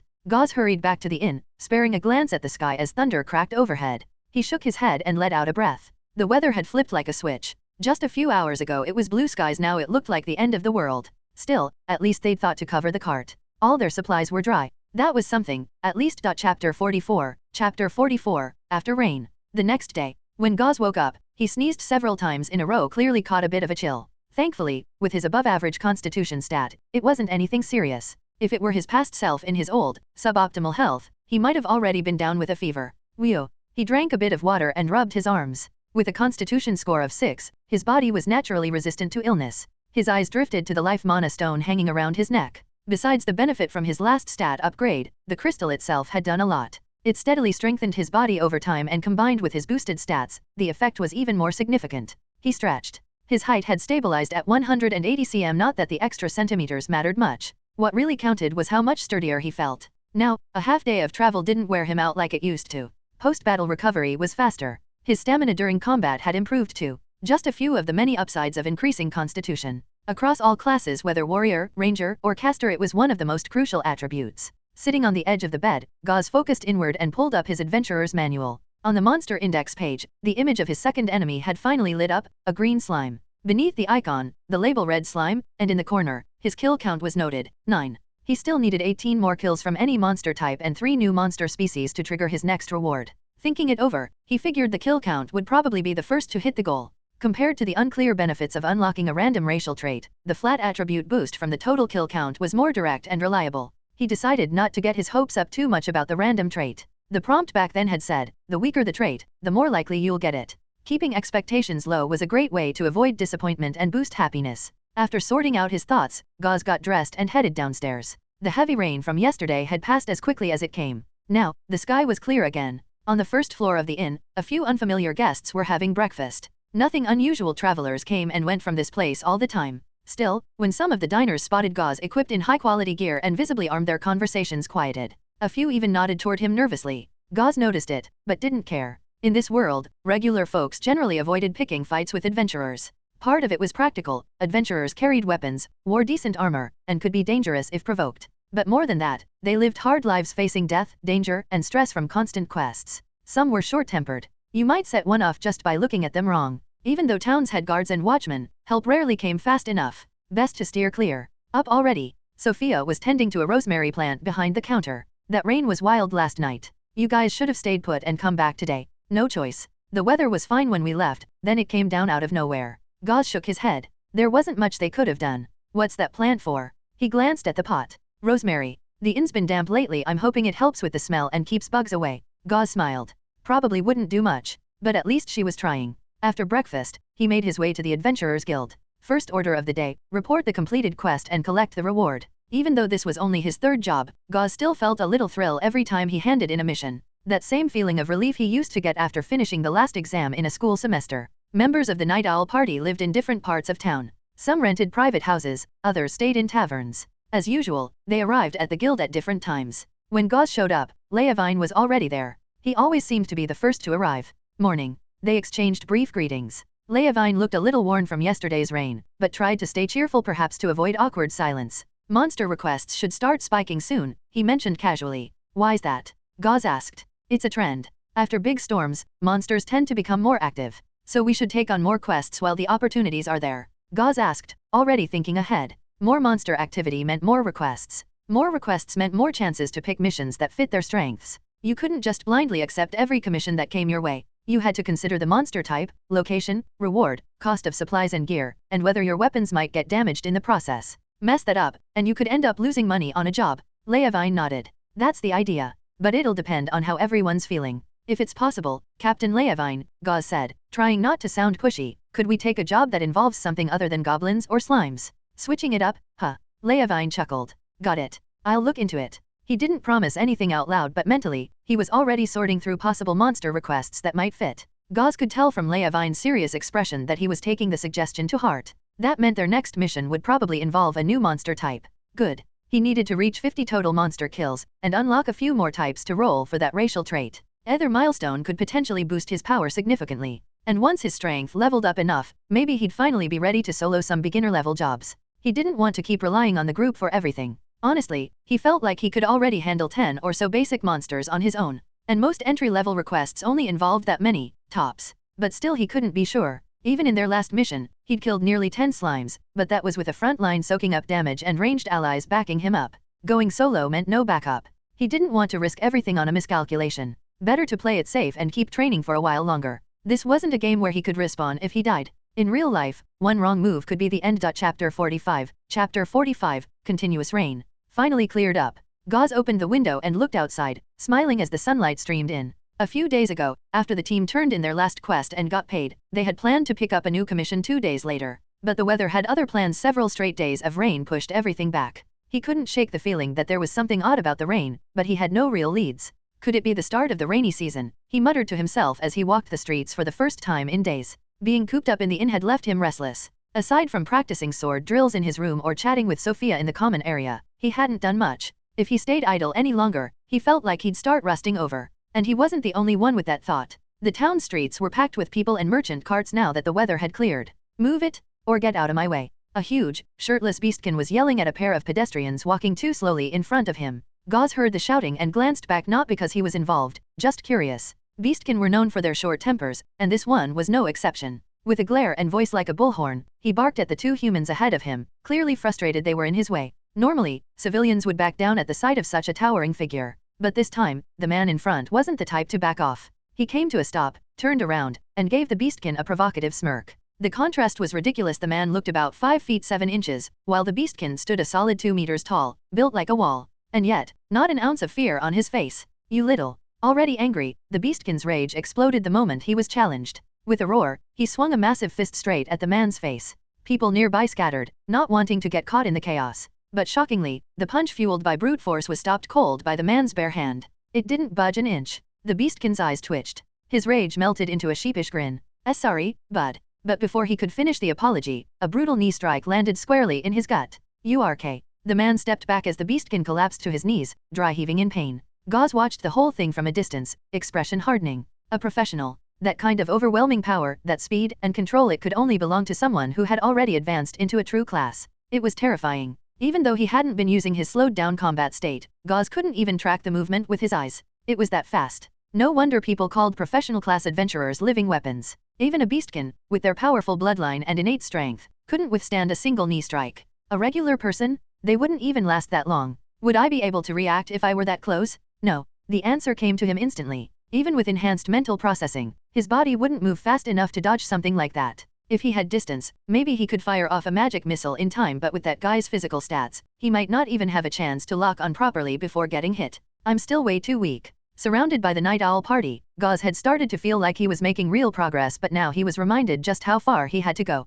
Against a true professional, he was no better than a regular civilian. The crowd around them quickly lost interest, scattering to avoid attention. Gauze looked away and picked up his pace. He wasn't scared like the others, just more motivated than ever. He needed to take another quest. Soon. He made his way to the second floor of a nearby tavern and knocked on a door. Room 3. It was where Leavine rented long-term. Not long after he knocked, a voice came from inside. Who is it? It's Gauze. There was the sound of furniture being moved, and then the door opened. You're here about the next quest, right? I was just about to come find you. Leavine stepped aside to let him in. The room wasn't fancy, but it had everything it needed. Gauze saw that Leavine had been in the middle of maintaining his shield. On the table were his oak shield, beeswax, resin, a bristle brush, and a small iron scraper. I was planning to head to your place today, Leavine said as he got back to work on the shield. Figured I'd tell you in person if the weather stays good tomorrow. Let's meet at the guild. Well, since you're here, saves me the trip.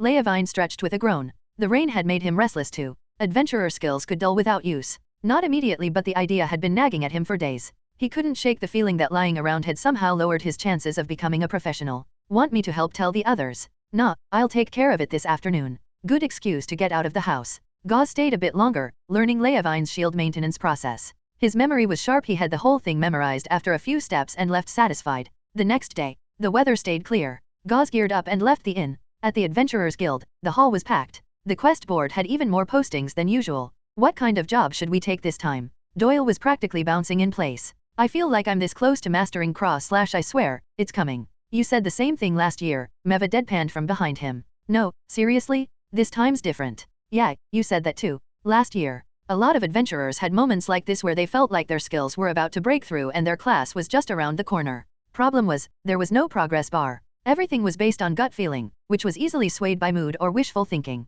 You might want to take it easy, Oliver added, clapping Doyle on the shoulder. I've heard some guys lose it thinking they're right on the verge, and end up cracking mentally. Gauze watched quietly from the side. Once again, he couldn't help but be grateful that his skill progression had actual numbers. It really was overpowered. Chapter 46, Water Ghouls. Are we almost there? Should be. Let me check. Under the blazing noon sun, a few figures trudged down an endless dirt path, trailing behind an old draft horse pulling a cart. As he walked, Gauze kept scanning the area not to admire the view, but to check against the mental map in his head. Wherever he had traveled before, the map would light up the surrounding area. Whenever he passed a notable landmark or some kind of distinct terrain, he'd subconsciously mark it with a name and a tag, just to keep things organized. At the moment, the only clearly visible area on his mental map was around Greyrock Town. Beyond that, everything else was still shrouded in darkness, just a few winding trails branching out from the town, each ending in one of the nearby villages he'd visited on past quests. The map feature might not seem impressive on paper, but when you're deep in some endless forest or stuck in a vast wilderness with zero man-made structures in sight, being able to pinpoint your location and distance from civilization is a huge relief.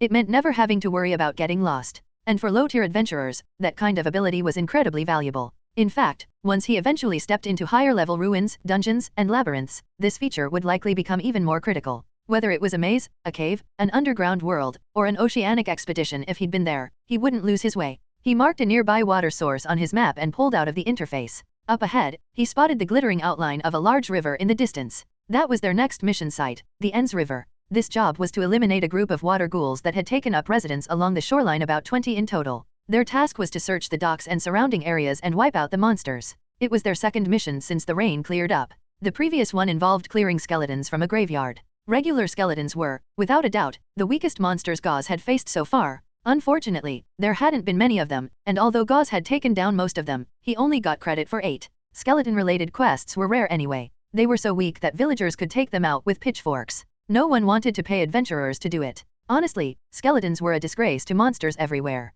Still, those 8 skeletons pushed Gauze's total kill count closer to the next milestone. Now he only needed 10 more to hit the magic number, 50. 10 enemies? Definitely possible in a single mission. Let's stay sharp, Leavine warned as they neared the docks. That storm may have brought more than just water ghouls. Gauze nodded in agreement. Rivers were already home to plenty of monsters. With all the recent rainfall, who knew what else might have been washed down this way? Up on the ridge overlooking the river sat a small fishing village. Down below was a tidy wooden dock with dozens of small boats tied along the bank. Beneath the boats, colorful water weeds swayed under the sparkling surface, pierced by shafts of sunlight. It was quite a scenic view. Sailors, loaders, and fishermen bustled about, busy at work. Looks peaceful enough, someone muttered. From their vantage point, they could see most of the riverbank but nothing resembling a water ghoul in sight. Let's check the tavern. The group headed into the village toward the only tavern in sight. The mission had been posted by a trade guild based in Greyrock, which also happened to run the dock operations here. The tavern was one of the guild's properties too, so asking around there was the obvious move. The sign above the entrance read, "The Mermaid Tavern." Its logo, a seductive mermaid with a shimmering fishtail. Even during the day, the place was packed. Dock workers, merchants, and locals filled the place with noise, eating, drinking, shouting over one another. Kriok. The door swung open with a painful screech, and sunlight cut sharply through the dim, noisy interior. The sudden sound made everyone turn to look. Heavy, synchronized footsteps echoed in, followed by a group of adventurers in full gear. At the front was Leavine, towering and stone-faced, like a walking fortress. The rest of the group didn't look any easier to mess with. Their presence was so intense that most of the tavern instinctively looked away and returned to what they were doing. Even the volume of conversation dropped like someone had flipped a switch. Gauze, watching Leavine's perfectly timed intimidation act, mentally took notes. Yeah, putting on a bit of a tough guy act isn't a bad idea. Especially in a place like this full of booze, shady people, and questionable tempers. Look too soft, and someone might get bold. What Gauze didn't realize was that he looked just as unapproachable if not more. Though he wore simple leather armor and a standard round shield with a long sword at his hip, those striking emerald eyes and his unnaturally calm aura gave people pause. One glance into his eyes, and even without meaning to, his 7-point intelligence stat exuded an invisible pressure that made normal folks instinctively avoid eye contact. You guys are the ones who picked up the job, right? I'm Harvey, the tavern owner. Nice to meet you, Leavine said. They hadn't been waiting long before the owner approached. Harvey waved them toward a private room in the back so they wouldn't disturb the other customers. Once inside and the door closed behind them, Gauze asked, "So, we didn't see any water ghouls?" The mission said there were over 20 hanging around the docks. Harvey gave a nervous chuckle and scratched his head. After briefly meeting Gauze's eyes and immediately feeling that weird pressure, he looked away awkwardly. Well, yes, that was the case. But yesterday, a bunch of drunk sailors got it in their heads to take care of business themselves. They went down to the shore, swords swinging, and Gauze raised an eyebrow. Didn't kill them all, Harvey admitted with a wry smile. Hurt a few ghouls, lost a few guys in the process. Found 2 dead ghouls afterward, but the rest fled. We haven't seen them since. Thing is, a bunch of merchant ships are scheduled to dock soon. We really need someone to find those things and finish the job. The team exchanged glances. Seriously? Some half-baked revenge squad stirred the hornet's nest, and now the ghouls were in hiding? Which just made their job harder. Sensing the shift in mood, Harvey quickly added, how about this? I'll request a bonus from the trade guild. I can offer an additional 20 silver as compensation. Now that got their attention. Water ghoul hunts were already known for high payouts. That's why they'd taken the job. With the original 1 silver per ghoul reward, plus the 20 silver bonus, and whatever loot they might collect from the monster's armor, weapons, salvage, or even useful organs like bile sacs, tongues, and brains for poison crafting, this mission was shaping up to be very profitable. They'd probably earn more than 60 silver total. That meant 10 plus silver per person, easily. Which was a lot for a single job. We'll need to discuss this first, Leavine said. Of course, Harvey nodded and left the room to give them privacy. So, what do you think? Extra 20 silver? Yay, I'm down. And the ghouls drop a lot of useful stuff anyway, Meva added. Seems worth it. Leavine looked around at everyone, got nods in return, and made the call. All right, we'll take the job. But stay sharp, he added, lowering his voice. Something feels off. He couldn't quite explain the tightness in his chest, but the unease had been building ever since they got near the river. It was the same kind of gut feeling that often came with his role as a shield bearer.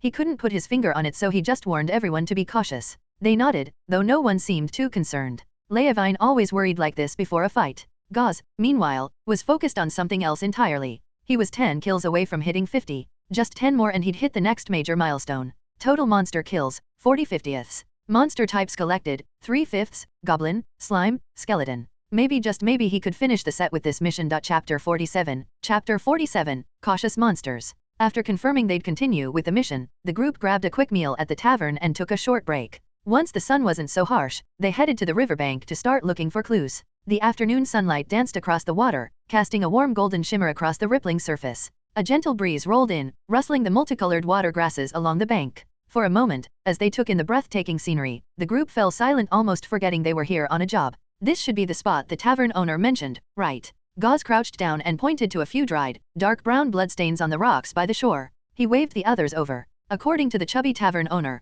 Harvey, this was where the sailors had clashed with the water ghouls. Yeah, this looks like it, Leavine said, approaching to get a closer look. There's human blood mixed with something nasty, like rotten fish. Meva leaned in and took a sniff, wincing slightly before returning to her usual deadpan expression. Though subtle, Gauze caught her reaction and couldn't help but chuckle silently to himself. He'd only recently learned that Meva, the roguish scout of their team, had a skill called perception, a passive ability that heightened her senses to detect hidden enemies, traps, or clues. And because she had some elven blood, her natural senses were sharper than most. Her version of perception was likely far more effective than that of any other rogue trainee. If anyone besides Gauze was most likely to reach the rank of a true professional soon, it would probably be Meva. Of course, that heightened perception came with a drawback: it amplified unpleasant sensory input too. No wonder she reacted so strongly to the stench of water ghouls. Gauze's mind turned to everything he'd learned about these creatures. Water ghouls were a relatively common monster in this world. They resembled emaciated humanoids, sunken eyes, long limbs, bulging joints, hunched backs. Their skin was a grayish-green and constantly covered in a layer of foul, rotting slime.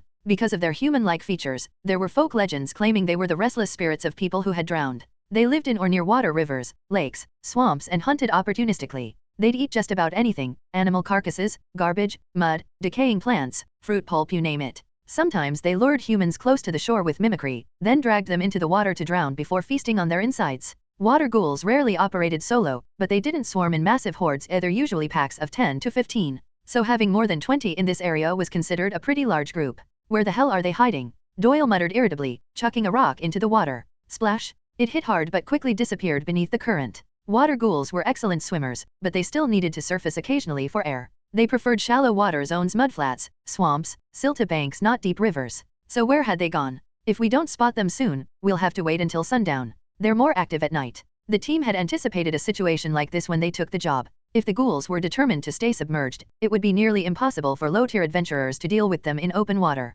Thankfully, their intelligence wasn't that high, so other methods could usually draw them out of hiding. Guess bringing this stuff paid off, Leavine said, pulling out 2 rotting gray rabbit carcasses. We'll set up bait traps later. With no leads for now, the group decided to withdraw for the time being to avoid spooking their targets. A few hours passed. They returned to the riverbank and carefully set up their trap at a different location. The rabbit carcasses, left to rot for days, were now crawling with maggots. After dousing them with a scent catalyst, the stench became unbearable, exactly what water ghouls loved. Once everything was in place, the team lay in wait. The sun dipped low on the horizon, finally vanishing behind the hills. The sky darkened, but the riverbank was open enough that the moonlight still lit up the shore fairly well. Just as the group was about to pack up and call it a night, thinking they'd come up empty, they heard it. Swish, swish. The quiet slosh of water, growing louder by the second. Under the moon's silver glow, shadowy figures began to emerge from the shallows. Long, gnarled fingers parted the reeds. Webbed, blackened toes splashed on the stones. One by one, the creatures crawled onto the riverbank silent, glistening, and grotesque. There were about a dozen of them pitch black, dripping, and utterly bone-chilling. The lead ghoul peered cautiously around. Only when it was sure there were no threats nearby did it signal the rest to follow. But even then, none of them strayed far from the water's edge. There, this careful, Leavine whispered, frowning. Something felt off. These ghouls weren't behaving like the reckless scavengers described by Harvey. They seemed more like prey, scared, on edge, wary of something else entirely. Something they feared more than the adventurers lying in wait. But whatever the case, the trap was set and the ghouls were here. Leavine shoved the thought aside and focused on the mission. Tap tap tap. Eventually, the ghouls let out raspy growls and, unable to resist the overpowering stench, slowly crept toward the bait. The specially treated, rotting rabbit meat must have hit just right. It was like offering filet mignon to a starving man. The team remained perfectly still, watching the ghouls inch closer. Gauze silently counted their numbers. 17. That's 3 fewer than expected. The mission had said over 20. Even subtracting the 2 the drunk sailors killed, there should have been around 20 left. So where were the missing ones? Had they stayed behind? Split from the group? Or, had something else happened? After all, monsters in the wild were just as vulnerable to danger as humans. Accidents, predators, natural disasters. A sudden fall. A whirlpool. A lightning strike. Even getting eaten by something bigger. Gauze tightened his grip on his weapon. Whatever the reason, the fight was coming. Chapter 48. Chapter 48. Close to kill milestone. Under the watchful eyes of the entire team, the main group of water ghouls finally reached the trap. A few of them eagerly pounced on the rotting bait. With long, clawed fingers, they scraped up the soft, slimy, bloodied meat and shoved it into their mouths, growling softly as they ate, clearly enjoying it. Watching the scene, Gauze felt a wave of nausea. Just the memory of the stench while setting the trap earlier had nearly made him gag. Sure, water ghouls looked vaguely humanoid, but in terms of behavior and nature, they were nothing like humans. Seeing them devour something that reeked worse than feces like it was a delicacy, Gauze completely rejected the old folk tales that claimed water ghouls were the spirits of drowned humans. They were something entirely, irredeemably different. Once the ghouls were fully distracted and relaxed, Meva signaled to Gauze. Catching the cue, Gauze returned a hand sign of his own, one they had agreed on in advance. It meant, time to close the net. He activated Mage Hand. With a thought, a translucent phantom hand materialized in front of him and drifted a few meters ahead right into position to trigger the trap. Snap! A massive net shot up from the ground, cutting off the ghouls' retreat back to the river. At the same moment, Meva triggered her own trap. Because the open shoreline didn't allow for more complex traps, she had instead prepared a fire-based trap, taking advantage of the ghouls' fear of fire. Whoosh! A flaming arrow shot into a patch of dried reeds soaked in flammable oil and pitch. Boom! Flames exploded upward in an instant. The nearest ghouls were immediately engulfed, rolling on the ground and shrieking in raspy agony. Rayah!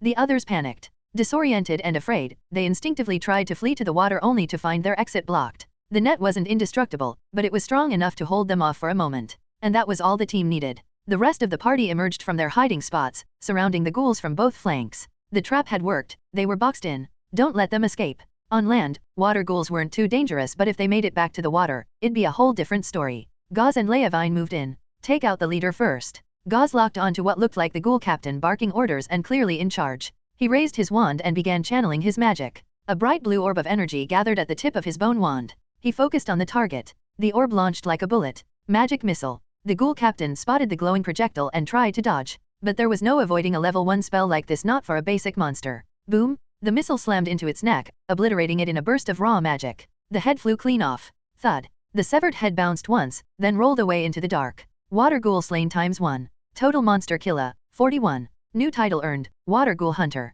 This title will upgrade as kills increase. Current title effect, Dancer. In battles against water ghouls, you are better able to predict their movements and react ahead of time. Current bonus, plus 10% reaction speed. With that kill, Gauze unlocked his 4th monster index entry and gained a new specialized title. Judging by the title's effect, it seemed to enhance his combat prediction specifically against this type of enemy. Combined with his accelerated mental processing, normal ghouls didn't stand a chance of landing a hit. Stowing his wand, Gauze drew his rapier and raised his shield, charging forward alongside Leavine. He had only used one magic missile and that was intentional. Back during dinner, Leavine had privately agreed to help him rack up more kills this time around. Gauze had asked for it, and Leavine had obliged, sharing a vague sense of unease he'd been feeling too. Though Leavine couldn't explain why, Gauze had taken it seriously and was saving mana just in case something went wrong. In truth, if not for the tactical advantage of killing the leader first to confuse the rest, Gauze wouldn't have used even that one spell. Wipe them out, Doyle shouted, charging in with a gleam in his eye. Gauze followed close behind, bullet time kicking in.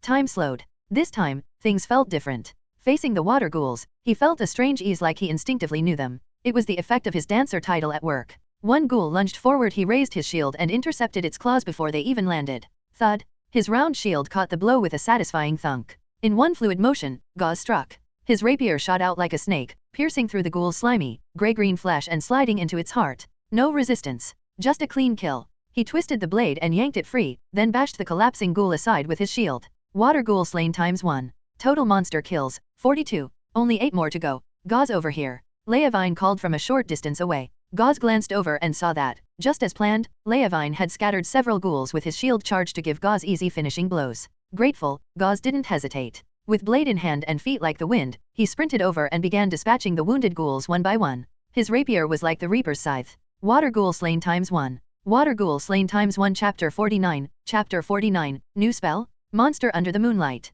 Thanks to Doyle yielding the final blow, Gauze rushed forward in a few quick steps. A flash of cold steel. His rapier pierced straight through the chest of the already exhausted water ghoul. Squish! Its slimy skin split open with a sickening sound, foul-smelling blood gushing out. Without hesitation, Gauze withdrew the blade and stepped back. With that final kill, the system notifications he'd been waiting for finally appeared. Water ghoul slain ×1. Total monster kills, 50. Reward unlocked, level 1 spell, Mage Armor. Reward unlocked, +1 agility. Current agility, 6. Next milestone, 100 total monster kills. The message faded, and Gauze felt a jolt ripple through his body. A tingle raced across his nerves like tiny electric sparks crawling under his skin. It was a strange but invigorating sensation. In the span of a few blinks, that power had reshaped his body, and the next moment, a new spell had etched itself into his consciousness. What's wrong? Doyle noticed Gauze had frozen after landing the final blow and called out in confusion. And nothing. Just, give me a second. Gauze exhaled deeply and shook his head. In truth, he felt amazing.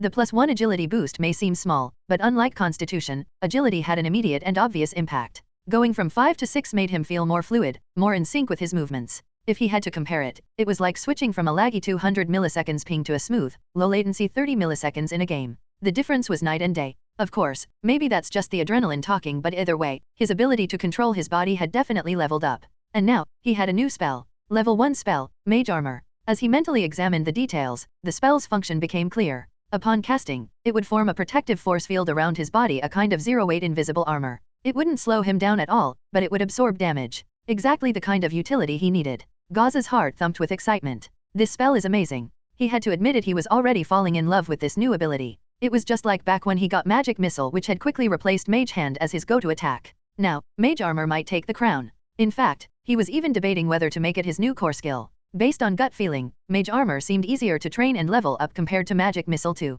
As a mage apprentice, someone who wasn't exactly squishy but definitely not tanky, his biggest concern was getting hit. All the firepower in the world meant nothing if a stray arrow or bite took him out. And the battlefield was unpredictable. Even with his mental overclock, Gauze knew he couldn't dodge everything. That's why he'd been relying on his party to soak up aggro while he racked up kills from a safe distance. But now, with Mage Armor, even if he did get hit, there was a solid chance the damage would be negated. It would massively increase his survivability. That said, as the spell's details finished downloading into his mind, Gauze reminded himself not to get cocky. Mage Armor wasn't some cheat code. If the incoming damage exceeded its protection limit, the shield would shatter. Plus, it couldn't block every type of attack. And since he was still an apprentice, the version he had probably wasn't as powerful as what a full-fledged caster could conjure. Still, it was absolutely perfect for his current stage. Reeling his thoughts back in, Gauze looked around. His moment of reflection hadn't taken long. The others were just wrapping up and catching their breath. Daphne was already moving through the party, doing quick checks for injuries, especially for the frontliners. She was thorough, inspecting limbs, joints, torsos.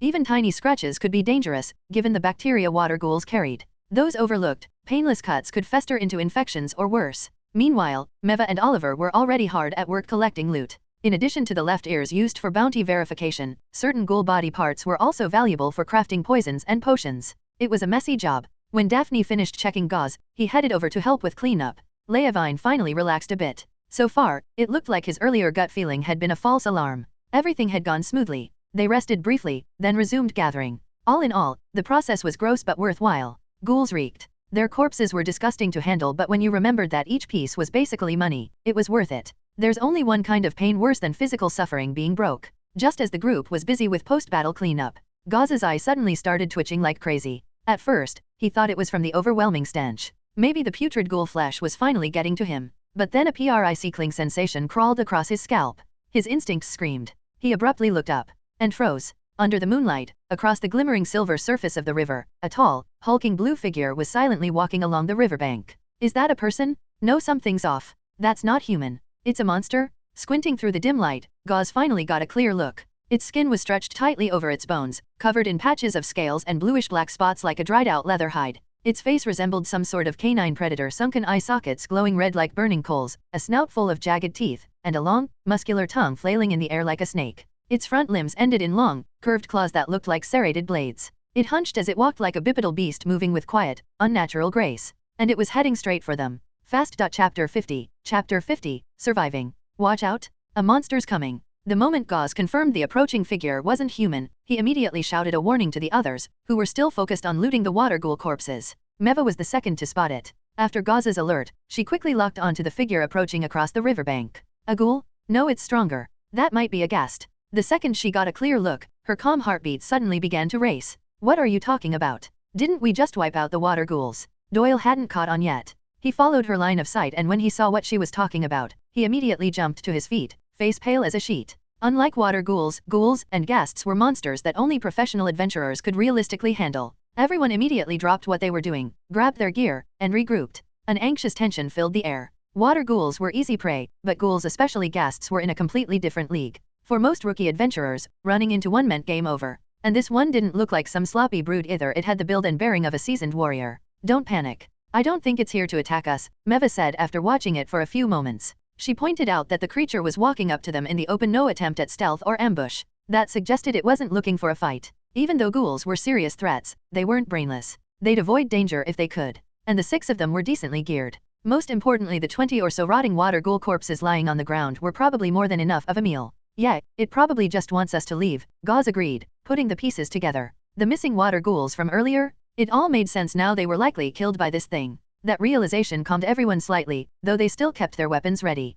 Don't turn and run, Leavine warned, sweat pouring down his forehead. It might take that as aggression. Back away slowly, but be ready for a fight. The ghouls' movements seemed sluggish at first, but in just a few steps, it was nearly on top of them. Leave. Leave now. The creature raised its head, red eyes glowing like embers. Its tongue lashed the air as it growled in broken common. The raspy, guttural voice sounded more like a sick dog growling than anything human. Whether it was the creature's horrific appearance or the sheer predatory pressure it radiated, Gauze actually felt sick just hearing it speak, as if something inside him was being corrupted. Sweat trickled down everyone's faces. The monster's presence alone felt like it came from another plane of existence. Are we fighting this thing? Doyle's voice trembled, his grip on his sword unsteady, though he still looked to his teammates for a decision. No, we're leaving. No hesitation. Gauze and the others all came to the same conclusion. Sure, Gauze had just leveled up, gotten a new spell, mage armor, and his agility stat had increased, but that didn't mean he was ready to take on this. And honestly, there was no reason to. If it came to a fight, they might win, but they'd take massive losses. Retreat wasn't cowardice. It was smart. Doyle let out a long breath of relief. The group slowly backed away, weapons in hand, keeping their eyes on the monster. Meva took rear guard, eyes scanning the terrain in case this was an ambush. But no trap ever came. Even after they had retreated dozens of meters, the ghoul didn't chase, it simply walked up to the corpses and began devouring them hungrily. Only after they'd put enough distance between themselves and the creature did the party turn and rush back toward the village. The warm glow of lanterns spilled across the streets. Back in civilization, surrounded by light and people, the party finally relaxed. Their breathing was ragged, their chests heaving with adrenaline and relief. We're alive. Oliver wiped the sweat from his forehead and smiled with the giddy relief of someone who'd just cheated death. No shame in that. They were rookies, unranked adventurers without class paths. Escaping from a ghoul was practically a miracle. And in a tavern setting? That'd make one hell of a drinking story. Pfft, what's the big deal? Doyle straightened his back and tried to act cool. I wasn't even scared. If you guys hadn't said to retreat, I'd have been ready to fight. If your hand wasn't shaking like a leaf, I might believe you. Meva shot him a deadpan glare. Gauze followed her gaze. Yep, Doyle's hands were still trembling noticeably. Whether it was from fatigue or sheer terror was anyone's guess, but it made his bluff fall completely flat. It's from running. I'm tired. That's all. Doyle muttered, trying to save face. All right, let's head to the tavern and report this to Harvey, Leavine said, getting back on track. The danger might have passed for now, but the threat of the ghoul still loomed. They'd been lucky. The ghoul hadn't been hungry enough to hunt them, but what about next time?